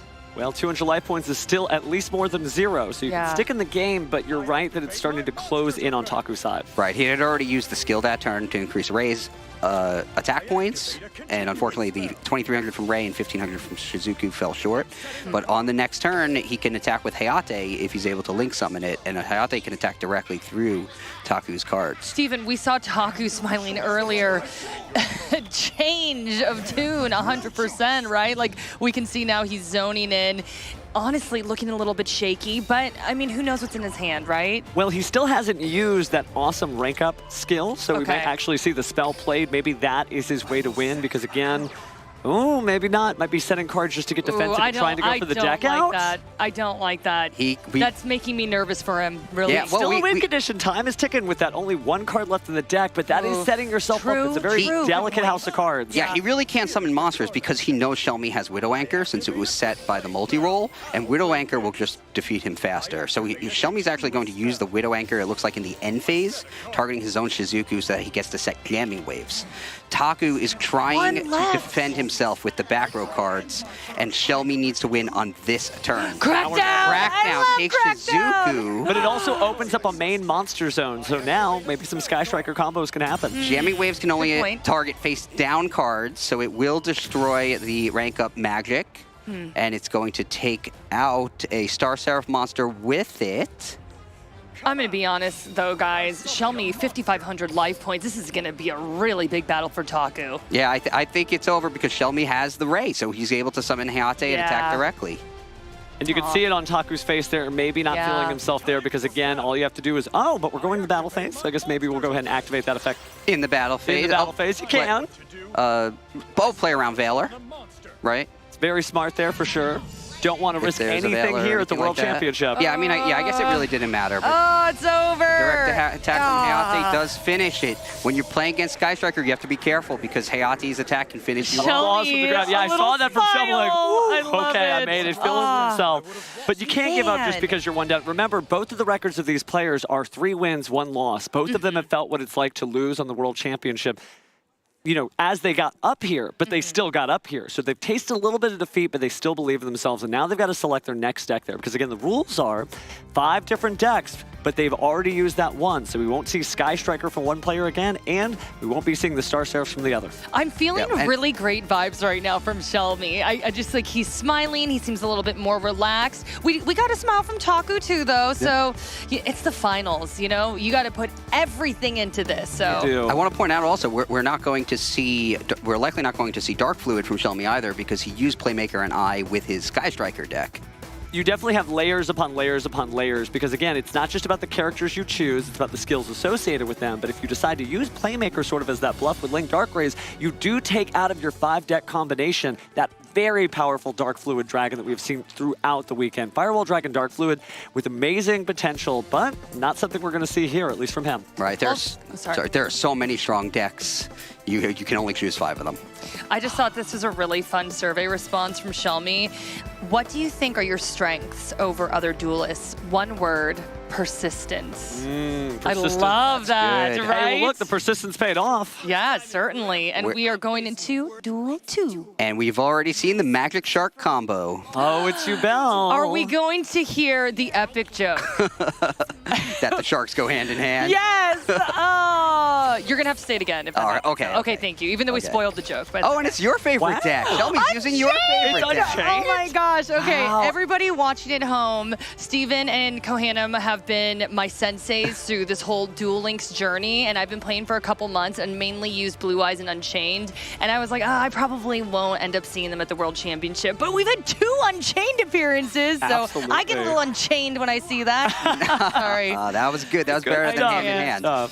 I get nervous when I see Unchained, though. I just feel like it's not in the meta right now. Well, it is clearly because using all these great Unchained resources lets you keep putting cards on the table. Yes. But Ubel is a great bluff here. Effectively, we're in the tournament at the point where everyone knows everything, but Ubel also could have been sort of like teasing the Sacred Beast deck, but instead we're seeing this very powerful Fiend deck that everybody really is familiar with on the TCG and Master Duel side, so it's really great to see it on the World Championship stage for Duel Links as well. Sacred Beast is so scary to me. It's just got massive monsters. It scares me when I see it come out. And I think that's what he was trying to threaten here, but as you see, Shelmy just working out a different set of Fiends here. And Shelmy sets Escape, summons Rakia, uses Rakia to destroy Escape, summons the Sarama, uses Sarama to set the trap card, Escape back to his field. And it looks like he is now Link summoning Unchained Soul of Rage.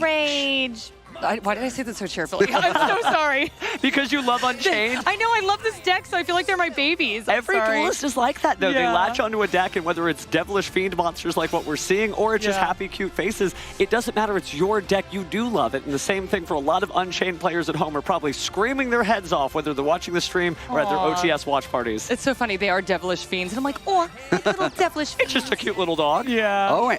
Oh, and it looks like Taku is using Sky Striker with the Magic Shark combo skill. So that's really cool because Sky Striker doesn't really have its own skill specific to Sky Strikers, other than the one that puts Engage in the deck, which players aren't really using since they can just main deck Engage. One of my favorite parts of Unchained is I feel a little bit vulnerable sometimes, but then even if my monster gets destroyed, it just, I'm back, baby, I'm back. Right. And that's like my favorite part. Speaking of coming back, Unchained Twins Rakia is going to come back from the Unchained Soul of Rage effect. But hey, it's time for Buzzsaw Shark, and there's a lot of Zexal fans that know what this means. It's about to be a lot of materials for a future Xyz summon. So this is just me being silly, but I really love the shark deck just because I like sharks. That's all I gotta say. Fine. Yeah. A lot of people do fall in love with decks like that. Look at that. I'm sorry. This monster is so cool. Hey, right hand. Right hand Shark with Buzzsaw Shark, make Bahamut Shark. I love and Bahamut then Shark. Bahamut Shark's effect is going to special summon a number 47 Nightmare Shark to the field. So we didn't see the left-hand shark, so they aren't hand in hand, but they may be fin in fin as we go into the next one. But this time we're not seeing a shark, we're seeing Desperado. Taku. This could be it. This could be it. Wow. What? And a direct attack. There's a lot of things in Duel Links that could stop a direct attack from the hand. Do we have anything? We don't. Not. So it's all tied up 1-1. Shelmy being clapped back at by Taku. We've got ourselves a match here with applause from the crowd. Shelmy said he was persistent, though. I don't think he's giving up. We've seen a lot of positive energy from him. Taku, though, I'm sure thrilled to get that to be 1-1. It does not feel good if you're down 2 duels. Yeah, that deck was really cool, actually, because combining Sky Striker with the Sharks is not a traditional strategy. Yeah. Using Sky Striker cards there. And there we saw he didn't even open with the right or left-hand Shark, which is typically how you want to use the skill, to send one from your hand to the graveyard and then send the other from the deck to the graveyard, so you can special summon both and make a rank 4 without special summoning. But because he had the Buzzsaw Shark, he was able to special summon Bahamut Shark and then use its effect and rank up. He was able to still win in just a single turn. And it's a reminder the Buzzsaw Shark is still really good, even after all these years. Also, talk about the pace change there, right? That first duel, that was grindy, right? A little bit slower. This one, over in a flash. Yeah, I was talking about how much I loved Unchained and Sharks. The next thing I knew, it was over.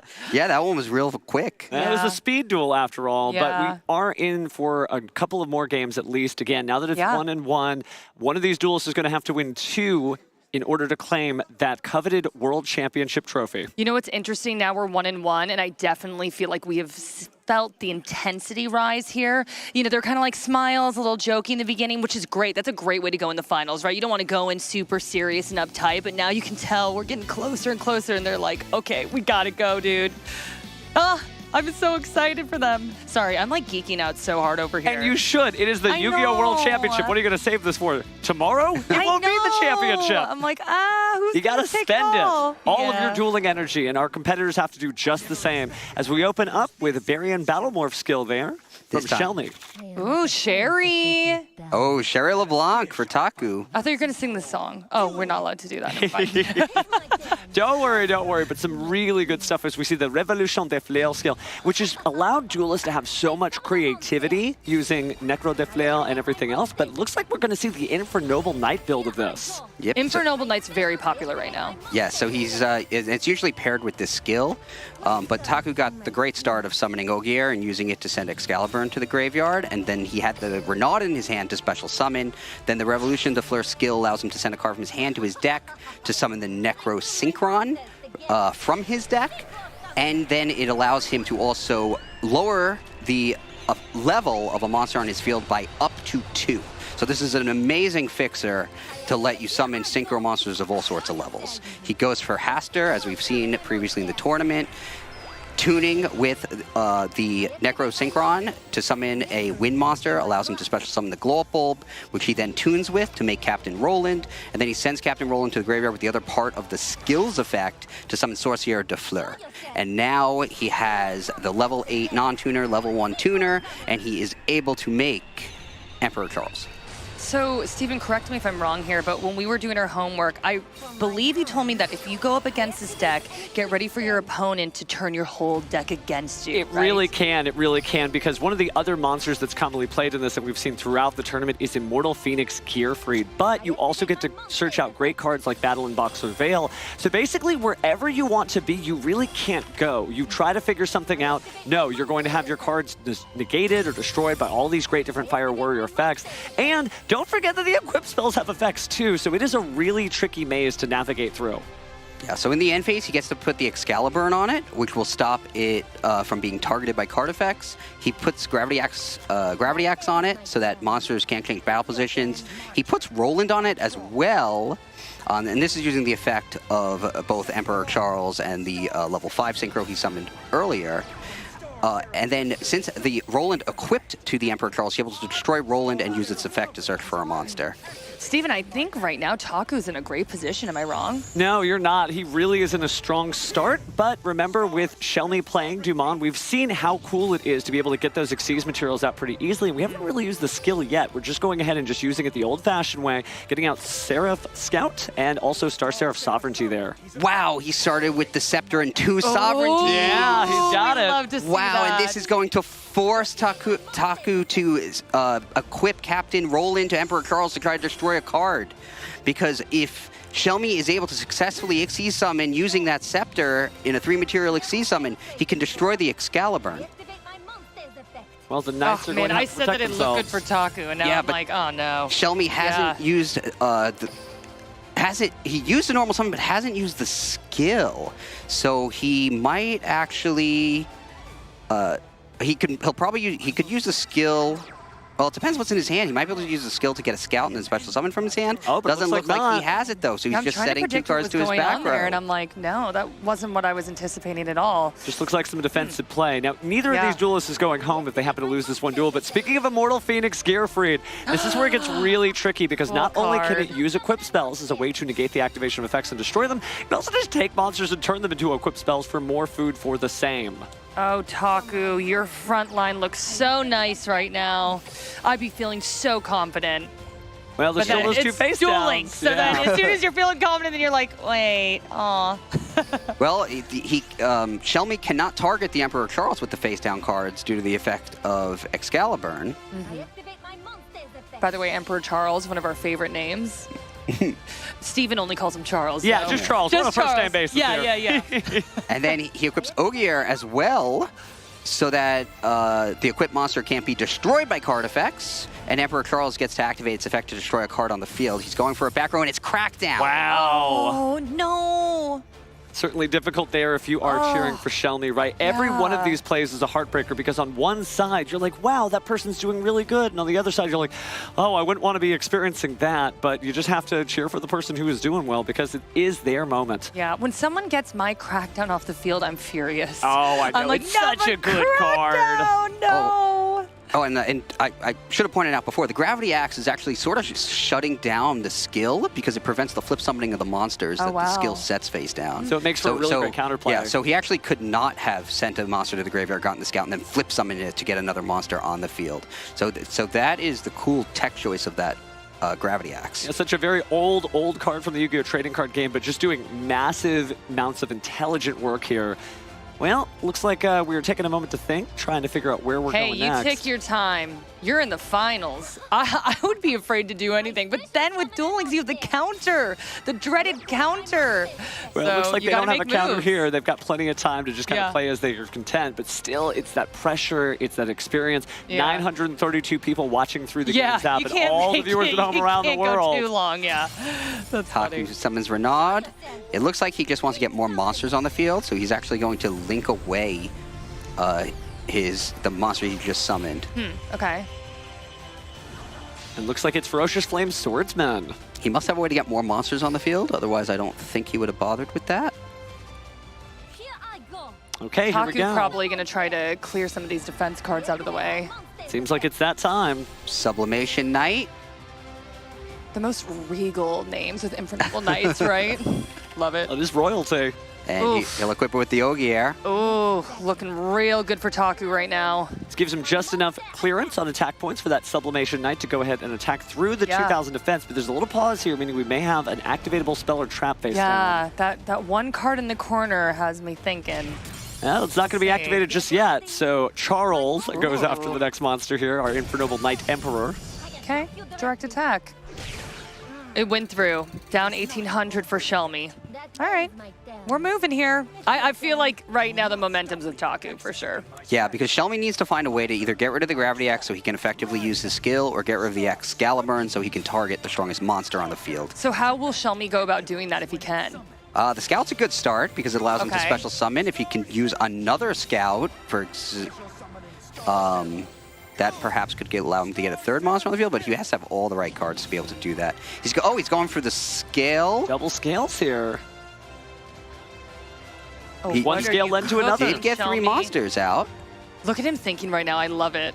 He's like reading out loud, you know, like making sure he's got his process down right. Being careful, got to check that extra deck. Be careful, Whatever card it is that comes out, I mean, you can't take that back. So this is destiny being decided right now as he considers his options. Totally. Obviously, a lot of great choices, but he can only pick one. Oh, I love how methodical he's being. Sorry. Yeah, sorry. So the Scout summoned the scale summoned the scale, but again, he doesn't have a Scepter out, so he doesn't have a way to destroy a card just from the Xyz summon. He can make Delta Roast, but he can only destroy one of those back row cards if he does that. So I'm trying to think, what is he going to summon?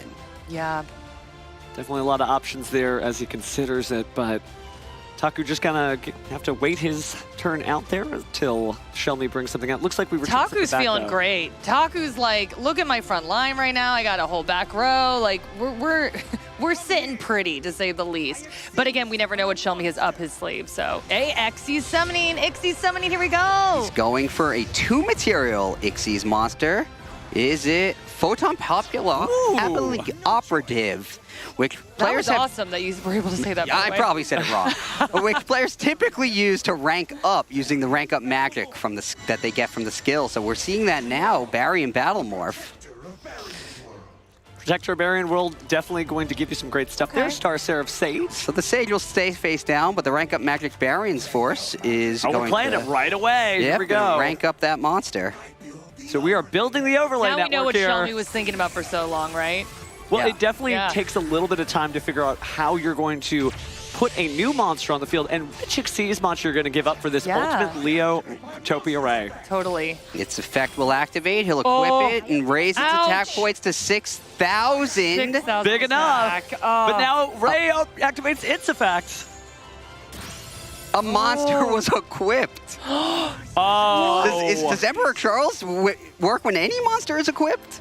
Charles. What just happened? Charles is the Emperor for a reason. Or remember that Shelmy might have known that, and he's just using that to basically get set up and ending his turn with 3 defense mode monsters in order to keep things out. That hurts so bad. If I was Shelmy, I'd be so mad that got stolen from me. But Shelmy isn't. Shelmy just sort of saying, okay, I'm still in here. I haven't lost yet. Yes, you're right. Yeah, I just checked the text. Emperor Charles will activate to destroy a monster on the field, a card on the field when any monster is equipped. Doesn't have to be your own monster. Definitely a Duel Academy test there, and That unfortunately may not have passed the exam. Yeah, oh man. Now all 3 of those monsters are just face down, can't change battle positions. He really wasn't able to fight through anything. No. We're going to our next Link summon here. Let's see what we've got. Nightmare Phoenix to destroy the face down, just to make this a safer play.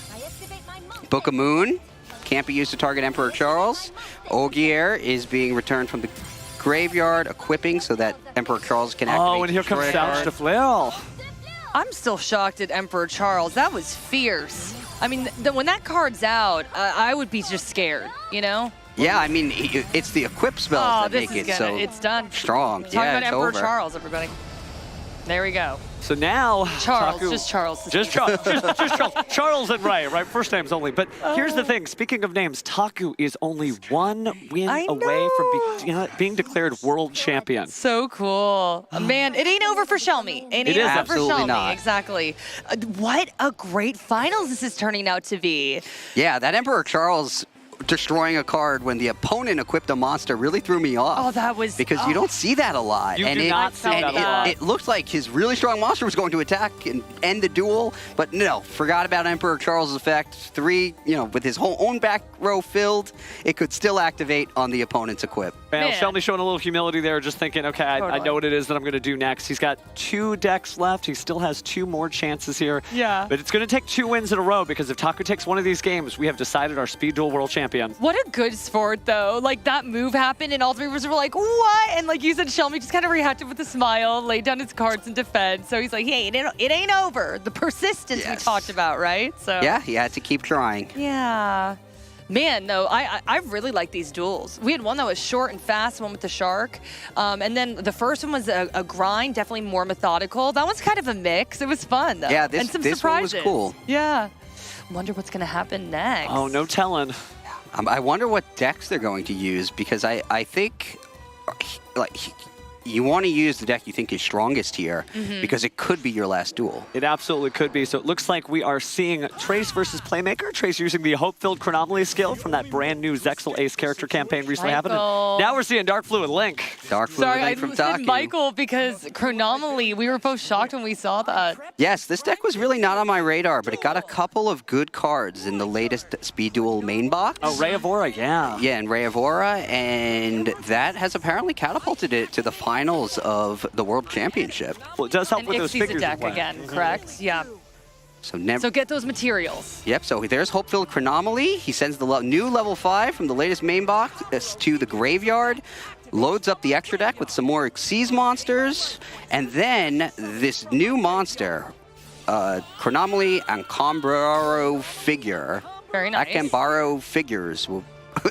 That was good. Yeah, it's pronouncing. Yeah. From the graveyard, you can pay 1,000 life points to special summon it, and part of the skill also allows you to send an Xyz monster from your extra deck to the graveyard to make all of your monsters match the level. Make all the monsters on your field have a level matching the rank of the sent monster. So he's doing that now to send a rank 4 monster from his extra deck to his graveyard and make all the monsters on his field level 4. So goodbye Utopia, but what do we need those rank 4 materials for? Let's see what we Xyz summon here as we build up the overlay network.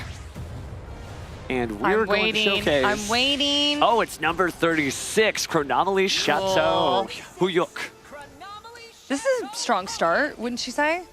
Oh, yeah. No, being able He's to have getting the materials he wants. great Xyz monsters, Yeah. good defenses. You were playing against the ropes. Love that Notice we back talked about row. conservative play. Yeah. And the Akambaro figures did come back as well. Yeah, this is actually one of the 4 Xyz monsters added to the extra deck by the skill, so you don't need to include it in your deck.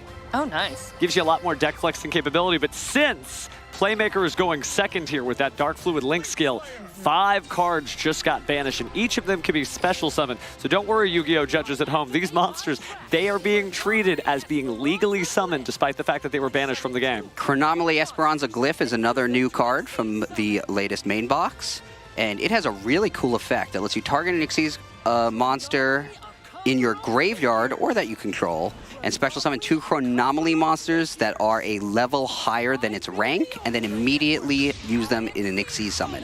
So this is a 1-card Xyz summon. Okay. And since the Utopia is in the graveyard from the skill, now he's also able to summon Chronomaly Vinama. There's our big bad. There is our big bad. And correct me if I'm wrong, Chronomaly Vimana uses materials to negate opponent's effects, correct? Correct. So it can use 2 materials to negate effects, but also has another effect that allows it to gain materials. So Chronomaly Duelists often use Vimana to sort of control the field, make it so that the most important card effects that the opponent tries to use get negated. It can also increase its attack points too, or? It is able to increase its attack points as well as part of the effect that also gains the material. That's a fearsome card to have out there, so great for Shelmy. Definitely seeing all that come into play now. Again, Yeah. that Link Slayer being negated, trying to destroy some of the spell and traps, and stealing a material there to make itself even more pumped up and gaining that attack. But we are seeing Firewall Guardian hit the field, so we still have plenty of plays. As you know, some people call this deck like the Cyber's pile deck, right? A stack of Cyber's monsters that whatever you draw, you're able to link summon something. So Taku probably thinking which of those great link monsters are going to summon next. Popular options have been things like Cyber's Wicked, Cyber's Witch, but no telling. He's the one in the driver's seat here. Oh, Shelmy has the trap card Barrage Blast. It is a continuous trap card that actually lets you detach materials from machines.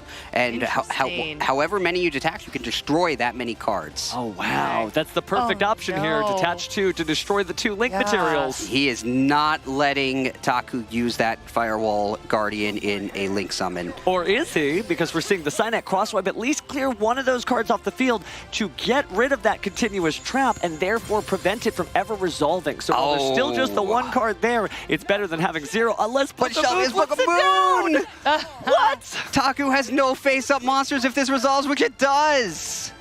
He can't link summon unless he can somehow get more monsters onto the field. But he can if he has any of the cards commonly played in this deck that allow you to special summon banished monsters. As I said earlier, any of those cards could get you back in the game. By themselves, maybe not strong, but at least a chance. That's pretty much just different dimension reincarnation at this point because he has 3 cards in his graveyard. Shelmy's smiling, by the way. Right. Shelmy's like, I'm in a good place. He used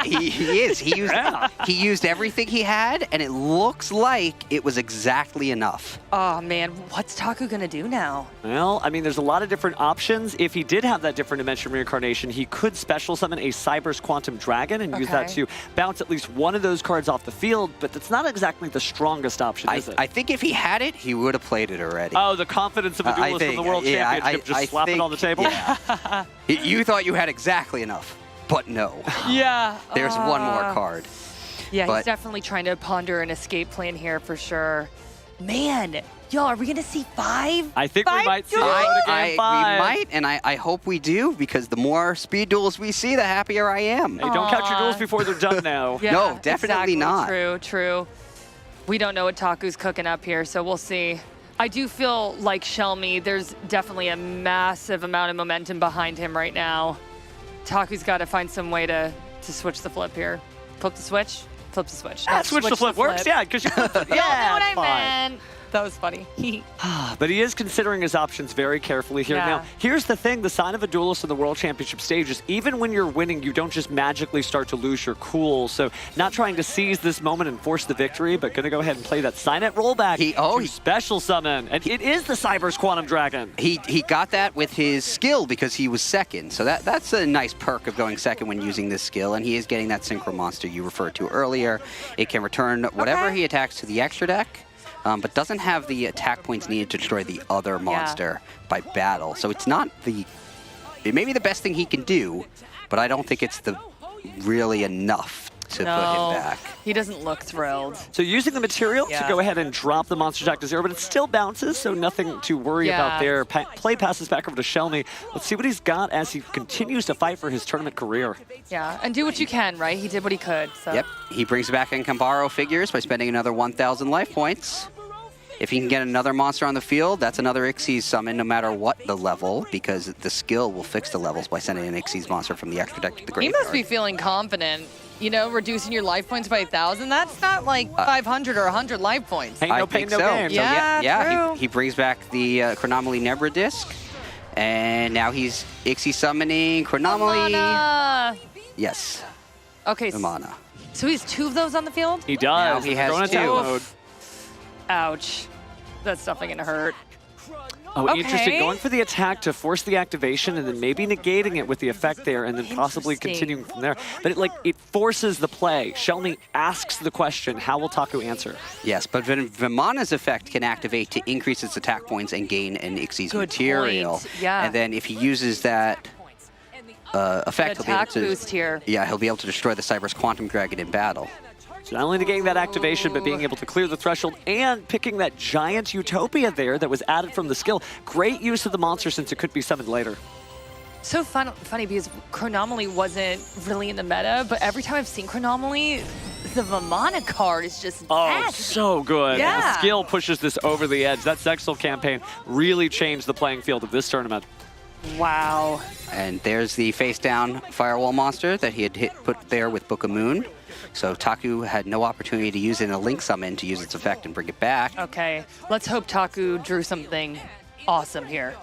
Yeah, because he needs the momentum to shift. Yeah, well, in the draw phase, Shelmy is going to use the effect of, it looks like at least one Vimana, which will increase the monster's attack points for the turn and give it that second material. He'll chain the other one. They both have 2 Xyz materials. They have once per turn effects, but each of them can use their effect once per turn by detaching 2 materials, which means he has 2 monster effect negations right now on the field. Taco has his work cut out for him as he'd have to play through multiple effects there, summoning Link Disciple at first, maybe going to push the Firewall Guardian just to kind of ask again another question. Are you going to use the negate on that? Shelmy very well might, because he does have 2 effect negations. So I think cutting him off here and cutting him off on whatever the next effect is Okay, take me to likely the will brain end of it. Taku right now. Like, what can he do to combat this right now? Other than ask, let it resolve, bestie, he has to just continue to play more cards. He needs 3 good monster effects. 3 good monster or effects. some good spells or traps. Oh, Taku. Because shrug of the shoulders there. Yeah. The first one got negated with 2 Vimanas on the field, both of which could negate a monster effect. I think it was an easy call to stop the Firewall Guardian. Ugh.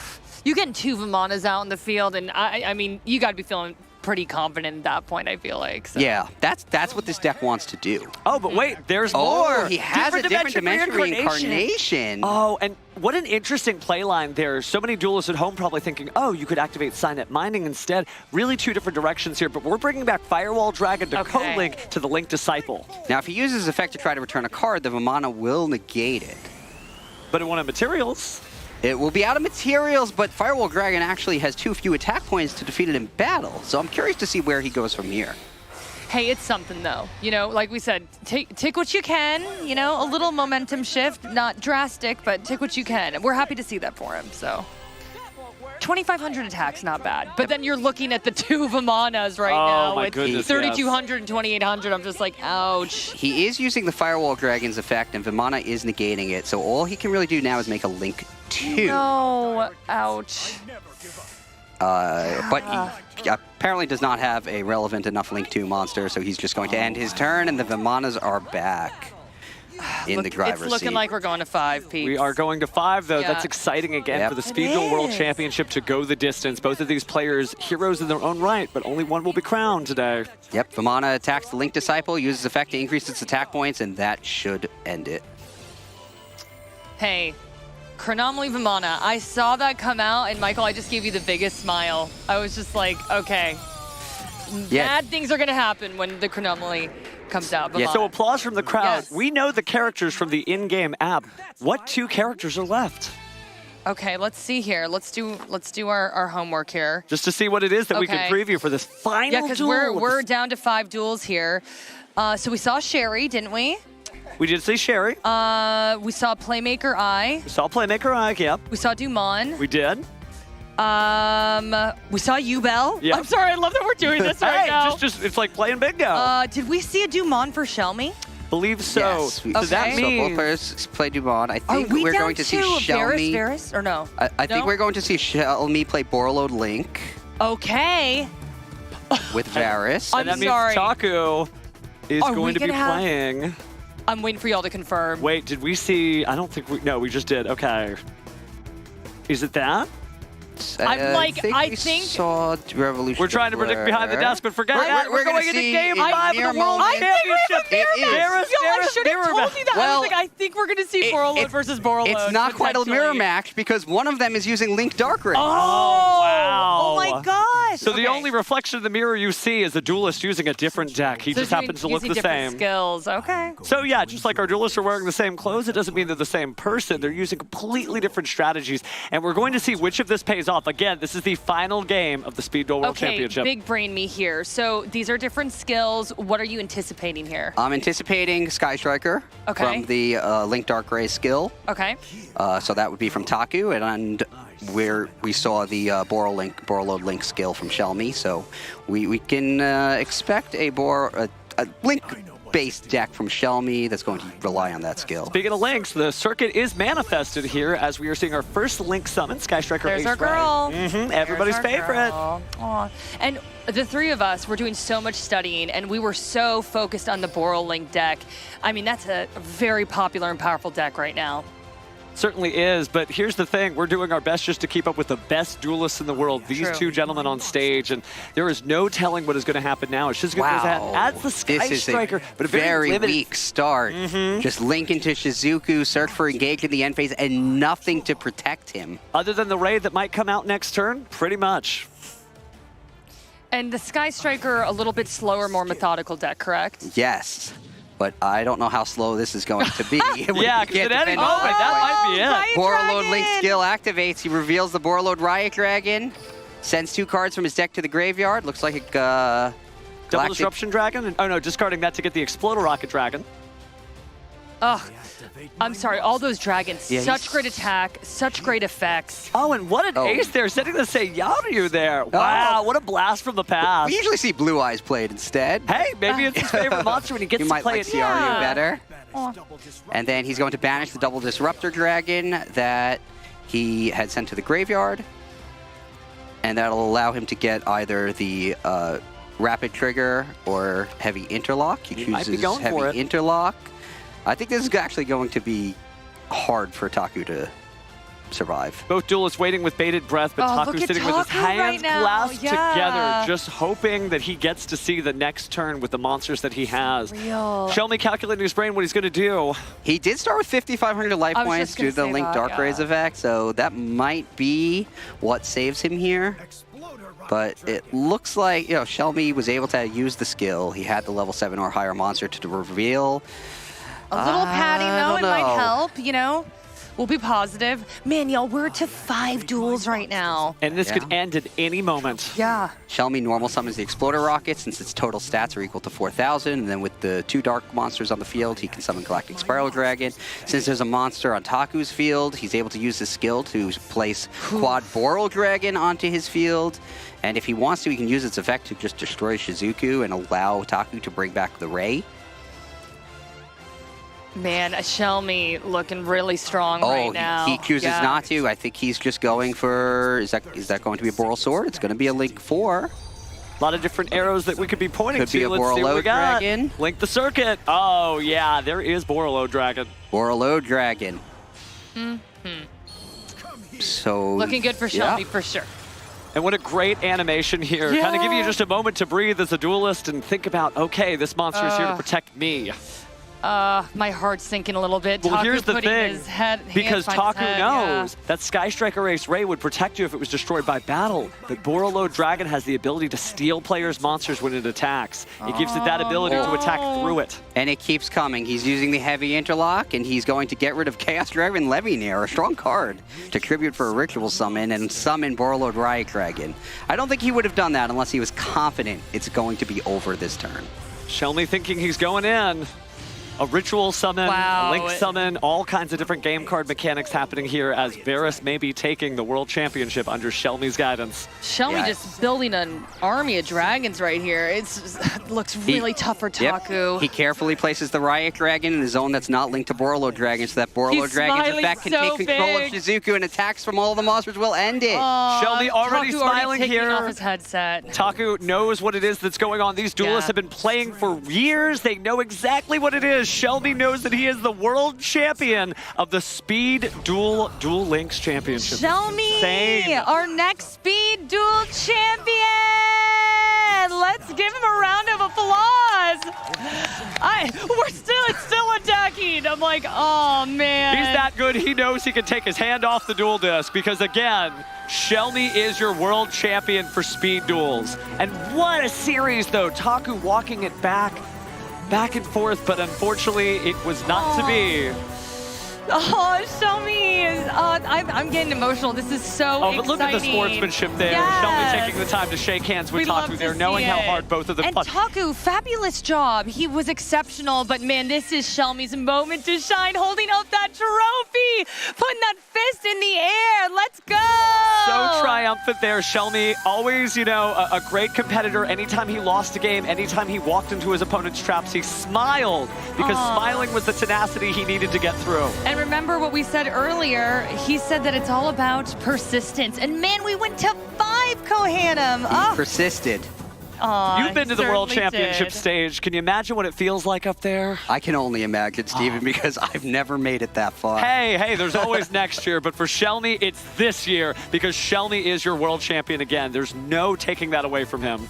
Hard fought and well deserved. I mean, honestly, looking back at all 5 of those duels, they were so fun to watch. We saw so many incredible decks, all of them paced completely differently. I mean, honestly, that last duel really stuck out to me. It was just like Shelmy had the momentum, he had the energy, came out with that Borolo deck and just dominated. Inspirational. Yeah, just inspirational. It was awesome. And I'm so happy it went to 5 duels, so we got to see all 5 of both players' decks in action. Yeah. Good stuff. Good stuff. Hopefully that inspired some duelists at home because it shows you that even if you're down and out, just hang in there. You might be the world champion before you know it, but just such an electric series of duels. And it shows you how diverse the speed duel format is right now. We've got more decks and more packs coming along the way, but like We saw jumping an Unchained. Yeah, Unchained. Yes.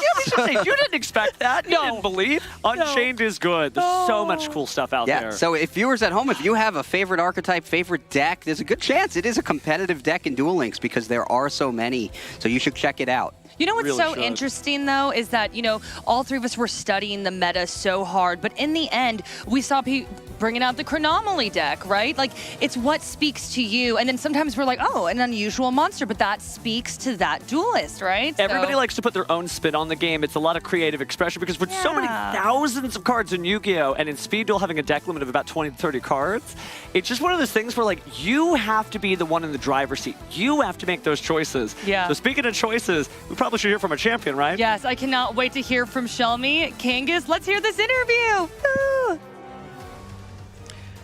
Thank you very much, casters. I am on stage with Sebastian, aka Shelmy, our Victor World Champion for Yu-Gi-Oh! Dueling Speed Duel. Congratulations. I want to start off by asking, what does it mean to you to win this trophy on this stage? Means a lot. I was playing Dueling since 2017, and when I was a kid, and this is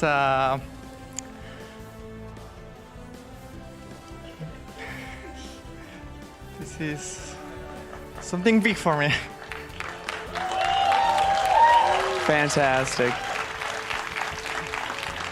優勝おめでとうございます。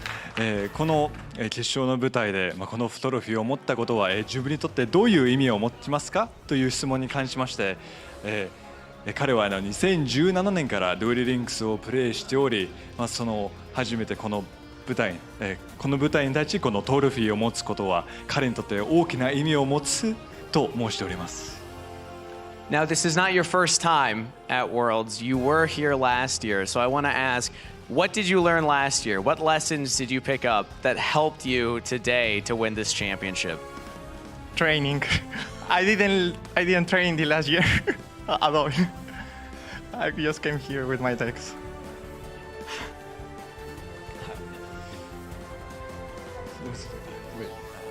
Training being the big difference maker from last year to this year. そうですね。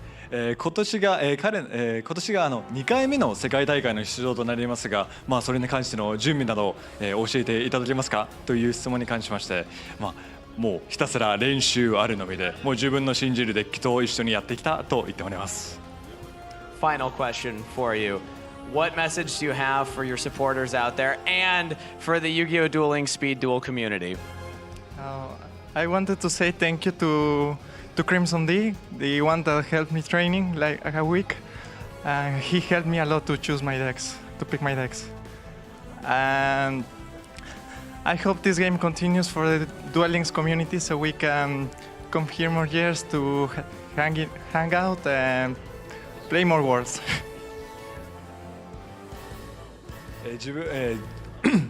この配信を見ている、応援してくれている人たちと、そしてデュエルリンクス全体に何か言いたいことはございますかという質問に関しまして、自分の練習やいろいろ尽くさってくれた仲間にありがとうと言いたいところと一緒に、デュエルリンクス全体に、デュエルリンクス自体が続くことでこれからもプレイし続けていきたいと言っております。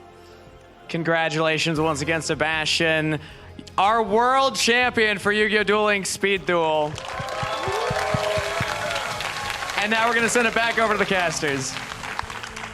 Thank you so much, Kangas. Congratulations again to Shelmy. And we're getting emotional over here. I don't know what else to say. Yeah, that was just incredible seeing, you know, what wish does Shelmy have? Just to be able to play in his favorite game for a little while longer. The best duelists in the world want nothing more than to just duel. Yeah, I know. I literally 3 words. This is something big for me. You know, I literally, and I could just see him shaking, holding back that emotion. Go him. You're just nodding your head. It was smiling. amazing Yeah. to see. I'm so happy for him. Yeah. And I see how much he appreciates this victory and how much it means to him. Yeah, and then, you know, he was here last year and he said, like, the big thing was training, that hard work paying off, fighting through that fiver. I'm gonna try to make that a word. Kohanam said no, Jackie. It's true, though, because, like, he was here. He was at this World Championship stage, but he didn't believe his own hype. He said, I need to improve. I need to do more work. So that's something that everyone can learn from, is that you can be good, but you can still climb and be your better self. Yeah. And then it was interesting to hear him say that, you know, deck choices was very important. But, oh my gosh, this just coming in. We have some exciting news. Roll the video. Roll the video now. Maybe not. Okay, but there should be something We're rolling the video soon. Something exciting is about to happen. I don't know when, but it is moments I can only away. have so many heart attacks I'm sorry, on stream. y'all. I know. Look at I know it's Kohanam. going to be exciting. Yeah, like, when they say, like, hold on, something's about to happen, we're like, well, what do you mean something's about to happen? Okay, momentarily, that exciting news will be coming down. But, I mean, let's just focus again on that finals. You know, I loved how, in the end, he was like, I just want to spend time with my friends. I want to explore worlds. That literally got me. My eyes Friends is an started to important water. part there. Like, friends. He didn't say opponents. He said friends. Those are people he met through this glorious game. Oh, Michael, I know It's that you want to happening. come in, but that exciting news, it's coming down now. For real.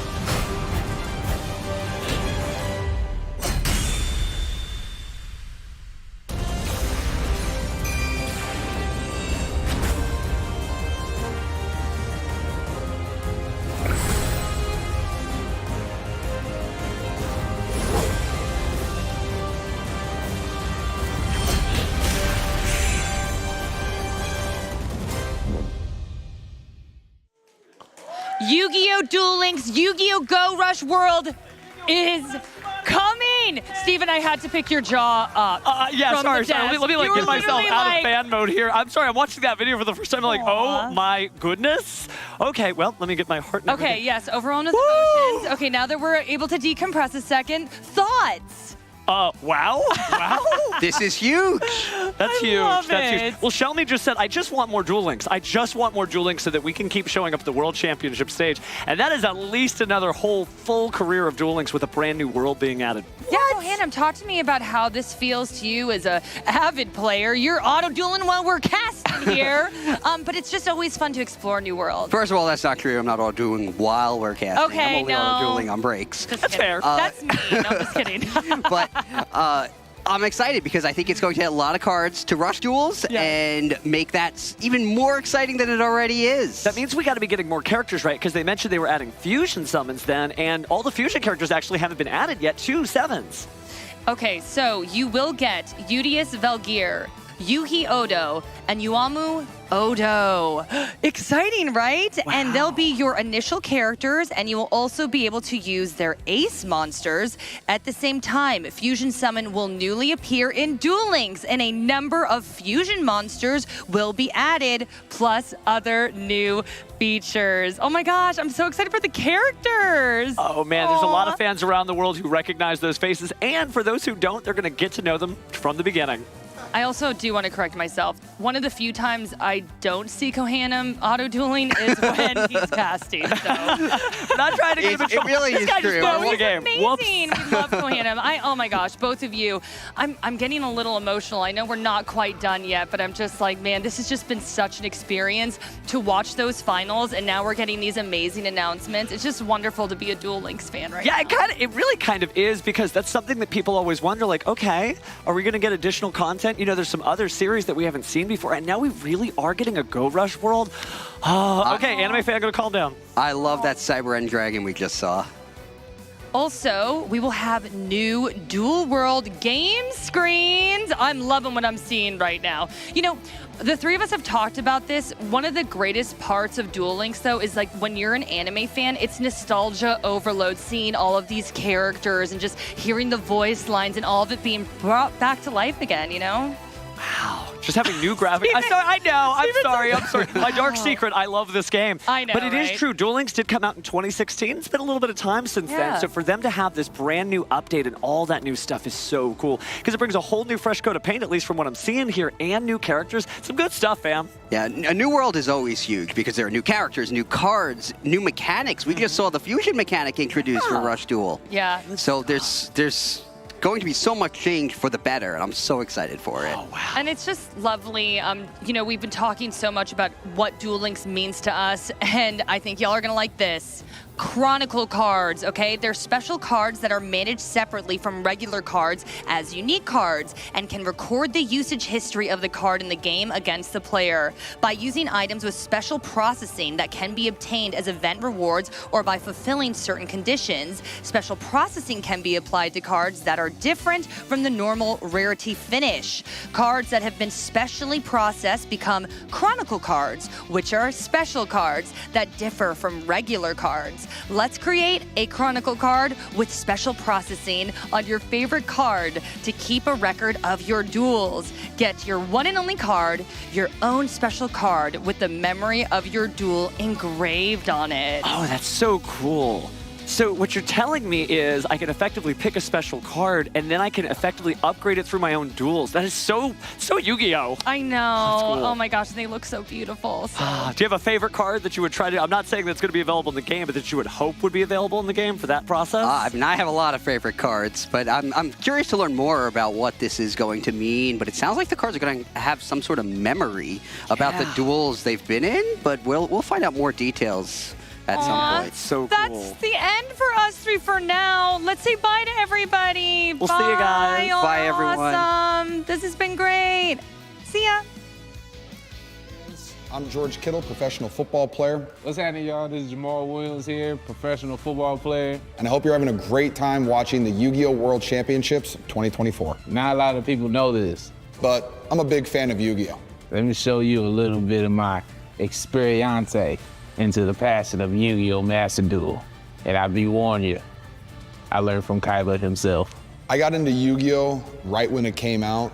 I was a big card collector, whether it was sports cards, other type of animated cards. I was just big into collecting those things. And when you paired the cards with the show and then some of the video games came out, I was all in. Really, for me, I was just learning something about cards. I felt like the monsters and everything was creative and really was just having fun with it. So once I gotten older and I started learning more and more about just the process of Yu-Gi-Oh! And just how it was working, then I really started getting into it. I got into Master Duel. It's a funny story too, because I like playing video games and my friends have been playing Master Duels for the longest. And I really was just into the show. And then once I actually got into playing the game, my friend helped me make my Snake Eyes deck. And I started with my Snake Eyes deck, and then after that, it was just go from there. So then I really got into it. My favorite deck now is the Pearly Lee deck, and I'm going crazy. Some of my favorite parts of the Yu-Gi-Oh! Anime Overall, just the storyline between Yugi and his friends, I just thought that development was really, really fun. Him and Joey were just awesome friends that went through a bunch of stuff, but were able to become better friends from it. I love those types of storylines, and it was believable too, which I was a big fan of. And then besides that, I really loved his early battle against the legendary fisherman, Yugi. One of the very first battles that he goes on, just because of like the style of gameplay in that match and how he has to overcome tons of adversity and to be very quick and clever on his feet, reverse the tide of that fight, because he had no business winning it. Trust, believes in the cards, draws the right one, moon, gets rid of the ocean. Not to spoil anything for you guys back at home, but that's definitely one of my favorite battles. Anytime Yugi goes against Kaiba is always exciting. It's great TV, and I'm a huge fan of Kaiba's deck with Blue Eyes White Dragon. You know, it's just a fun monster to see and so powerful, but Yugi's always so clever, and how he takes that down with Kuribo, one of my favorite monsters. And then anytime he goes against Pegasus is just, that's always really fun for me to watch as well. If I could hang out with somebody from Yu-Gi-Oh, it might be Kaiba, just because I'm gonna get everything from Kaiba. Kaiba think he be playing everybody, but I already know how he play. I'm gonna play the long game too, chess. I would personally pick Pegasus because he has my favorite deck. The whole Toon deck is awesome, and how he sets it up to always win and beat people, I think is really awesome. The fact that he has the I2 makes it pretty easy. Besides that, I think it'd be really fun to meet Kaiba, just because I think I could put him in a better mood than he is, because he's pretty grumpy all the time, and I think I could put a smile on his face. Have I gotten anyone else into Yu-Gi-Oh? I would say yes, a little bit. You know, back when it first came out, I think it was 1 or 2 of us were really big into it, and we kind of got most of our baseball team or traveling soccer team into it. And like I said, we were exchanging cards, battling all the time on those long trips. Today, there's a couple guys on my football team that are into it. You know, it was awesome. I got a bunch of Yu-Gi-Oh packs to open at my house for my birthday, and I had a bunch of my teammates help me rip the packs, because for some reason, that's just one of the most fun things you can possibly do, is just rip those open and see if you get some awesome cards. And so I had like 3 or 4 of my teammates help me open those on my birthday. I have a good match that I remember, and it's not even me winning. It's me losing. And it's me losing to my friend Tev, because he played with this Dino Morphin deck. And I basically call it the subtraction, the division deck. All he's doing is just dividing his life points just to negate or to bring a monster onto the field. And he got to the point of having 32 life points. Literally, he just got 32 life points, and he beat me. I play Master Duels on my phone when I'm on the plane. I play on my Switch when I'm in the bed. I play, my Xbox and my PlayStation, depending on which one I'm on, or depending on which one of my friends, what game system they on. I really like it just to play on any type of system. You can play anybody at any time, really. So it's just universal. My Master Duel strategy mostly be, I like to take cards. I like to take your cards in particular. I like to negate. I'm Mr. Negate everything. I don't care if it is paying life points. I will negate it, I think. Just to stop somebody from getting their game plan on the field or on the board is my top tier thing to do. I'm Mr. Control the board. I love decks that control and recycle. Like, even if you destroy my monster, I could get it right back on the board. So I'm a recycler. I do have some really cool Yu-Gi-Oh items, memorabilia around, whether it's like all my original cards that are in my nightstand from back when I was a little kid. I carry the Blue Eyes Toon Dragon card in my wallet everywhere I go. I have for over 10 years. And I also have Yugi's Millennium Puzzle. That is always on display. I'm a huge fan of that one. I have the Millennium Eye somewhere as well. But I got all these over the last couple of years just because I've kind of jumped right back into Yu-Gi-Oh and collecting stuff. I love Yu-Gi-Oh. It's one of the greatest things that's ever been in my life. Growing up on, it's just another thing that helped motivate me to become the man that I am today. And I just love it because it's been part of my childhood since growing up, that when I've been dealing with like being bullied or dealing with hardships, adversities, like I always knew I could watch Yu-Gi-Oh and get some type of life lesson out of it to just make me a better person in life. Watching Yu-Gi-Oh, collecting the cards, playing the game, it made me really, really enjoy just the adversity and all the overcomings of going through a long journey. And those are like my favorite types of shows and movies that I ever got to watch, is just when a group of friends comes together and has to overcome things. And while it's not always pretty, they band together and then they eventually get it done. And I just thought Yu-Gi-Oh! Did such a good job of always showing each individual person's internal battle and the things that they fight for. And while it might not have anything to do with the person next to you, if you can believe and trust in your friends, that you can overcome anything. My mindset is really just be a light in a world full of darkness and just keep pushing and always know that you can be whatever you want to be. The only person that's stopping you is you. You just got to have the mindset and know that you can get anything done. Because if you watch Yu-Gi-Oh!, you'll see that no matter what, no matter where you start at, if you believe, you can get things done. And I believe in you. Nobody tells you. I believe in you. Have a great day. Be blessed, and always remember to try to be that light in a world full of darkness. Thanks for watching, guys. Thanks for watching. And hopefully you can relate to my origin story with Yu-Gi-Oh! Master Duel. Good luck to all the Yu-Gi-Oh! World Championship 2024 competitors. And have a great rest of the tournament.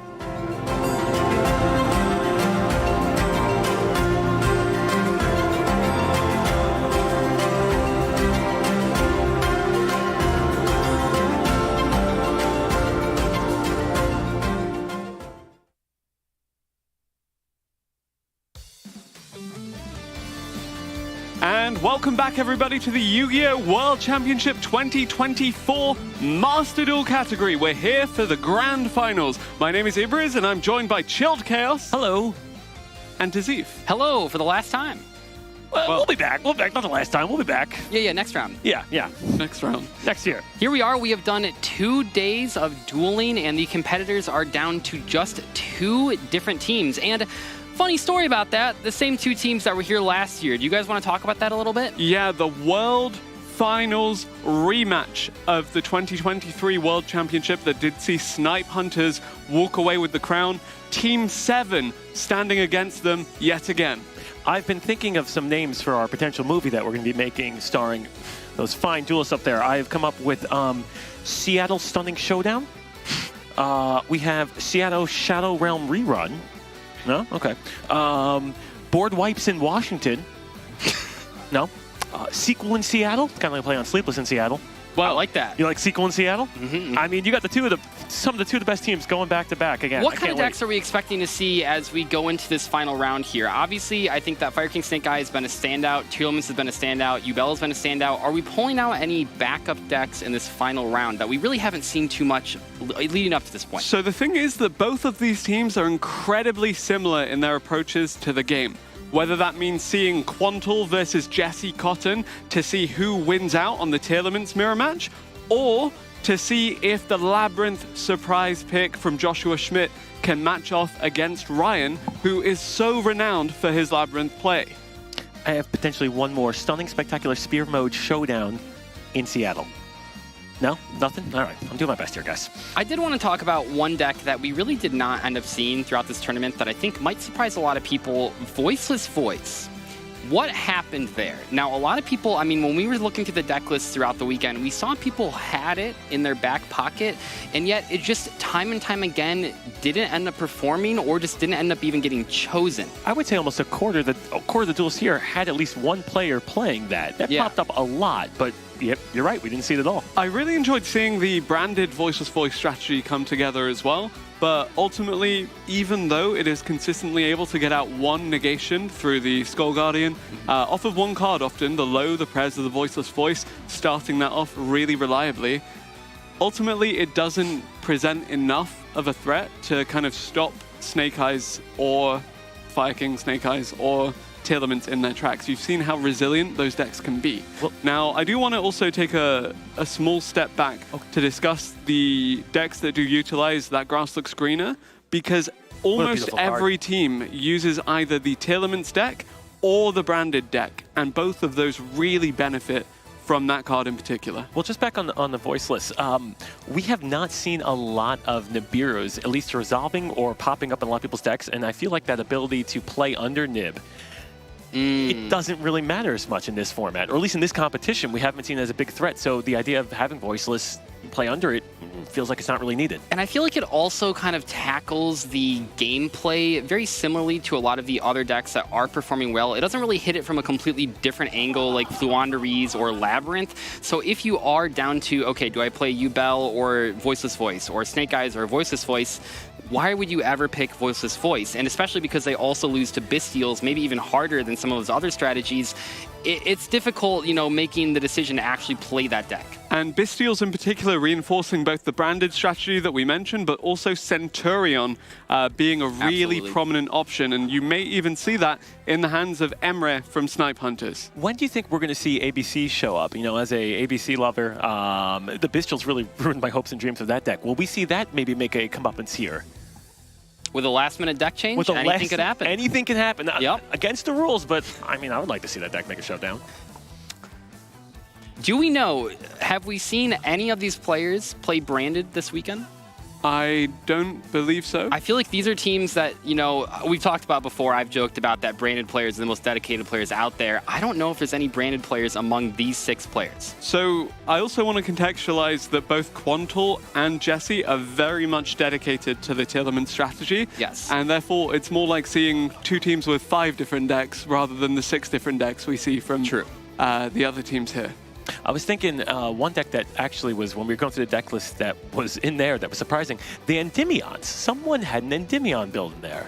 So actually, one of the CER team members, I think it may have been Nakwall, who was playing the Centurion Super Heavy. He really favors the Pendulum strategy. And just to, again, contextualize the journey that these teams did take to get to the grand final here, we saw at the end of day 1, both of them actually ended up coming out of their groups in the 2nd position. Both of them didn't have an ideal start to the first day, but managed to, after a 5-4 series on both sides of that day 2 bracket, make it here again for the 2nd year in the row. Absolutely. And one other deck that I want to ask you guys about, Stun. Runic Stun definitely was being played. There were players with it, and there were players even just playing like Fossil Dyna and Friends.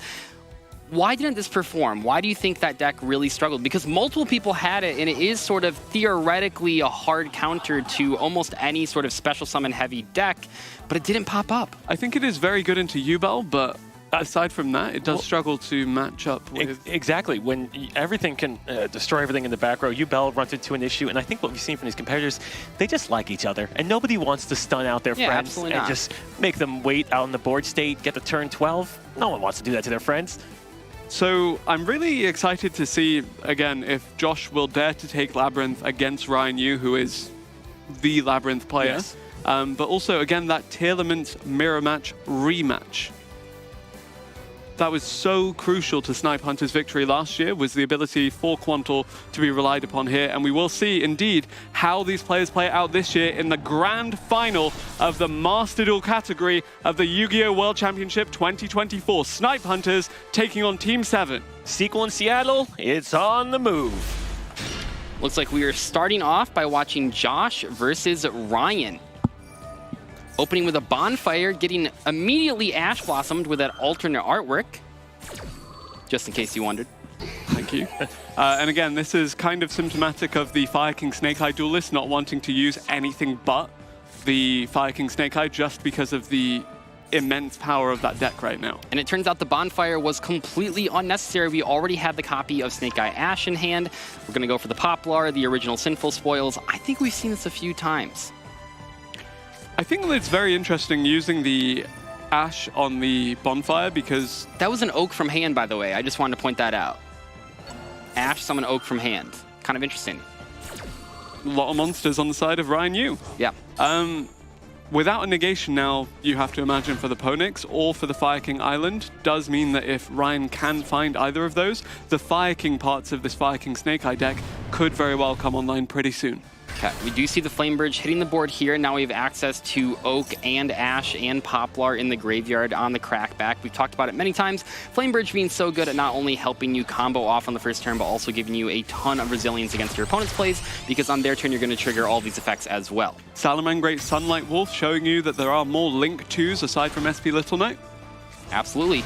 Will we summon to its position and get an add back? I think right now there isn't actually a good way to do that, so we might be able to sequence this in a way where we can actually put a fire in the grave to trigger this effect. I believe the Link Kribo is then going to add something back. Our grave right now, I think, is just Flamebridge Oak, correct? Maybe? Adding back that Oak. One thing I've been noticing is as Team 7 Ryan is continually to combo and go straight, I mean, unopposed in his full combos, I've seen Josh has been looking at his teammate's computer over and over and maybe saying he's got nothing in his hand, he's going to let him build a combo, and then just kind of maybe commentating on how his friends are doing and how his other teammates are performing. Just let it all unfold, and then when it's my turn, I'll deal with it. Let's see if I can help where I can. Appaloosa Bow, the Goddess now coming out to further reinforce the monster effect negation. So if Josh is indeed playing Fire King Snake Eye, the monster effects are going to get negated. And here we said the Disruption, the Ash Blossom, it's been committed to the Snake Eye cards. So the Ponix, the Sanctuary, the Fire King Island should very well resolve here. And this looks very scary for Snipe Hunter's team captain.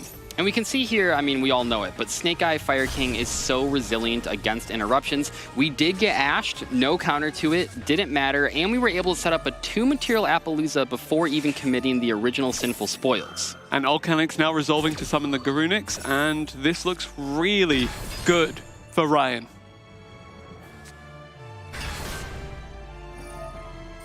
I mean, Control-C, Control-V, I agree with everything. Destroying the Arvata in deck, triggering that effect to revive.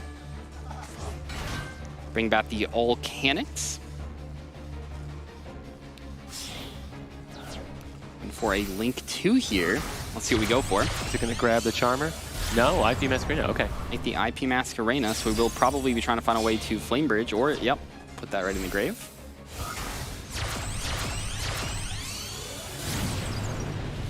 Got the Promethean Princess online, reviving the Arvata, giving us a monster negate. Well, 3 monster negates now with the Appaloosa negates. And linking away the Promethean Princess Bestower of Flames to access the amphibious swarm ship Ambler Whale. We've seen so many end fields just being decided by the access to the Ambler Whale. Eventually, if you want to, the Salamangreat Raging Phoenix as well. Really, really promising. Now you're dealing with those 3 negates, and then you have a plethora of things in the graveyard, comboed with the Ambler Whale, which can also destroy and bring stuff back. Ryan's in a really good position, but let's see, we're going to have a little bit of a mirror match here. Yep, opening with the Fire King Island, a little bit worse than Sanctuary in Island, but it is what it is. Still a great card. Okay, so Snipe Hunter's team captain Josh did take the Fire King Snake Eye mirror match challenge. He did not dare to pick Labyrinth against Ryan, who is widely considered to be one of the best Labyrinth duelists in the world. But regardless, these are 2 of the best duelists in the world, end of sentence. And it's really exciting to see where they go. Yeah, I mean, when you are face down with the same board that you're potentially trying to build, you kind of know the ins and outs of it, so we'll see where we want to interrupt. And the starters are going to struggle because the Appaloosa is there to negate the monster effects. It negates the ability to commit to the field in a similar manner, and actually we now have Arvata even joining in that chain. Pretty important here because Appaloosa cannot use its effect more than once per chain, so by having the Arvata, we are able to negate 2 different monster effects all in the same sequence, stopping the Volcanics, stopping the Garunix in hand. This is a really good spot to be in. The Whale's going to trigger here, targeting the IP Masquerena to bring that back. We still have access to the Promethean Princess in the grave. The IP can go into SP or whatever. This seems like a very strong opening field. Yeah, you have to imagine once the Appaloosa, the Bow of the Goddess, is at 0 attack, but actually Called by the Grave is now coming through to stop that IP Masquerena from coming back, to stop it from... Oh, actually, sorry, that is on the Ambler Whale, I think. Yes, yes. Regardless, it does stop the IP Masquerena from coming back to the field. I mean, depending what the set card is, I mean, he's gotten through a few negates and he's gotten through a few interrupts. We're going to see what the other 3 cards in his hand are. And the Appaloosa being an 800 attack is not ideal. That's very easy to run over. We see the Diabell Star summoned here, sending the Fire King Island. So this is kind of interesting because the Diabell Star will still resolve, of course, but then the island will immediately send to the grave. Oh, and we see, so now we've committed a ton of cards into this. The Diabell Star is going to get destroyed, and you don't even get the set for the original Sinful Spoils. That is a really rough position to be in. That is definitely a high impact imperm right there. See the Divine Temple. Okay, Divine Temple is interesting. I don't know if we've seen this too much in the Fire King variants, or maybe they're just not drawing it or activating it. What do you think about it? I think you mentioned even yesterday, towards the end of day one, that we really hadn't seen Divine Temple of the Snake Eye in many of these decks. I think that it is a valid option to try and find some semblance of a way back into this game for Josh. But right now, you have to consider Ryan as being firmly in the lead in this game. We're destroying the Kieran with the island. I mean, adding another Kieran, this seems not necessarily cut and dry, but it seems like Ryan is in a fantastic position, triggering all these Fire King effects in the graveyard. And while the Temple is on there and it could bring up the Snake Eyes Ash, do we really care about that when we have an Arvada and an Appaloosa negate? I don't think so. Sacred Fire King Garunix now coming back from the graveyard. Where does Josh go from here? Bringing back the original Garunix as well with the Kieran. I mean, how much damage is this on board? Chilled, you're the quick math. The quick math, that's going to be 27. Oh, they're saying that, so it's an extra 900. 31. I think that is game. Game on board already. 27 plus 27 plus 8 plus 18, I think was 8,000 exactly. I don't think we have to do anything now more. We have more than 8,000. Yeah, we're going this up. is great. This was very handedly won by Ryan. Well, I don't want to get ahead of myself. You never know. There could be a battle fader. But this looks like Ryan has really taken control of this first game quite easily. Very strong start of a hand, but also really good sequencing with those early plays, making the Appaloosa before ever going into the original Sinful Spoils. I mean, unfortunately, when you just draw Ash and you Ash the Bonfire and your opponent can full combo after that, that is, how do you break that board going second? We are switching over to Ray versus Quantal. We are deep into a U-Bell versus Tier Limit matchup. Tier Limit not really having a lot on the board, just a Fenrir in defense mode and a couple back row, which I guess is fine in some situations, but the U-Bell player is going off. Ray is now going into the Unchained Soul of Anguish. What do you think is going to happen? Unfortunately, nothing at the moment, because Forbidden Chalice was just dropped. Sending the Fenrir to the grave and unfortunately negating our little big Link 3. And with that victory over Josh, Team 7 now take the lead thanks to Ryan, thanks to the team captain, and Snipe Hunters need to make a comeback if they're going to hold on to their world title. So I don't know if I just saw that correctly, but I'm pretty sure did the Solic activate? Did I see that correctly? No, I think you need to control a Tier Limit. That's what I thought too, but I thought something activated. Oh, we do have, have the Tier Limits Limits cast hero, which will put a Tier Limits on the board and potentially give us some more mills. Let's roll the dice. That's what Snipe Hunters is all about, right? True enough. We see the Max C hitting the board. That is a big problem. You know, we've seen Max C a number of times on the turn player's turn, and it might seem kind of random, but really stopping your opponent from trying to build up a board on your turn to defend themselves is great, and punishing them, I mean, we're going to get a draw here, but also if we mill any sort of fusion enabler, that also would potentially give us a draw too. So, Chilled, I know you are a firm advocate for the U-Bell deck. We've seen opening of the Spirit Gates countless times now, Dark Beckoning Beast as well. Tell me how you would approach the matchup against Tier Limits. Well, I mean, against Tier Limits, both of us are going to be pulling from the graveyard, so we have to worry about that going into it. You get Phantom of U-Bell on the board, you're going to insulate yourself a little bit. You have the Sprite Elf, you can immediately try and put a Nightmare Ibli on the other side in terms of locking them out. I mean, Tier Limits aren't necessarily known for being super powerful into links. I guess we'll see here. Speaking of links, we do have the Spirit of U-Bell being linked off. Access Code Talker potentially looking to end the game here. We have seen this, I think, just one or two other times throughout this tournament. Access Code Talker, you know, maybe it's not the best link for anymore, but it is one of the best for cleaning up duels. And with that 5,300 attack, the ability to pop a whole bunch of cards, we might just be opening up for a game push. Well, we still got to get to 8K. Oh, right. We don't have access to the Nightmare Pain, so the U-Bell won't be able to do extra damage. That's fair. Still pretty good control on the board, though. Absolutely. I wish we knew what was in the graveyard that Sprite Elf could be pulling from. So hopefully we'll see that pop up on the opponent's turn.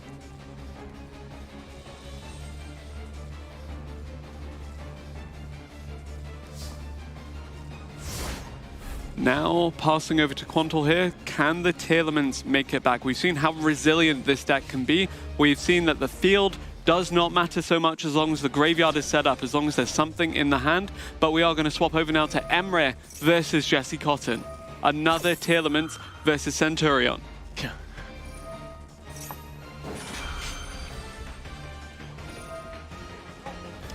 All right, so jumping into a pretty complicated board state here. Looks like we're resolving a whole bunch of graveyard effects, as you would expect Tearlings to be doing. We are facing down 2 different Bestials. The Baldrake is going to be online, I'm assuming. Maybe it already used its effect, but it's hard to say. We also have the Baron de Floor. Solid getting Rhino Heart. Chillman's Kashtira milling 2 whiffs, basically. We got the Shiren effect. Having access to the level 6 Bestials really good again, because primarily the tuners for the Centaurion are level 4, and then you can access the likes of your Baron de Fleur. But on the topic of extra deck monsters, we now have Tillaments delving in, Primeval Planet Polar Rhino actually triggering as well.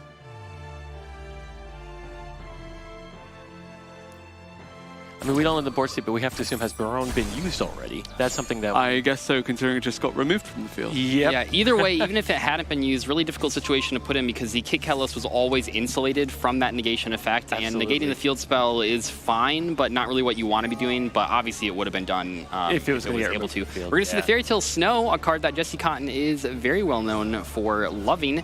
And we see that coming out from the graveyard, banishing 7 cards. Like I said, we just kind of jumped into this. Hard to say how many cards are in the graveyard, but we've seen a ton of things go from the field to the grave already. I bet there's a lot of cards in there, and we are targeting the Baldrake, which would be great because now the Baldrake is turned off, assuming that it had not used its effect already. We're going to activate that Kit Catalyst effect, targeting itself. Going for some more mills. When the 7th cards are banished, did you see that a Dark Ruler did pop up? That's our first one we've seen. I did not see that. Interesting. A Dark Ruler has been banished in the banishment pile, but we have not seen one all weekend. Oh, I did see Jesse mill the card destruction. If you guys were able to watch some of the replays from yesterday, there was a pretty crazy game where Jesse was able to discard, I believe, 15 cards out of his opponent's hand using card destruction. And also we see Ray has won his, so we are up 2-0 with Team 7. What's going to happen in this last one? It's hard to say. I think right now both players have some stuff on the board, but I think that Jesse is kind of in full control. We now are bringing the happy back to the board, and I think that Jesse is happy about that. Happy. Nice. All right, we're going for a rank 8. Let's see what we got. Zombie Vampire, you have to imagine, start the absolutely next graveyard filling. Not really anything you're worried about hitting in the Centurion deck. You know, a little bit more dicey against mirror matches, but totally fine. And at this point, even if the Zombie Vampire misses on effects, even just putting more cards in the grave for Snow to banish is great. Oh, we have a 3, we have a 7. Are we going to see ourselves a little Baron on this side? Almost certainly, right? Yeah. Team 7 now up 2-0. Can they make it a 3rd here? Looks to be the case, as Jesse Milling does. 2 Imseti, by the way, so all 3 Imseti are in the graveyard. And we do want to remind you, I mean, of course we talked about it, but Team 7 lost to Team Snipe Hunters last year in this exact same situation. They're hungry for this win. Obviously, Snipe Hunters wants to run it back, be the 2-time world champion, but Team 7 have been spending all year thinking about this moment, and here they are. They are back facing the exact same team. Not even just the opportunity to win the world championship instead of getting 2nd place like last year, but the opportunity to actually show Snipe Hunters what they've been doing all year.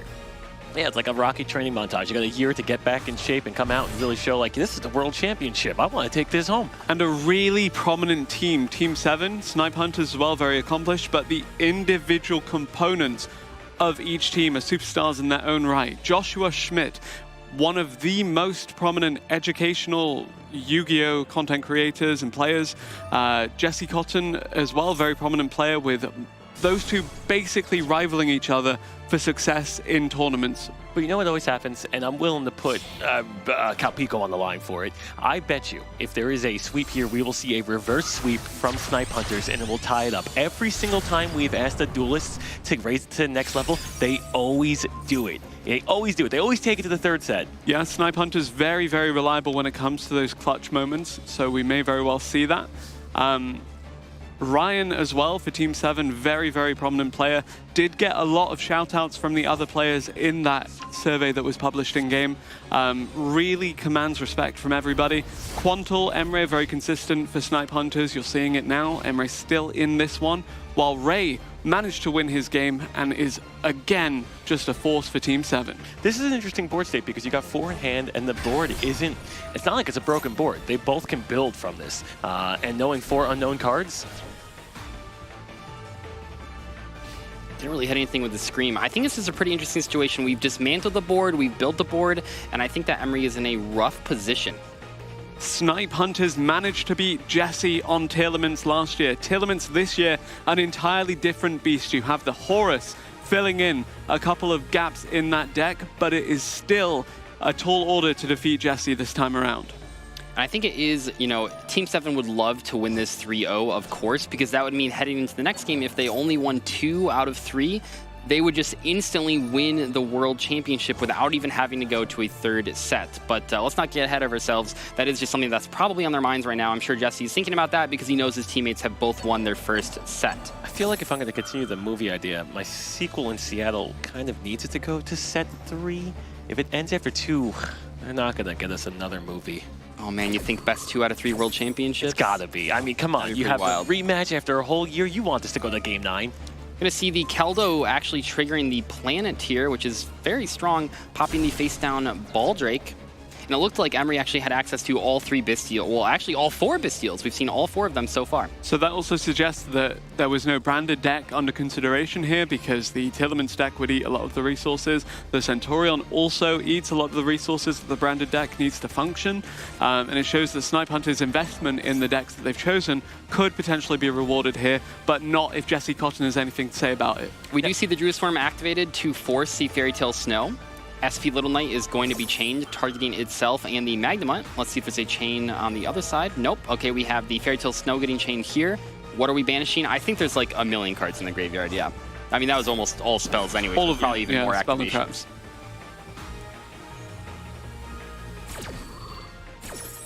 Now, it's interesting to see here. It seems like those were almost like 2 little bait interactions. What does Emery actually have? Because that's not the full plan. That's just kind of like, okay, I'm getting you to use my activations. What does he do with We got the Trudea right here. Yeah, so exactly, Centurion right? Trudea is a good starting point for any Centurion combo. Will allow you further access to some of the in-engine cards and hopefully, eventually, access to a level 10 Synchro monster. What are some of your favorite level 10 synchros? Baron de Fleur? Always and forever? It's on there. Psychic Hand Punisher is also level 10? That's level 11. Or 11. Yeah. 11.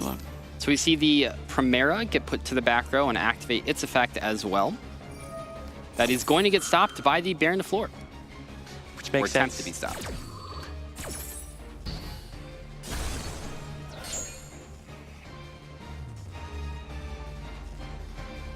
Now, I will say, from this position, Jesse, at least in terms of we don't know what's in his hand here, he might actually be kind of low on interactions. We've used the Snow, we've used the Baron. It looks like we don't have a Haveness, I would say. What are we thinking from Emery's perspective? I mean, he's used something. Oh, we do have the Gargoyle in hand. Maybe this can get us somewhere. Level 8 as well means that there's access to the level 12. I think we're going for Synchros. Typhon. Yeah, probably going for the Typhon to buy an extra turn. Yep. Typhon being pretty interesting right here because it will prevent the Baron from being, activating its effect. And that is good. It doesn't have the negation, but it does have the destruction effect. We're going to bounce that right back. That will trigger the Blessing of Horus. Duometef. Oh, yep. For a draw 3. Yeah, not really what you want to be doing, but it is what it is.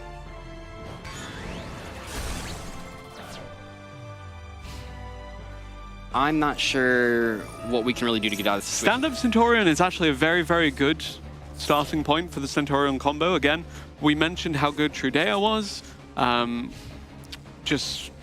Really, really well played by Emery to be able to be as resilient as he has been. But it's still very difficult for the Centurion deck to come back here. 6 cards in hand now for Jesse Cotton. And also keep in mind that Jesse can pretty much instantly put the Fairy Tale Snow into the graveyard if he wants to. We see the activation of Tearlament's Grief, such a powerful card. This didn't really see a ton of play as far as I know in the TCG when full power Tearlaments were around, but in Master Duel specifically, this is such a great addition, just giving you even more consistency. Summoning the Shyren, activating the effect by sending it to the graveyard. We can fusion summon for pretty much whatever we want here. We are going to get met with a Bestial Druid Swarm. But now, from Jesse's perspective, all of Emery's cards are known. They're all face up. He knows exactly what to play into, and I think that is a huge advantage. Especially from Emery's position, he's probably looking at 5 unknowns in hand and not looking very happy. Yeah, Jesse Cotton, 5 cards in hand, but 4 now, 7 in deck, and so many in the graveyard. The Tearlaments really doing a lot of work here. Trying to do the quick math. You got 7 over there, you got 4 over there. Ooh, we still got 20 more cards in the graveyard. quite a bit, actually. 4 cards in deck now. 3. With the Scream sending 3 and the Kashtira Tearlament sending 2 more. I mean, this is just so much. Was that another snow that we just spilled? 1 card in deck. Yeah. That is, that is a little scary. I don't want to pretend like that doesn't matter at all. Obviously, I think that Jesse's in a position here where he can probably assemble enough damage to win. But potentially, 1 card in deck, you could look into a deck out. He did deck out one of his opponents, so it would only be fitting. But let's see, the Fairy Tale Snow is going to flip the Typhon face down. And now we pretty much have the world at our disposal here. Because remember, the Fairy Tale Snow, of course, is not a once per turn at all.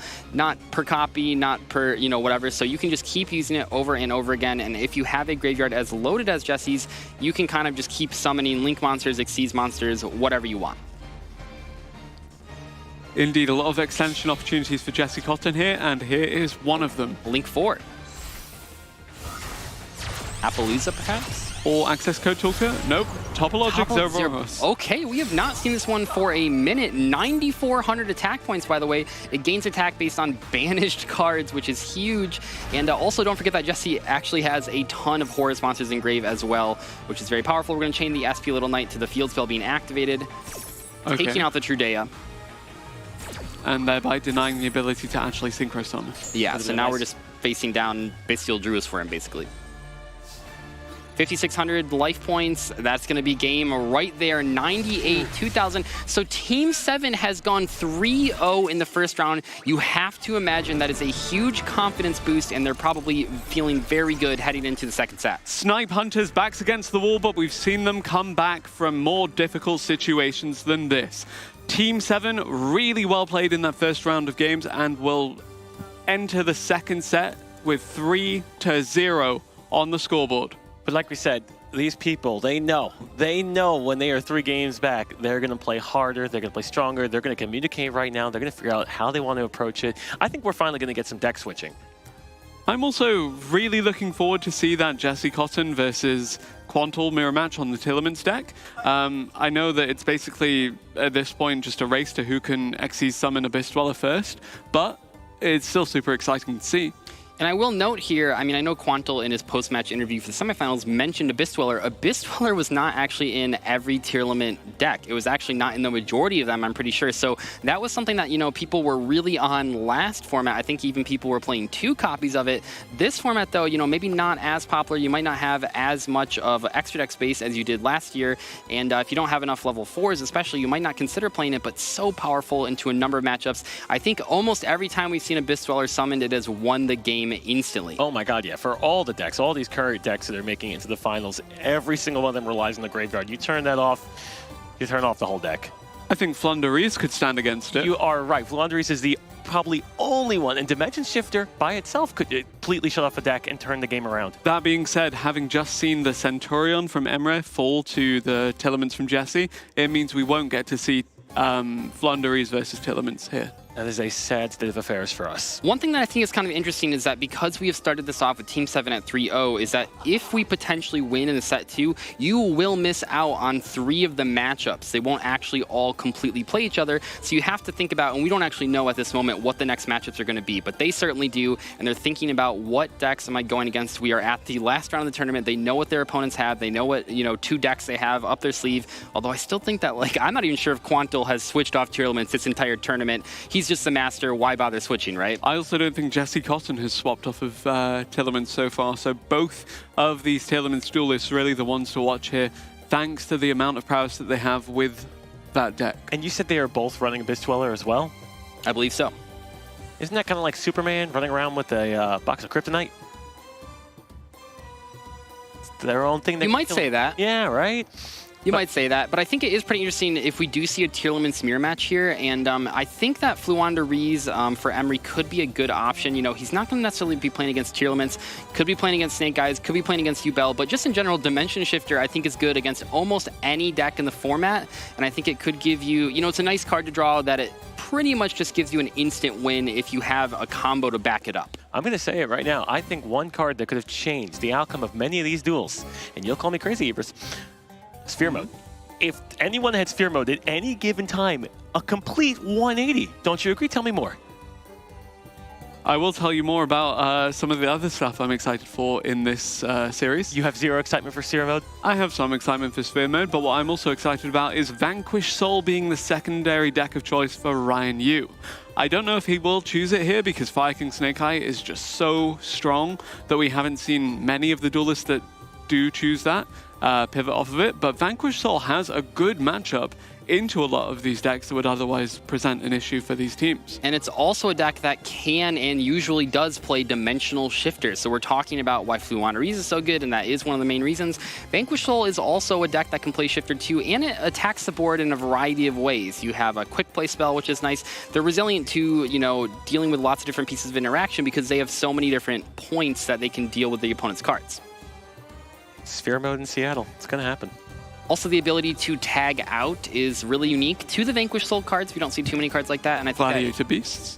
That's normally, you know, that's a little slower than the Vanquish Okay. Souls. I think Vanquish Souls are kind of like, you know, the UA archetype, but a little bit better than that. Being able to swap out for other copies of the Vanquish Souls in the hand is so powerful for dodging effects and keeping your opponent on their toes. Not to mention that the Vanquish Soul cards work really well with the Kashtira cards, which I'm sure we'll see in the Vanquish Soul decks if we do see that pop up. And for anyone just tuning in that was confused to hear us talk about Gladiator Beasts and Vanquish Soul and Sphere Mode, apparently. year is 2012. This is the grand finals of the Yu-Gi-Oh! World Championship 2024 Master Duel category, a rematch of our 2023 finals between North America's Team 7 and Europe's Snipe Hunters, the reigning champions. But those reigning champions currently 3-0 down in this series.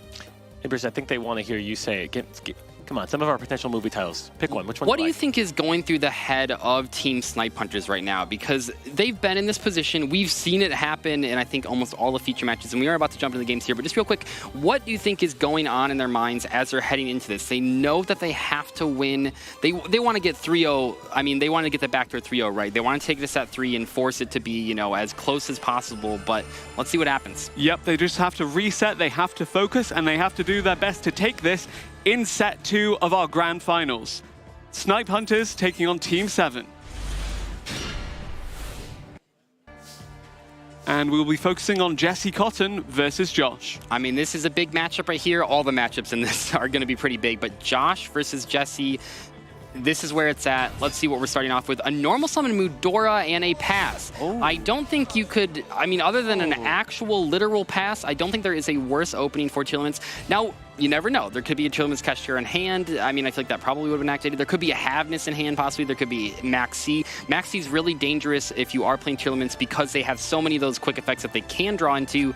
Let's see what happens. Do want to be a bit careful about overextension into the Telements as well, but there goes the Infinite Impermanence immediately. That is rough. Jesse's not looking happy about that. I can imagine he's not. We see the one of Wanted Seeker of Sinful Spoils getting activated here. Haven't seen a lot of this weekend because it is hit in Master Duel, but Dia Bellstar, obviously an incredibly powerful card. We're going to be able to get to the original Sinful Spoils, and it seems like Josh's hand is pretty strong. Yeah, Wanted getting you to Dia Bellstar getting you to the original Sinful Spoils Snake Eye, as you mentioned, and original Sinful Spoils Snake Eye then getting you to the Fire King Ponix. I can't tell if this is just a five-headed play by Jesse because he's not even paying attention to his own game, so maybe he's got extra cards in there, or if Josh is just going to be able to combo off uninterrupted, and this wasn't one of those unfortunate bricks that you can build a house with. It does seem like, you know, we do get that advantage. I mean, it passed back to Jesse for just a moment there, but it seems like, you know, Jesse probably doesn't have too much. I think by now, you know, he would have activated Ash, he would have activated Maxi. We can certainly say that, and it's not looking great. Now, the Medora play was the best that he could have done. When we watch these great players, we know that they are trying to play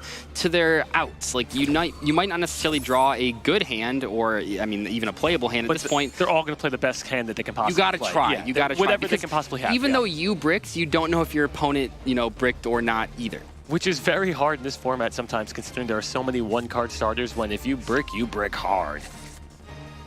Seeing the Snake Eye Ash being summoned to add the legendary Fire King Ponix. Ponix is going to get a search here. I mean, we are really just firing on all cylinders against a Mudora vanilla monster. It's basically the old Mudora at this point. Yep, Fire King Sanctuary then being added to then in turn add the Fire King Island, and things are going to get hot for Josh here with the Fire King build. And I think what we see this time with the Snake Eyes field spell and the Fire King field spell is that this is the order that you want to do it. You want to get the Snake Eyes field spell out there, and and then the Fire King Island, not the other way around like we saw Josh had to do last round. But this is okay, and it's honestly okay for Jesse to check out in this game and help his two fellow teammates because they just need 2 wins. If they want to win, his game obviously would be great, but it's not necessary. So if you can just let Josh build a board combo and completely dominate it, it's really more on what your teammates are doing. You say just need 2 wins, but Emre now with the Centurion start has honestly looking like he's got a very, very easy time of it. But do you see the Harpy's Feather Duster that it's resolving for 5? I mean, obviously the Centurion back row cards can chain, and which was what we're seeing here,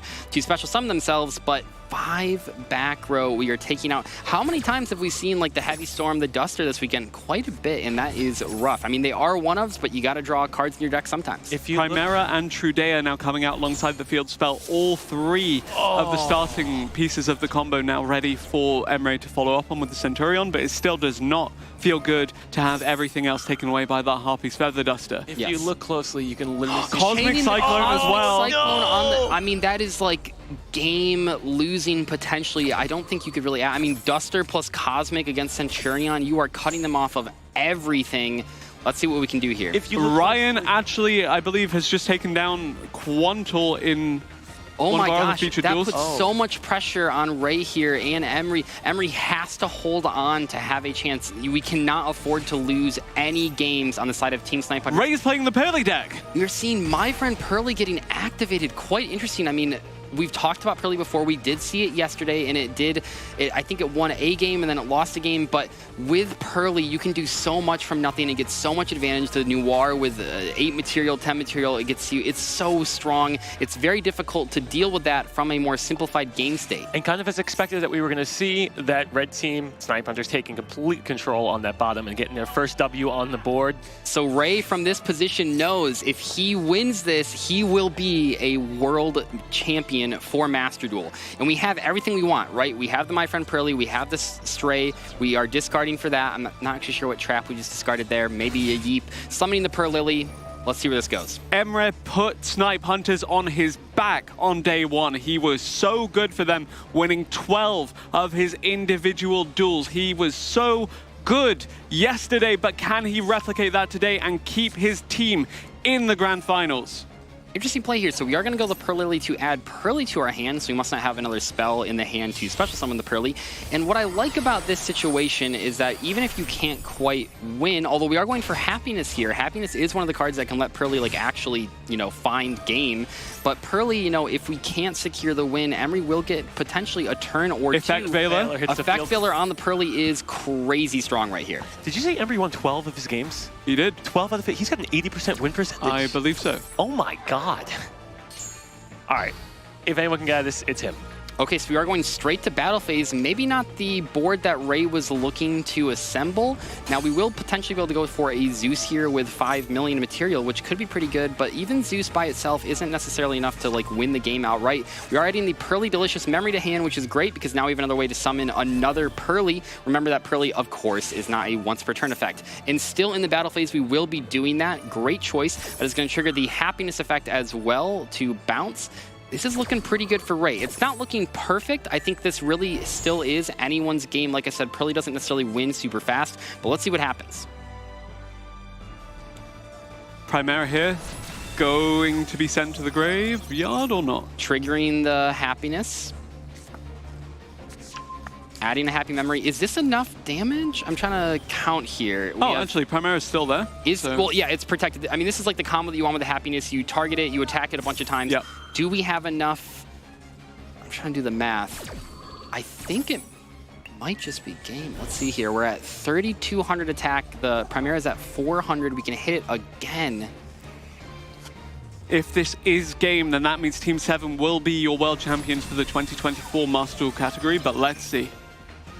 I think it will be, right? Because we're at 31 now. It's going to go to 200. This is going to go up to, what, 34, I think?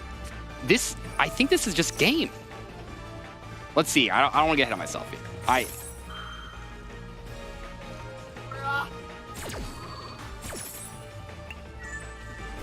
Going up to 35. This is just game right here. We see the Pearly Happiness being so strong, one of Pearly's best ways to actually close out the game, and that's Team 7 taking it.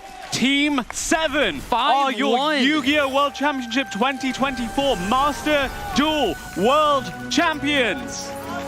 Incredible. You know, we had a sequel in Seattle, and we're having a different winner this time around. That is awesome to see. Two excellent competitors going head-to-head, but they came out wanting blood. They waited 1 year to come back for it, and they have proven that they could do it. This was what it was all about. You know, we saw all three of these players talking online about what was going into this final match. This was a huge deal, running it back, getting a second opportunity to face the exact same team in the finals. And both of these competitors did so well throughout the weekend, some of the best players in all of Yu-Gi-Oh!, not just Master Duel. And it was excellent to see this final rematch. Maybe we'll see it again next year as well. But for right now, let's take a look at Team 7. Here they go, showing some good sportsmanship here. All these people are friends. You know, the Yu-Gi-Oh! Community is so great. It's not always about just beating the opponent. It's about the camaraderie. Look at that. 6 of the best players in the world here, you have to imagine, and also 6 of the most prominent figures within the community as well. Absolutely. Their accomplishments insurmountable. So even though you take second place here, that is a heck of an accomplishment. Jesse Cotton, Ray Dai, Ryan Yu are now world champions for the 3v3 Master Duel. This is an incredible moment for North America, and what a match we just saw. 5-1, played that so well. This is what it's all about. This is the type of story that you love to see in any game, but especially Yu-Gi-Oh! You can't help but get a little emotional for them, because this is something you had a grueling day yesterday, 5 rounds, 10+ hours, and to come back today with a W feels good. And we can confirm that the winning team, Team 7, their decks will be available to use in the Duel Trial starting from September 13th in Yu-Gi-Oh! Master Duel. So you too can play like a champion. Are we going to get potential coaching help from them?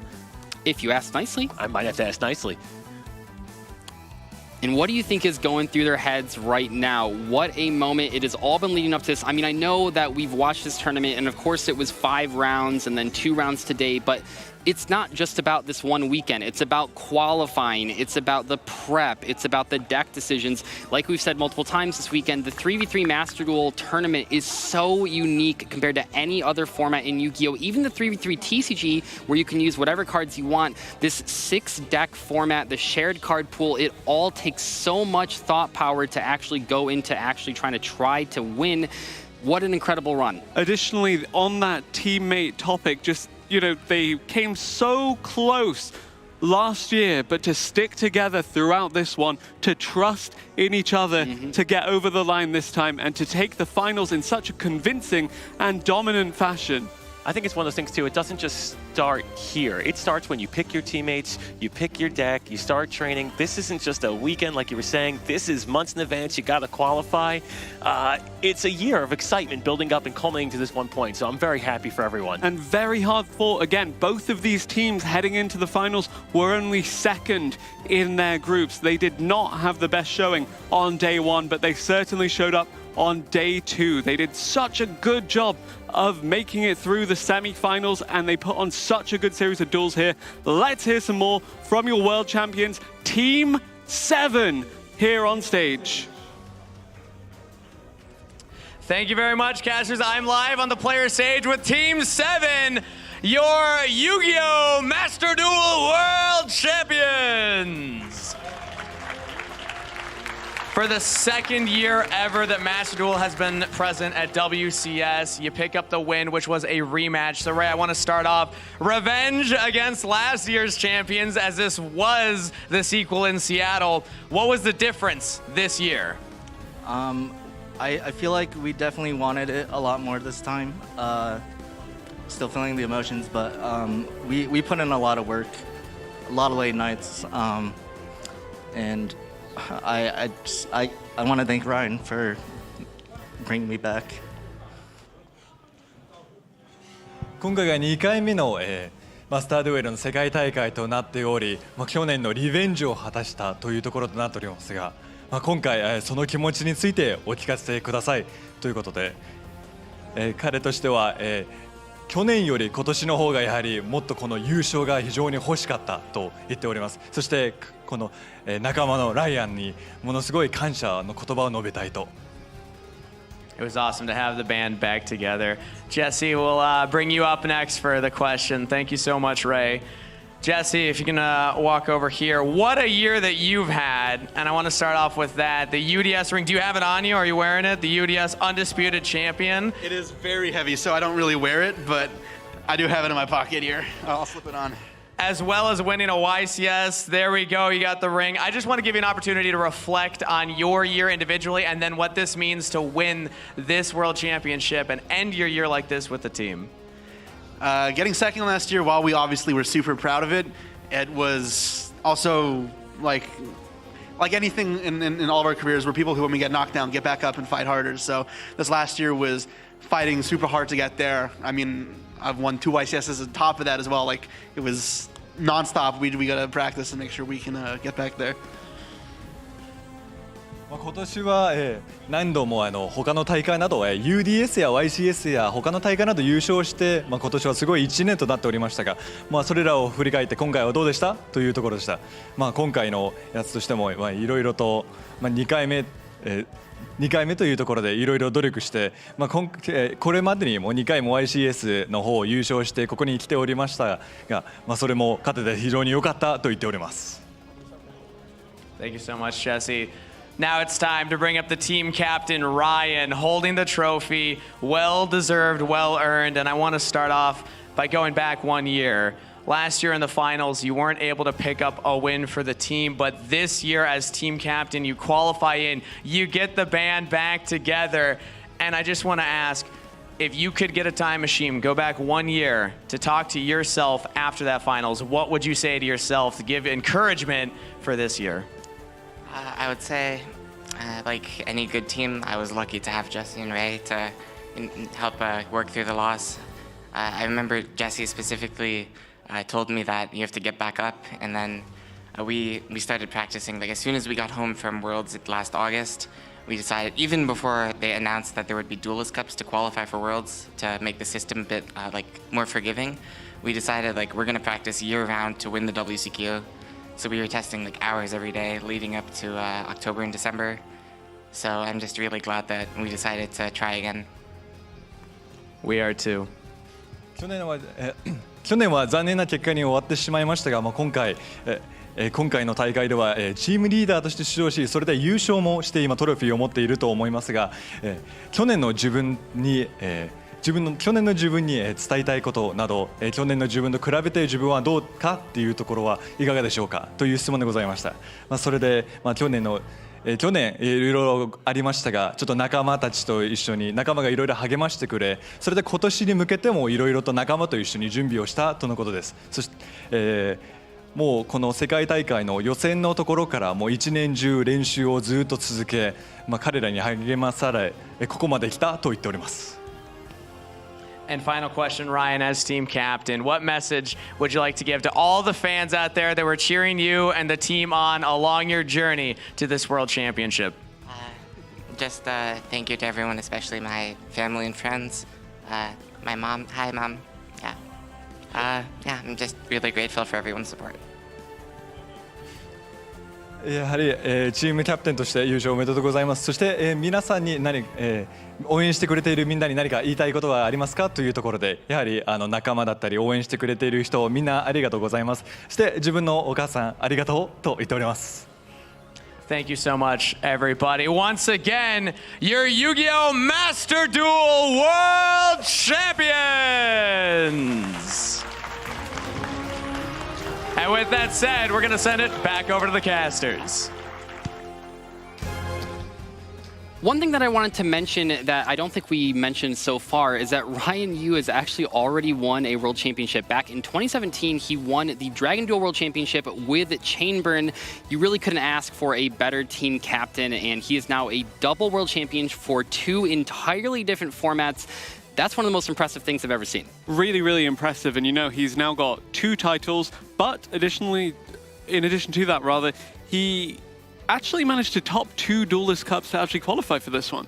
What I like more than that, any of all those accomplishments, the Jesse and Ryan friendship. You get knocked down, encouraging each other to get back up, to practice and play together for a year. Yu-Gi-Oh! Being that common bond. I mean, that's more important than any card game, the friendships that you make along the way. And I know it sounds cheesy, but it's true. If you can tell someone to get back up, That's important. And Ray also very accomplished in his own right. Now, all of these players, Team 7, they all have a World Championship title to their name. And I think what's so cool about the situation, and with Team Sniper as well, this is an environment where, you know, they could have gone back, Team 7 could have gone back home and been like, oh, I hate, you know, my teammates and stuff like that, but they instantly picked it back up. They knew that last year's result was not their fault as a team, and they knew that they had to run it back. So we did not see any sort of changes between Snipe Hunter or Team 7, and I think that is great. Obviously, we saw a different team captain because Ray Dye was the one that qualified last year, and Ryan was the one that qualified this year. But you mentioned the 2 Duelist Cups, and I think it's so cool because it shows that Ryan wasn't just trying to qualify and then rest on his laurels. He was like, I'm just going to keep playing. I'll qualify a second time. Why not? I mean, even Jesse this year in terms of the YCS, the other cups, this. I mean, talk about 24/7 Yu-Gi-Oh! That's a life. The ring, the ultimate duelist. Oh my God, did you see the size of that? On the topic of Jesse, I would also like to highlight the second year in a row we've seen him use Tillemans for like 99% of the tournament despite having access to a second deck. Unfortunately, didn't get to see the rematch of the tier mirror with him and Quantor. Yes. But even so, showing just how dominant he can be. Yes, he did drop that final game against Josh, but all of these duelists are just phenomenal players. A 5-1 for the finals is incredible. We did not see that many games, that many matches this entire weekend that had that sort of record. And one thing that I did want to mention, I want to know your guys' predictions. So remember, the reigning world champions always get an invite back the next year, so we will see this wonderful Team 7 back here next year in 2025. Do you think Tillemans are still going to be viable? I'm sure that Jesse can find a way to make it work, whether that's with Horus or with something else. Again, just how adaptable that strategy has been. Now that everybody plays in their graveyard, tier limits are going to allow you to do anything. So whatever meta might develop in the future, as long as it allows you to put cards in the graveyard, tier limits are still going to be a powerful engine to include, as evidenced by today. I think as long as they don't ban, you know, as long as they don't forbid all of the tier limit names, we're going to see tier limits around. I mean, Master Duel does not have access to Merly. It's kind of different from the TCG where you don't have access to the Kit Kalos, but you do have access to all the names. Shiren and the Havness are still legal.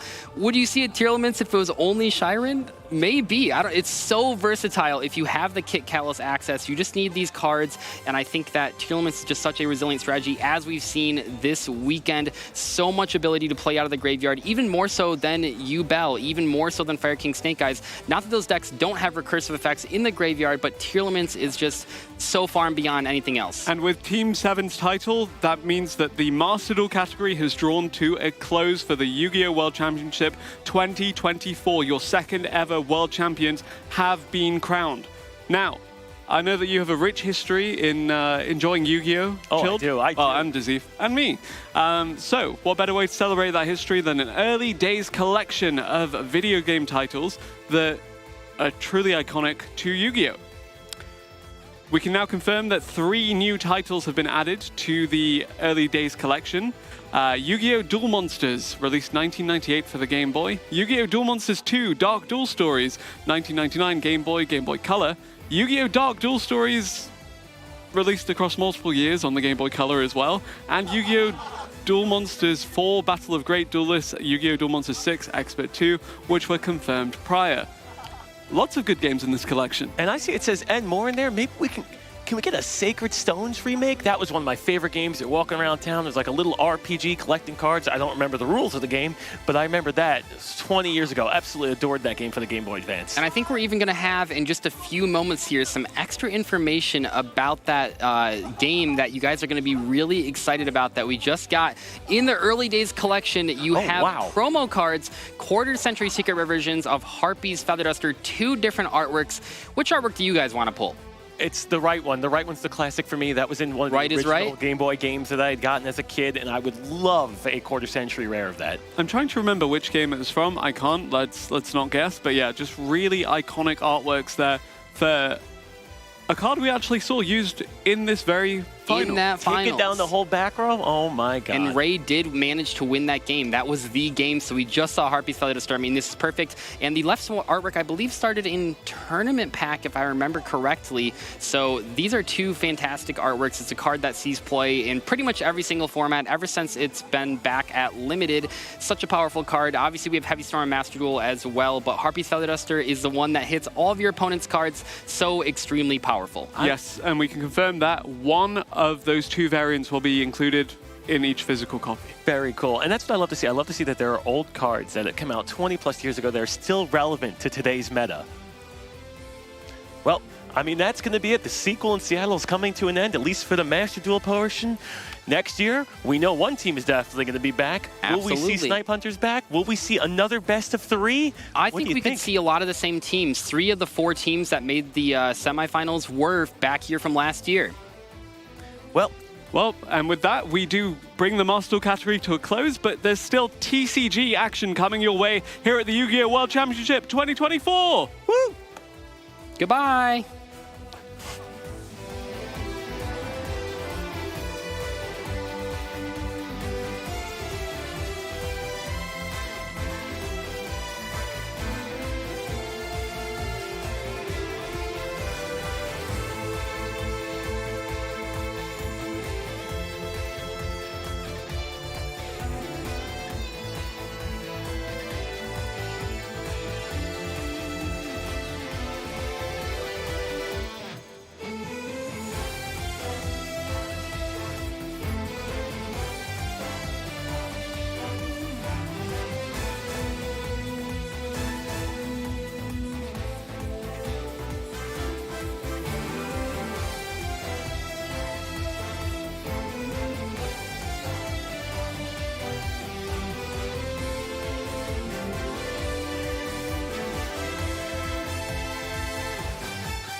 Hello, everybody, and welcome back to Yu-Gi-Oh! World Championship 2024.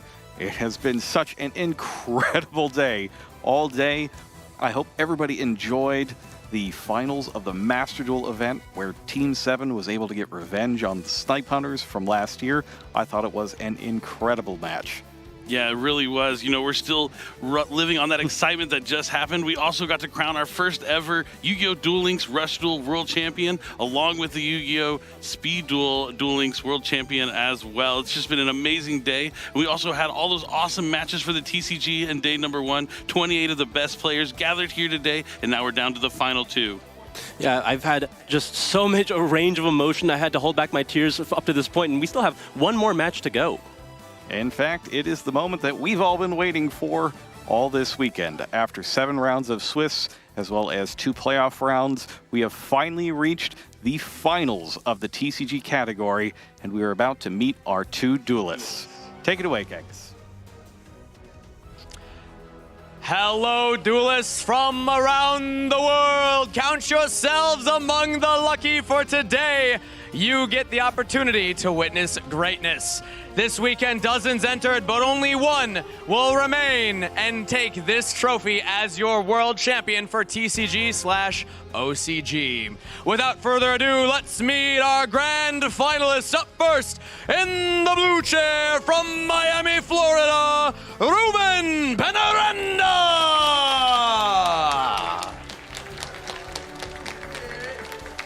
And his opponent in the red chair from Peak Hill, New York, Mark Solis!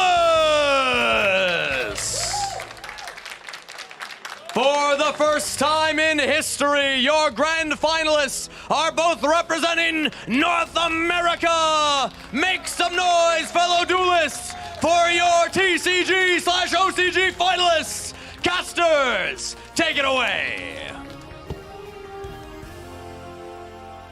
All right, thank you kindly, Kangas. This is a fantastic matchup.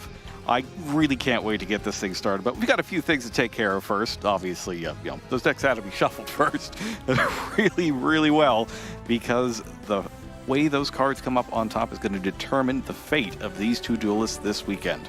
It's been a long road for Mark Solis. It looked for a while that might not even be here, but he's made it to the tournament, and he's absolutely made the most of this experience. So far, undefeated on the weekend with only a draw. That's right. He came in first after Swiss, but his opponent, Ruben, he started off hot yesterday, winning the first 3 rounds of Swiss. Took a little bit of a bump, unlucky draws there, lost the next 3, but didn't let him get it to him emotionally or mentally. He was able to bounce back, win that last crucial round to give him that chance, that opportunity to make it into top 8, and now he finds himself in the finals against another player from the United States in Mark Solis. Yeah, Mark Solis has been Jerome's favorite for this entire tournament so far, but he's been really consistent up to this point. Ruben has been one of my favorites, but getting that a little bit lacking in the middle part of the tournament, but he caught back up, and now he's made it all the way to the finals. That's right, and you may know me as a caster, someone who works at Konami now, but I'm also a duelist. And as I've been casting these events for the past couple of years, there's been one player that has been I didn't really know him very well, and it's Ruben. And he's just been coming out of the woodwork, doing so well at all these tournaments, and he really caught my eye. And I was like, this kid is special. He won a couple of Team YCSs with his friends. He's been practicing, playing hard, and now he's made it all the way to the World Championship. I just can't believe it. But either way, no matter who wins, the United States of America will be winning the World Championship this year, but who it's going to be is yet to be determined. And he's been doing pretty well on the individual YCS circuit as well, has he not? We've been seeing his name in top cuts for quite a while now. He's an extremely consistent player. He's been playing for quite a long time. He's always had the most passion in the room in every single event that he's played. He's made it to the finals at least once in the YCS stage, and now he's made it to the finals of the World Championship, potentially getting his first individual win here at the stage. It's not a bad one to have as the first one on your resume. Definitely not. Now you see the players are getting ready, getting shuffled up before game number 1. This will be our last match of the tournament. The event will be over after this. We've already crowned a few world champions, and we have one more to crown here between these 2 players. You see the records right down there. 8 wins, 0 losses, 1 draw versus 6 wins and 3 losses. If you were in a situation like this, would you rather be the player who's been running hot all weekend and haven't taken a loss yet, or the player who's faced some adversity and been able to pull out of it? I think it's hard to say. I think at this point, once you've played this many rounds, you've made it up to the world, like the final stage. It doesn't matter what your record is. There's only one more game left to play. Yep, you got to put those losses behind you or those wins behind you. You can't be too confident just because you've won all your rounds leading up to this. And at the same time, if you lost a few rounds, you can't let those get to you, and you have to remain vigilant, physically and mentally aware and focused before this next match is about to start. Duelists are getting close to being done with their shuffling there. We see them passing the decks over to each other for their final cuts. Each player will cut their opponent's deck. There we go. That one last cut, what cut that could mean the most here. All right. With that, their fate is set. The decks have been shuffled. The players are ready. I am just so excited that we're about to crown a new TCG/OCG Yu-Gi-Oh! World Champion.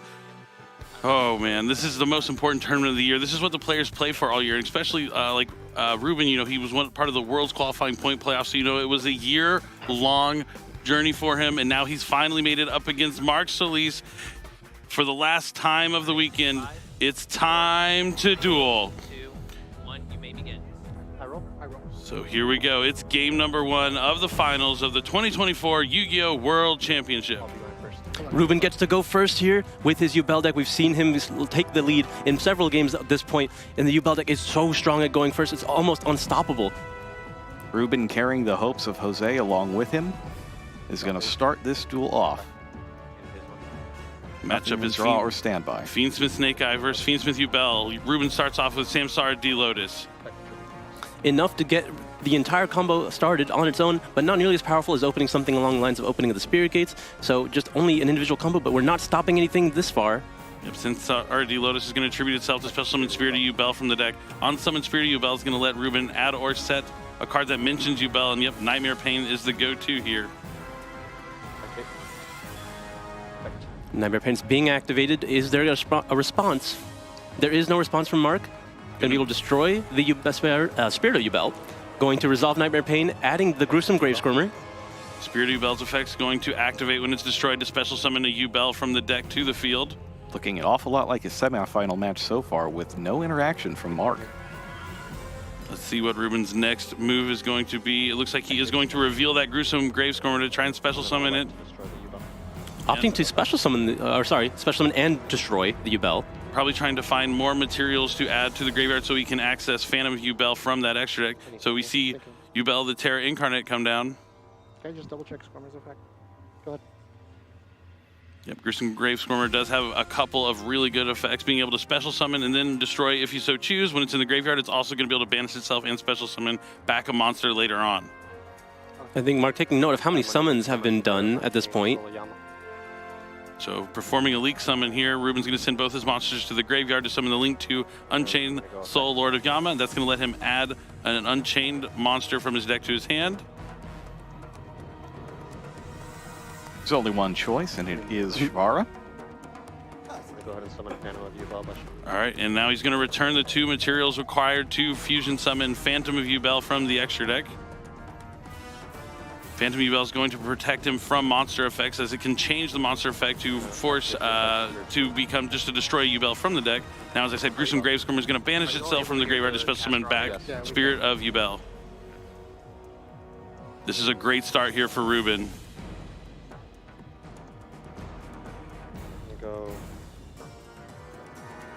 No responses from Mark up to this point. With the Phantom already on the field, it's going to be way more difficult to get anything through. Targeting Spirit. All right, the Shivar is going to destroy Spirit of Yubel. While the on-summon effect is once per turn, the effect when it is destroyed to special summon Yubel from the deck is not, or from the graveyard.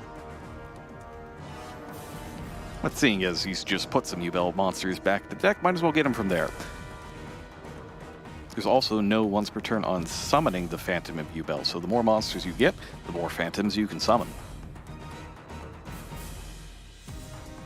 All right, taking a moment to consider his next move carefully. Ruben's done this combo several times up to this point, so just has to go through the motions to try to consider what could happen from Mark's side. A Link Summon here, going to send both his monsters to the graveyard to summon Unchained Soul of Rage. Since Shivara was sent to the graveyard, that's going to let him set an Unchained Trap card from his deck. It's going to go for Abominable Chamber of the Unchained. Caster audio? I cannot. Thank you.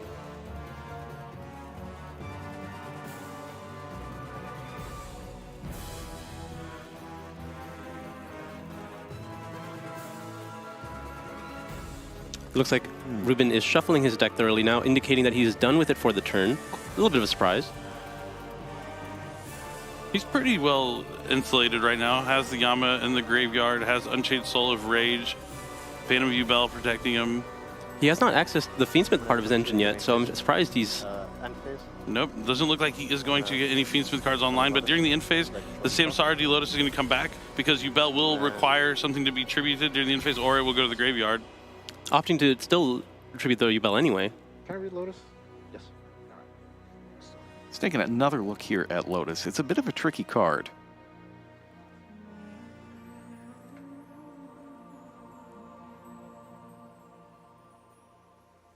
Okay. Yeah, very rare to see this part of Lotus's effect be activated. All right, my turn. Yeah, so a strong start, but missing that other half of the deck here for Ruben, so it's not going to have something like DDD, High Wave King Caesar on the field.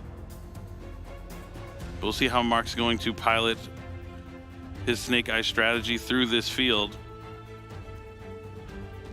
Now, he didn't interact at all during Ruben's turn, so you got to figure that his hand is full of ways to act instead. That could be the case here. Divine Temple of the Snake Eye, the first action here from Mark. Picking up half the deck, not in the top half. You know how much I love that. What do you think the over-under on number of times that the card they're looking for was in the correct half of the deck? 100% of the time it's on the bottom. Yeah. But Snake Eye's Diabell Star is going to be placed in that spell and trap zone to be summoned later on. And the next up is Bonfire. Ruben has no response. Bonfire is going to let him add a level 4 or lower Pyro monster, and it's going to be that Snake Eyes Poplar. Poplar effect is activated in the hand. Special Summon itself is going to be able to activate on the field to add a Snake Eye spell or trap. Already has the Divine Temple, so he's probably going to be looking to access... Yep, here we go again. Bottom out.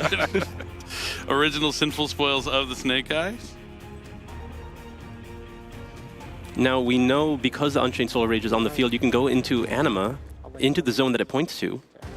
Will be a good way to force out the Unchained Soul of Rage potentially, but he could also hold off on it since he does have Abominable, but having the Soul of Rage in the spell and trap card zone would be also... Ignore that Bonfire Colossus. It's actually supposed to be Bonfire.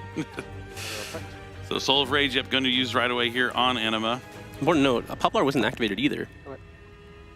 That's something key to note. Holding off on the Poplar effect. That is. Any triggers this turn play? Yeah, Chainlink 1 target. I'm going to go Chainlink 2. So Chainlink 1, Divine Temple to try and summon the Snake Eye Diabell Star.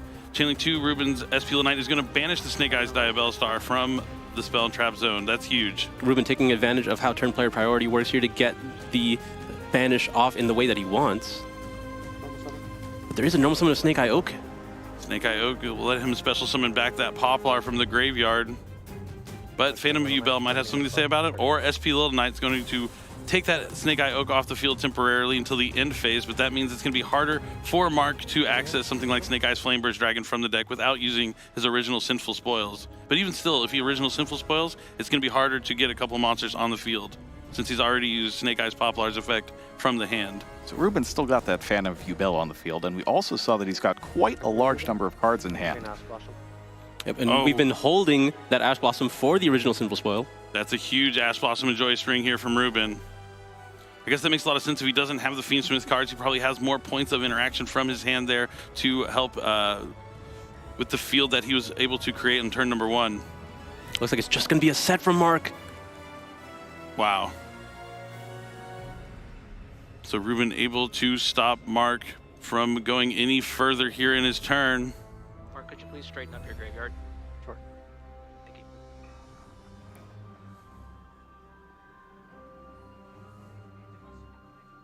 Don't forget to switch your... Tough start here for Mark. And the main... Yep, Mark choosing to end the main phase here, going into battle phase. Forced to go to battle phase thanks to Nightmare Pain. Yeah. Take 700. So he's going to take 700 points of damage, reflected back at him. Main phase 2. End phase. Ruben gets to have another turn here. SP Little Knight resolves, summoning back the Oak as well as itself. On that card that's put on. I'm just thinking on mine. And then still in the end phase. Interesting positioning on Little Knight there. Activates the Abominable Chamber of the Unchained. Special back. Oh, for the Yama that had not been used yet, getting back the Shavara.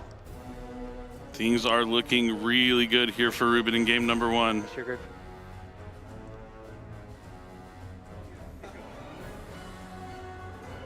Still in the end phase. Activate Druisworm targeting. Wow, and he has the Bestial Druisworm on top of it. If things didn't already look really good, they're getting even better. Ruben opting to go for more of a half field just to really conserve his resources for the following turn because he needs to just do just enough to stop his opponent. And he had confidence with the cards in his hand that he had enough already. Ash Blossom proving critical there, holding it back until the very last moment to make sure that Mark couldn't get things going. Standby phase. Main phase 1. Good. Very good. Moved into the main phase. Go ahead and link summon these two for Nightmare Phoenix. First action here from Ruben is a link summon for Nightmare Phoenix, and that's going to be co-linked with SP Little Knight. He'll be able to discard a card to destroy a spell and trap card, and then draw a card. Target. I'm going to go Druisworm, Chain Link 2 on pop. Discards the bigger Yubel. That's great to put in the graveyard because you can use it as material if something happens to that Phantom of Yubel. It looks like it was just a bluff bonfire, but this Phoenix gets a lot of value. The draw, the effect, banishing the Poplar because of the, or not banishing, but sending it to the graveyard because of Druisworm. Thinking.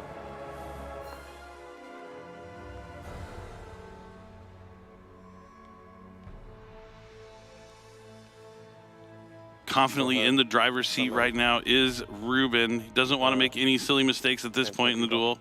Looks like he's going to make another Phantom of Yubel here. Returns the materials. Either he wants to protect himself more, or it's just giving another monster on the field to use as a material to continue to link climb.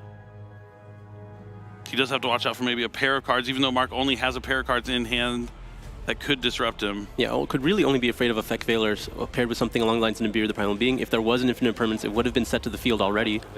Exactly. So those Phantom Yubels are really putting in a lot of work here. But he is going to send one to the graveyard to special summon Shavara from the hand.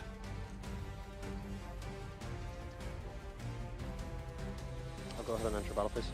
Oh, opting to enter the battle phase straight up. Take 900. Another 900, since Nightmare Pain reflects the damage back at Mark. -3, -6, yeah. I'm going to attack over. Yep. It's going to be another 700 points of damage. 54. Yep. Not 54, 57. Not going to be quite enough Back here. 19. Because it's 19, 2000, and another 2000? Oh, actually. Yeah, it's 59. It's 59. Attack for game.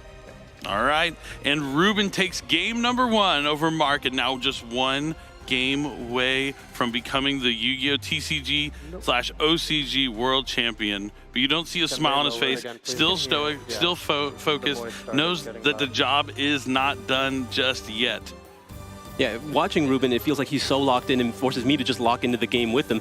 And I want to take a moment to note that Yubel has been known to be this explosive strategy, right? When it gets to go first, it really makes the biggest board that it can. And I feel like that's not what Ruben comes here to do today. At least not in game 1. He dedicated most of his deck to be able to break boards and be able to play going second. So he is a little bit lacking in what he wants to do going first. But he's able to do just enough and really conserve his resources and play really close to his chest and just really controlled state of the game, and he didn't really commit any of his resources to any of those plays, and he was able to play under most of the possible responses that Mark could have had. For example, a card that I haven't seen this weekend out of any of the Yubel Duelists was Rudris, which is one of those things that you associate with kind of the high roll full combo board they have. Haven't seen it at all once this weekend, and whether that's just not playing at all or just deciding that going with that more measured approach is better, that's how it's turned out. And it's worked very well so far. Yeah, I definitely like the mid-range kind of strategy here from Ruben, but at the same time, Mark hasn't lost a round yet. He did have one draw, but I'm sure he may have dropped a couple of game 1s throughout the tournament, but now he's diving into his side deck. This is where things can change up. He knows he's going to go first, so that's already, going to feel a little more comfortable, but Yubel is one of those decks that you might be able to target down from your side deck. Going into the World Championship, these were the top 2 decks that players were looking at to be the top contenders after seeing that combined Forbidden Limited list from the OCG and TCG. And so they're definitely prepared for these matchups here in the finals. I second what he's saying. If I try and focus on it, you can definitely hear them.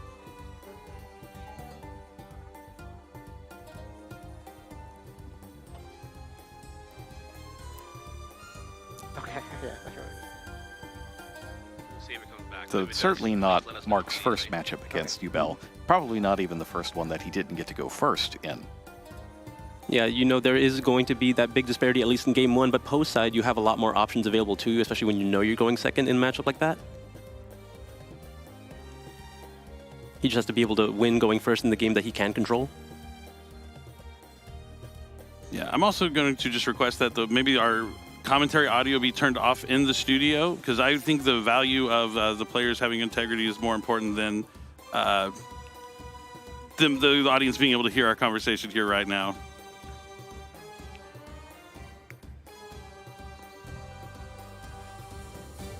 So I'll take a moment and see if anyone could listen to that request, but we are excited to be here in the finals, but we are also trying to be quiet because the players are picking us up.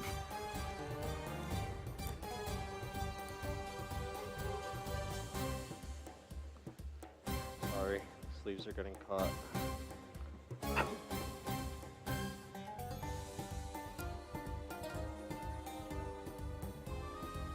The tension is palpable in this room right now. You could cut it with a knife. I'll go first. Good luck. Mark will be going first here in the second game. Looks like the players are mostly ready here, just waiting for the go-ahead. Win or lose, this will be Mark's only chance to go first in this duel, so he's going to need to make it count.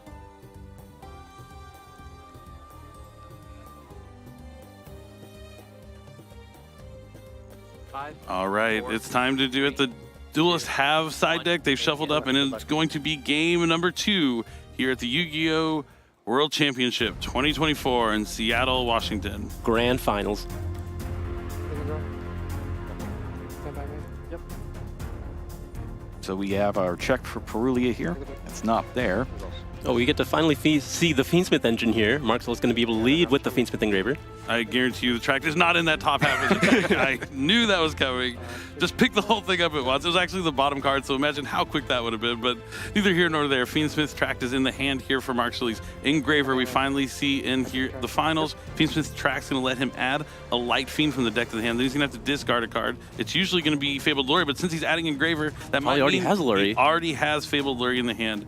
Since Fabled Lure was discarded to the graveyard, it's going to special summon itself back to the field. Now, already having used engraver from the hand, you might think that's pretty useless in the hand, but actually it's an additional light fiend that you can use for track's grave effect. That's right, the track grave effect only fuses from hand to field, while the sequence one fuses from the graveyard. Requiem going to tribute itself, summon another copy of engraver from the deck. I'll use Requiem effect. The Requiem equips itself now, and there is the Wanted. The one cop of Wanted, Seeker of the Sinful Spoils coming down. Will there be a Dayball Star in the top half of the deck? There will not. It's a fun little minigame, though. You remember Pegasus's Prophecy card, where you had to guess if the monster about to be summoned is above or below 2,000? It's very similar. Kind of reminds me of that. Is it in the top or the bottom half of the deck? All right, Wanted, I'm sorry, Diabell Star is going to send the Requiem to special summon itself, using its effect, going to go ahead and set. 0 lessons learned. It's only been 3 times this game. 0-4 in this match. Sets the original Sinful Spoils. Gonna link away both his monsters to Fiendsmith sequence. Sequence going to be shuffling back the Fiendsmith Requiem, as well as, looks like one of the engravers, more likely the Lurie. Yep, going to commit to the Lurie here.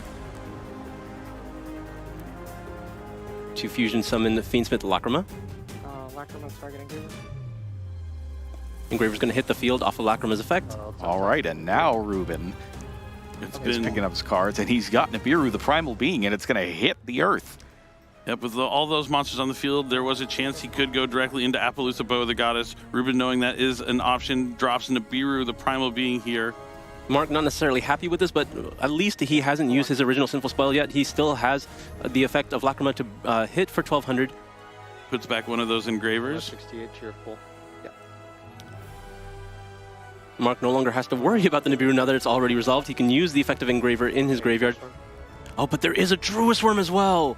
This could be huge. Bestial Druid Worm is going to banish the Engraver that's trying to come back from the graveyard. Despite their limited status, the Bestials here have been huge all throughout the weekend, both in the TCG and in Master Duel.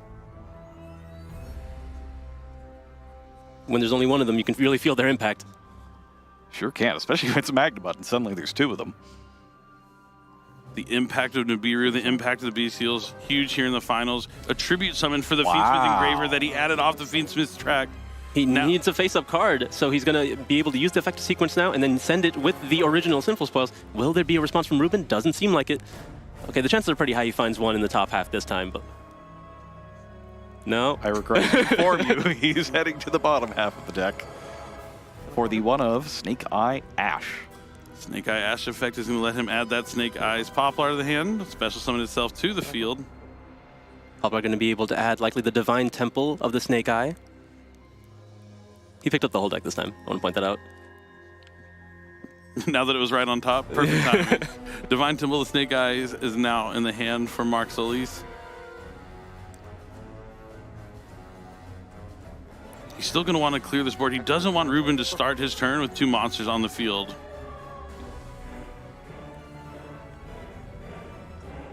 Forced to use... The Bellstar is now in the Spell and Trap zone.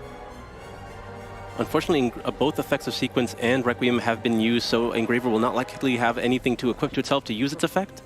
So now we're going to be using Ash with the Dia Bellstar in order to... Seems like he's eyeing Snake Eyes Oak. Target Ash. Oak hits the field, targeting the Ash to special summon it back from the graveyard.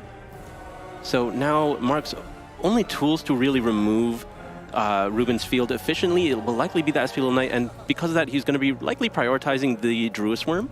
So he also has a Flamebird's Dragon. He could just potentially push back that Druid Worm. But then he wouldn't be able to set up anything for himself. Yeah, so it's a tough call.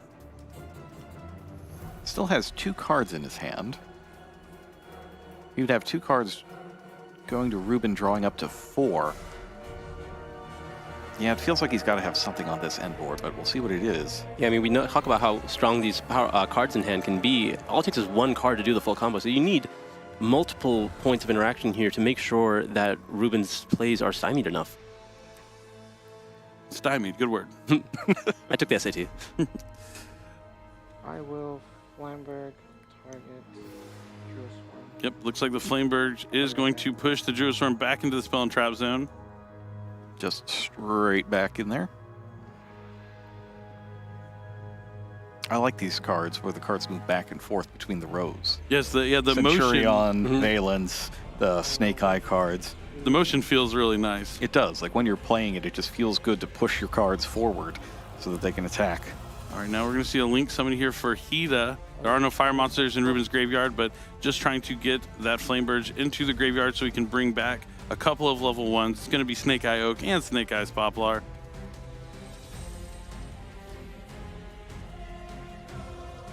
Still having to deal with the Nibiru at this point, but you do have the freedom to use SP Little Knight. But using it now means you don't have it for IP Masquerade later to get the additional value from the banish on your opponent's turn. You still have its on-field effect, of course, but just really minimizing the amount of full responses that you could have.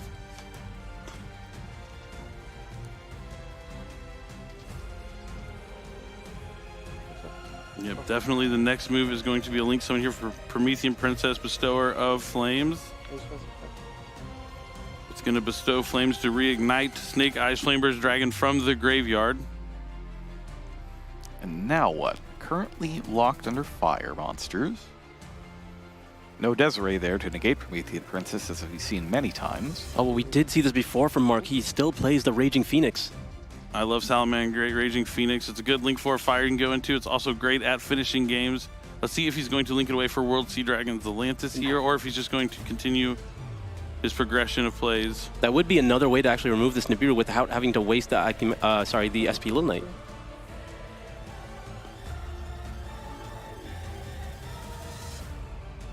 It does look like that is what Mark is considering. Yep, he's going to use World Sea Dragon's Blade. It's going to banish all monsters on the field, then special summon them back. Mark gets to choose if they go face up, face down, all their positions. But since that Nibiru is special summoned, Ruben special summoned a monster, which will activate the effect of Promethean Princess to destroy the Snake Eyes Flameburst Dragon and the Nibiru, the Primal Being. Now he can use the Raging Phoenix just to put another monster on the field. Looks like he is going to do just that. Since a fire monster was destroyed, the Salamangreat Raging Phoenix special summons back from the graveyard and gains the attack of the monster destroyed, but chances are it'll be used as a link material here, and that is the case because he wants to get that princess back into the graveyard. Mark really burning through the fire monsters in his extra deck, but he had a plethora of them. Now he's going to use Snake Eyes Diabell Star to place Flameburst Dragon from the graveyard in the spell and trap zone and special summon itself out to the main monster zone. And he still has the 2 non-link monsters needed to summon IP Masquerena. I don't know if I've ever seen this board state before, but having to play through Nibiru and Druiswurm, you have to be able to adapt on the fly and find still a strong board at that, because the way to deal with IP is to go to battle phase, but he has the World Sea Dragon's Lantis co-linked with the Nightmare Phoenix, so if he tries to go to battle, he can destroy monsters at any point in the battle phase. Exactly, and he still has the Flameburst in the spell and trap zone, so he didn't even lose access to it because of the Divine Temple. So anytime Ruben would summon a monster, he can push up that Flameburst and then still has access to a powerful Little Knight while also getting back all the advantage from your graveyard. Beautiful play here from Mark Solis. It's a really smart field, smart line of play, and it's not something you usually see because you associate these cards with finishing the duel on turn 3 or beyond. Indeed. Let's see what he got off of that draw from Wanted Seeker, the Sinful Spoils. Just going to be a pass back here. All right, Ruben draws 4 cards in hand versus Zealantis, Nightmare Phoenix, IP Masquerena, the Divine Temple of the Snake Eye, and a spell card version of Snake Eyes Flameburst Dragon. And he starts off with Fiendsmith and Graver. Oh, but there is an Ash Blossom to meet it. That was going to be one of the more powerful effects because it was going to demand answers immediately as soon as it hits the field alongside a Requiem. Has he got the throne? He does. Nightmare Throne for Ruben. He baited out the Ash, and now he's free to either destroy or add from his deck. Probably going to destroy Spirit of Yubel, if I had to guess. But I've been wrong before, but nope, this time I'm right. It is Spirit of Yubel being destroyed, so he's going to try and special summon a Yubel from the deck. The faster that he could put up the Phantom Yubel, the faster that he could answer the IP Masquerena. Yeah, I'll target. All right, since the monster was summoned, Divine Temple of the Snake Eye is going to allow Mark Solis to push forward that Snake Eyes Flameburst Dragon into the main monster zone. All right, so now going into the Phantom of Yubel, which will likely force the Princess in the graveyard. Doesn't seem to it. Normal summon Samsara D. Lotus. You can tribute that off the field to special summon a Yubel monster from the deck.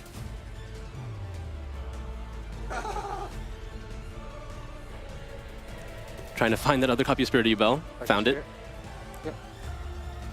Now he's going to use the effect to set Nightmare Pain from the deck.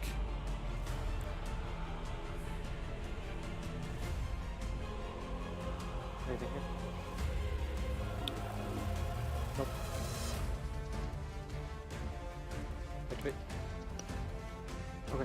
Nightmare Pain is activated, going to be able to use its effect here. It looks like Mark has no responses. He needs to force out the Phantom of Yubel at some point if he wants to get the value out of his IP Masquerena. Back to Spirit in the graveyard. Okay. Can you flip the green card to red, please? Sorry. Thank you.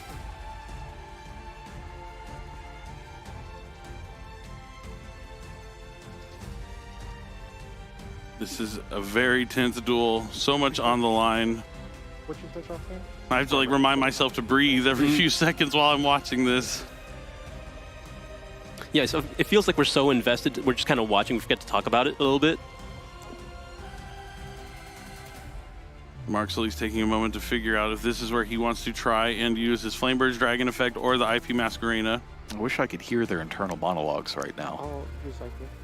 It is IP that is going to start. Yeah, just like the anime, kind of. Exactly. That's like a key part of the anime is those internal monologues. But Phantom Yubel is going to chain link 2 to IP Masquerena to change the effect to destroy Yubel from the deck.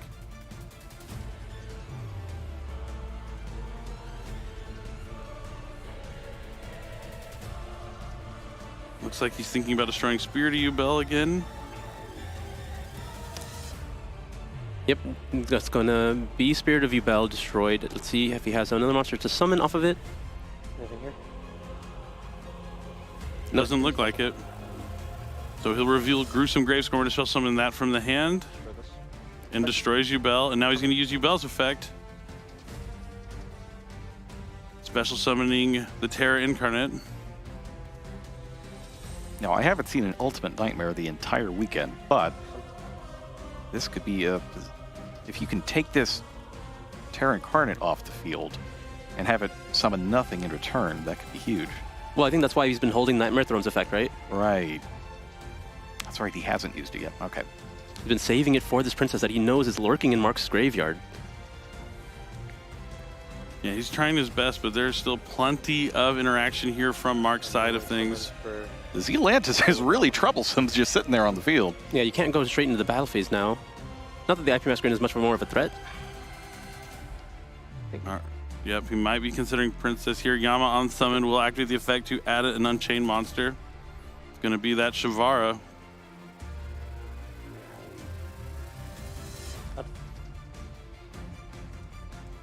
Farah ends up in Ruben's hand here. Just the sole Lord Yama so far. He has the ability to use the Gruesome Swarmer. Incarnate and Spirit of Yubel. But before that, another Phantom Yubel. Yeah, oh man, you would think that he wanted to maybe get that Princess effect out before another Phantom touchdown. The effect of Phantom is once per turn, right? To negate? Or to switch the effect? No, I don't think, is it?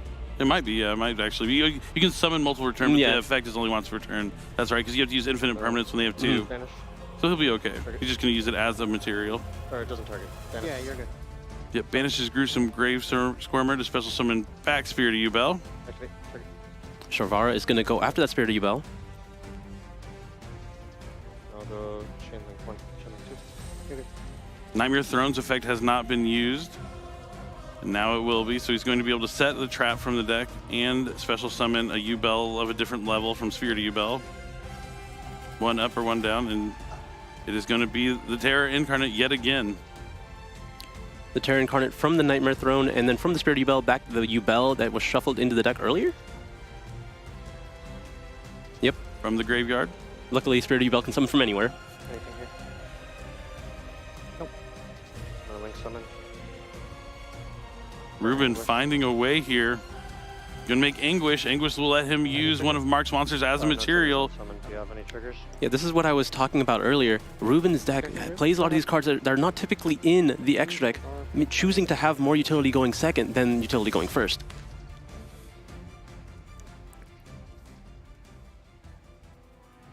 You have to do something about this now Anguish. or never here.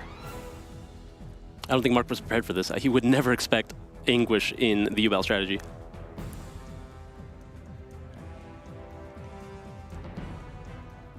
Yeah, I'll use Princess targets. Targets. Feinberg. That's going to resolve. Flamebridge is going to be able to add back or summon back multiple level ones from the graveyard, but Anguish is also going to be able to add back one of those fiends. I'm going to go. And the Princess being co-linked with the Zealantis means now there are 3 monsters that are co-linked, so that'll be more cards that can destroy during the battle phase potentially. Ruben's going to use Yama's effect to banish itself from the graveyard since the card was destroyed and summon back a fiend. Anguish put back one of those Phantom Yubels. Oak and Poplar come from the graveyard to the field thanks to Snake Eyes Flamebird's Dragon. Anguish comes back thanks to Yama. Expertly played here from Ruben. He's played into many Snake Eye fields up to this point. He knows what he's looking for. Oak's going to add Snake Eye Ash from the hand. And wouldn't you know it, the original Sinful Spoils is on the bottom where he put it. I'll activate Anguish targeting World's Zealantis. Okay. Yep, this is looking good for Ruben. He's going to link away those Zealantis for Axis Code Talker, targeting his Anguish, so it's going to gain 3,000 attack. And that's a lot of Yubels with a lot of Nightmare Pain. Attack you, take 27. Going to attack into the Promethean Princess. The damage is reflected, the damage is reflected, the damage is reflected, and that's it! Ruben wins your 2024 TCG/OCG Yu-Gi-Oh! World Champion from the United States is Ruben Peñaranda!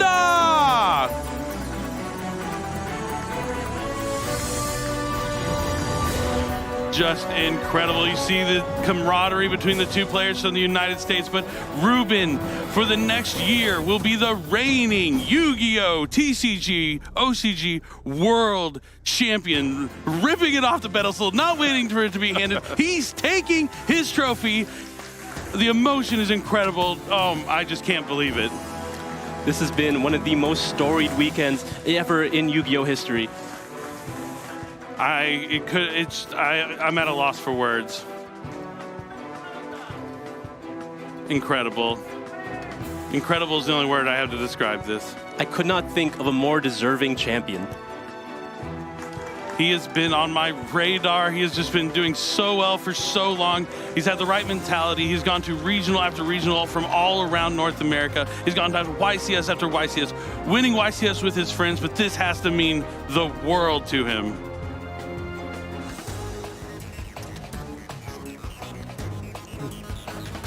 Absolutely amazing. Just overwhelms much. It's like kind of like a cascade of emotions that hit you. It's not just because you won, because you're just so focused, always focusing on the next round. It's not over till it's over. The job isn't done until you finally finish the tournament, till you finally won. And then when you finally hit that moment, and it's just a waterfall of emotions. Just congratulations to Ruben Peñaranda. Got to give him a sec to get all these emotions through, letting it settle in. There he is representing the United States of America. And after so many years of the United States not being able to claim that World Championship trophy, we've now won 2 years in a row, back-to-back World Championships for the United States, and couldn't have happened to a more deserving player. Just absolutely incredible. We've seen him on feature match before against Jose a couple times, one of his friends. He's always playing his friends, and to walk away with the title, like I said, the only word I have to describe this year, World Championship, is incredible. It's a tremendous accomplishment, and he really did it the hard way too, right? He went through all those different events and made it to the points playoffs, and you've done the points grind to get those points to make it to the World Championship that way. Can you talk a little bit about that experience and like how difficult it really is? Oh, it is incredibly difficult. You can't take any weekends off. You have to go to regional after regional, travel all around America. You go to all the YCSs. You want to make sure you're doing your best. And not only are you traveling and playing every weekend, during the week, you're having to prepare. You're trying to master each and every format as new cards come out. As Forbidden and Limited lists change, you have to adapt and find a new way to play. This isn't the same list that he did well with the points playoffs. Throughout the year when he's going to the regionals, that's also changed. There's been so many different strategies that have come and gone, and now there's Fiendsmith, Ubel. I mean, this isn't even the same deck that he qualified with at the NAWCQ. He had to adapt in the months leading up from there till now, and yeah, just it's so difficult to play and qualify through the points playoffs. And then he even did well at the NAWCQ after he was already qualified. Yeah, this is about versatility, right? When you're playing so often, you have to be able to adapt. You have to be able to switch decks on the fly. And I don't think you put into context what it means to play every single weekend. It's not you're playing one regional weekend. You're going from one regional in one city in one weekend. The next day, you're in a different city in a different regional. You have jobs, you have school, you have all that stuff, and you still spend all of your weekends on the road. It really is incredible dedication. Let's talk to our champion. Thank you, casters. I am live on the players stage with our WCS 2024 TCG OCG World Champion, Ruben Peñaranda. Ruben, this is a big moment for you. It's over, the job's done, and this is real. And I want to start off by just getting your immediate reactions to winning this World Championship. This isn't real. This year has been insane. It's had a lot of ups and downs. Yeah, it's just not real. The one thing I can say is I wouldn't be here without the help of all my friends. The ones that are here, the ones that aren't, the ones that are at home watching, rooting for me, sending me messages. It's who I do it for. This wasn't for me. It's not for me, Bell. It's for you, Bell. ありがとうございます。今の率直な感情など、今考えていることを教えてください。そのことで、もう本当現実的な、もう現実とは思えないぐらい今ものすごく感動しております。もう仲間、もう友達、そして母国の方で待っている。見てくれている人たちがいなかったらもう自分はここにいないと思います。もう今もまだ自分がもうここに立っていることを信じられません。Now, Ruben, you mentioned it's been a crazy year. It has been a crazy year for you. You were telling me your schedule. You've been traveling all summer, going from work to event to work to event. You haven't even been home more than a couple of days in the last few months. How have you managed to find the time even to prepare for an event like this? Like I say often, if you're near me, you know this. Yu-Gi-Oh's like a job. The days you want to play it are the days you have to clock in the most. You just go in, practice every day, have great friends around you that keep you motivated. That's pretty much it. もうここ、数ヶ月間もう家に帰ったのが数日というほどいろいろなスケジュールで大会に参加していたと聞いたのですが、それらの時間をどうやって作ったのですかという質問に対してもう自分にとっては遊戯王はもう仕事みたいなものであり、それに対してもう真摯に向き合っていくだけです。本当もう仲間やみんなのサポートがなかったらもうここまではできていないと思います。Now, Ruben, you mentioned that you didn't do this for yourself. You're wearing the flag. You've been representing the region. Last year is Pauly. This year it's you. What does this mean for the reputation of the region that you're representing at the international stage? Like all of us in the U.S. and North America know, we're no one to scoff at. I think we proved it in the last 2 years. That's pretty much it. そうですね。去年としても、今年としても、自分、地域としての優勝となっておりますが、それに対してのコメントとかありますかというところで、自分たちがもうここにもう立っているというところで、自分たちのもう存在ということをある種、ここで証明できているのではないかと思います。Ruben, final question for you. Not only were you doing it for the region, you said in your semifinals match you were doing it for Jose. So what message do you have for Jose out there and anybody else at home who's been cheering and supporting you along the journey? Thank you. I love you all. Like I said multiple times, I couldn't have done this without you. This is a stressful thing to do. It's a stressful environment. If you don't have people supporting you, you can't get through it. Thank you. From the bottom of my heart. It was not alone. さっきも、名前を言ってくれたホセ君や、自分たちの母国で待っている友達や仲間などに何か伝えたいことはありますかという質問に関してもうみんな心から愛している。もう本当にありがとう。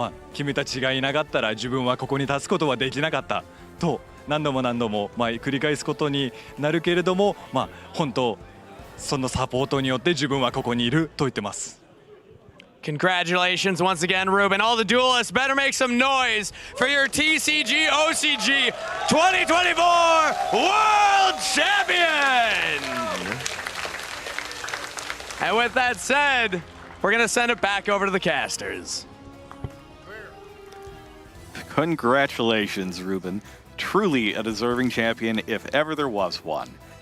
Definitely. I mean, I think back to that first team, YCS, that he won. It was one of the Latin America events, but we actually broadcasted from the Konami studios. It was early in the morning. We were tired, but we were excited when we saw his team was going to be there in the finals. And after they won, I remember talking with you, Asala. I was like, wow, finally he got it. Someone who wasn't able to get one of those wins yet, but was on the outside looking in and deserved it. And to go from there just in a short while, a couple years later, maybe almost a year and a half, to be walking away as the pinnacle of Hugo. It doesn't get higher than this. Winning the World Championship, just incredible. And if I know Ruben at all, tonight, a celebration. Tomorrow, celebration going back home. But then after that, he's going to be coming back next year at the World Championship. That's when the testing starts immediately. He's already going to be focusing on trying to win 2 in a row. But for now, it's celebration only. Yeah, he is about that passion. He's about that grind. It's never a day off here. He knows he already has another job to do. He's coming back for the World Championship next year, and he has to try to win again. It's a long time between now and then. There's going to be all sorts of different cards, new strategies, all sorts of things to master. Plenty of YCS's regionals. He's going to be playing a lot over the next year, and we hope that everybody out there is going to play a lot as well. Next year, it could be you. You can see that if you put in the work, you put in the effort, you play test a lot, you learn all the cards, learn all the strategies, you can do it. Even if you're just a beginner now, eventually you can make it all the way. Yep, it only starts with a dream and some friends and some hope. You could just be out there. Maybe you're playing at your OTS. You're watching from the watch parties that we have going all around the world, and you're cheering for our United States champion. this could be you next year. The only person stopping you is you. You have to put the time in, the practice, as you mentioned. If you enjoy Yu-Gi-Oh, that's all that matters, and you can also be someone who can compete at the World Championship. Maybe you'll be the next Ruben, maybe you'll be the next Asala, the next Jerome, the next Billy. Who knows? Ever, you have the power. All you have to do is practice, play, and believe in the heart of the cards. Well, you probably want to be the next Ruben since he won the World Championship and we didn't. Hey, you are, what I'm trying to say is you are who you are, and you have to believe in yourself. I believe Ruben is like the perfect example of that. He has been around for so long at this point. He's been trying so hard to get to that point. He never gave up, and now he is the world champion. Just an expertly played match, too, in this last one.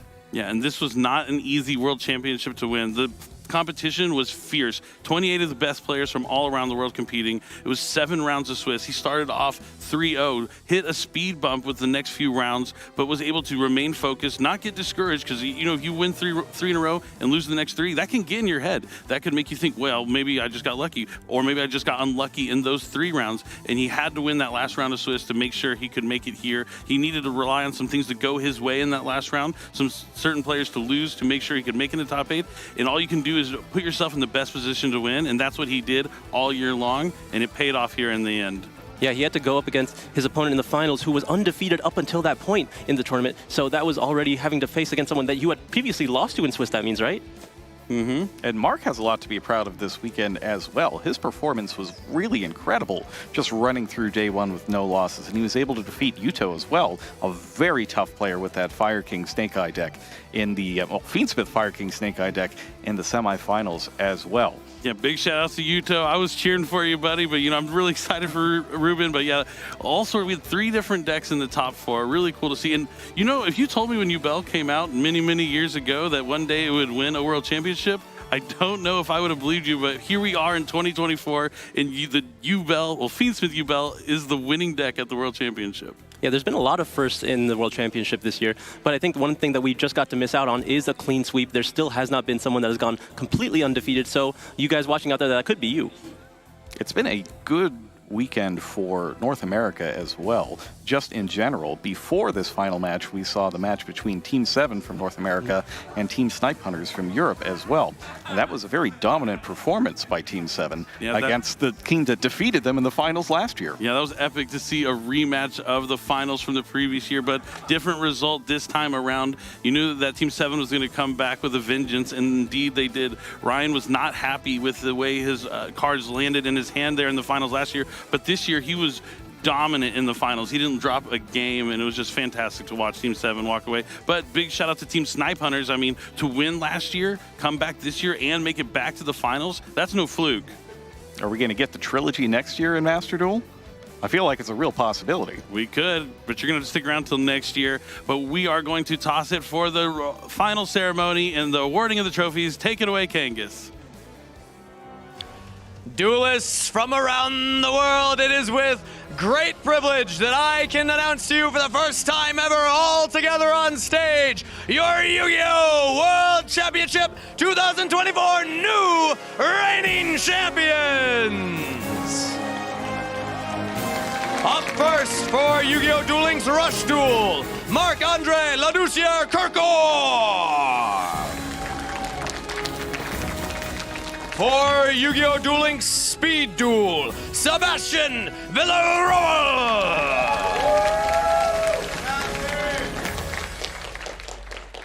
For Yu-Gi-Oh! Master Duel, representing Team 7, Jesse Cotton, Raymond Dye, and Team Captain Ryan Yu!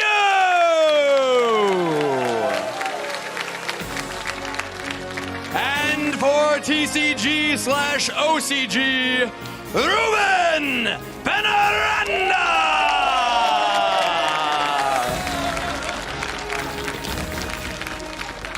Give it up, Duelists in the arena, for your world champions!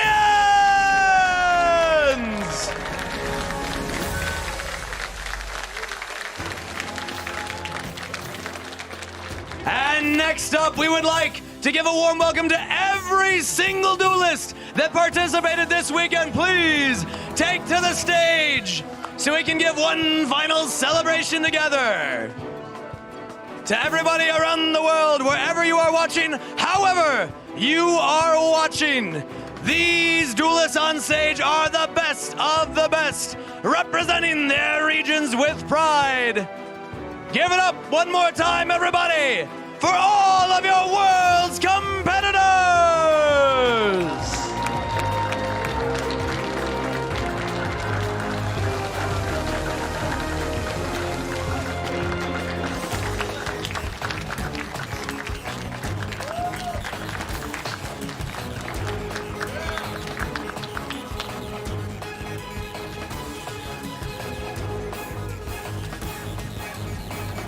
All right, stage has settled. Let's send it back over to the casters to close us out.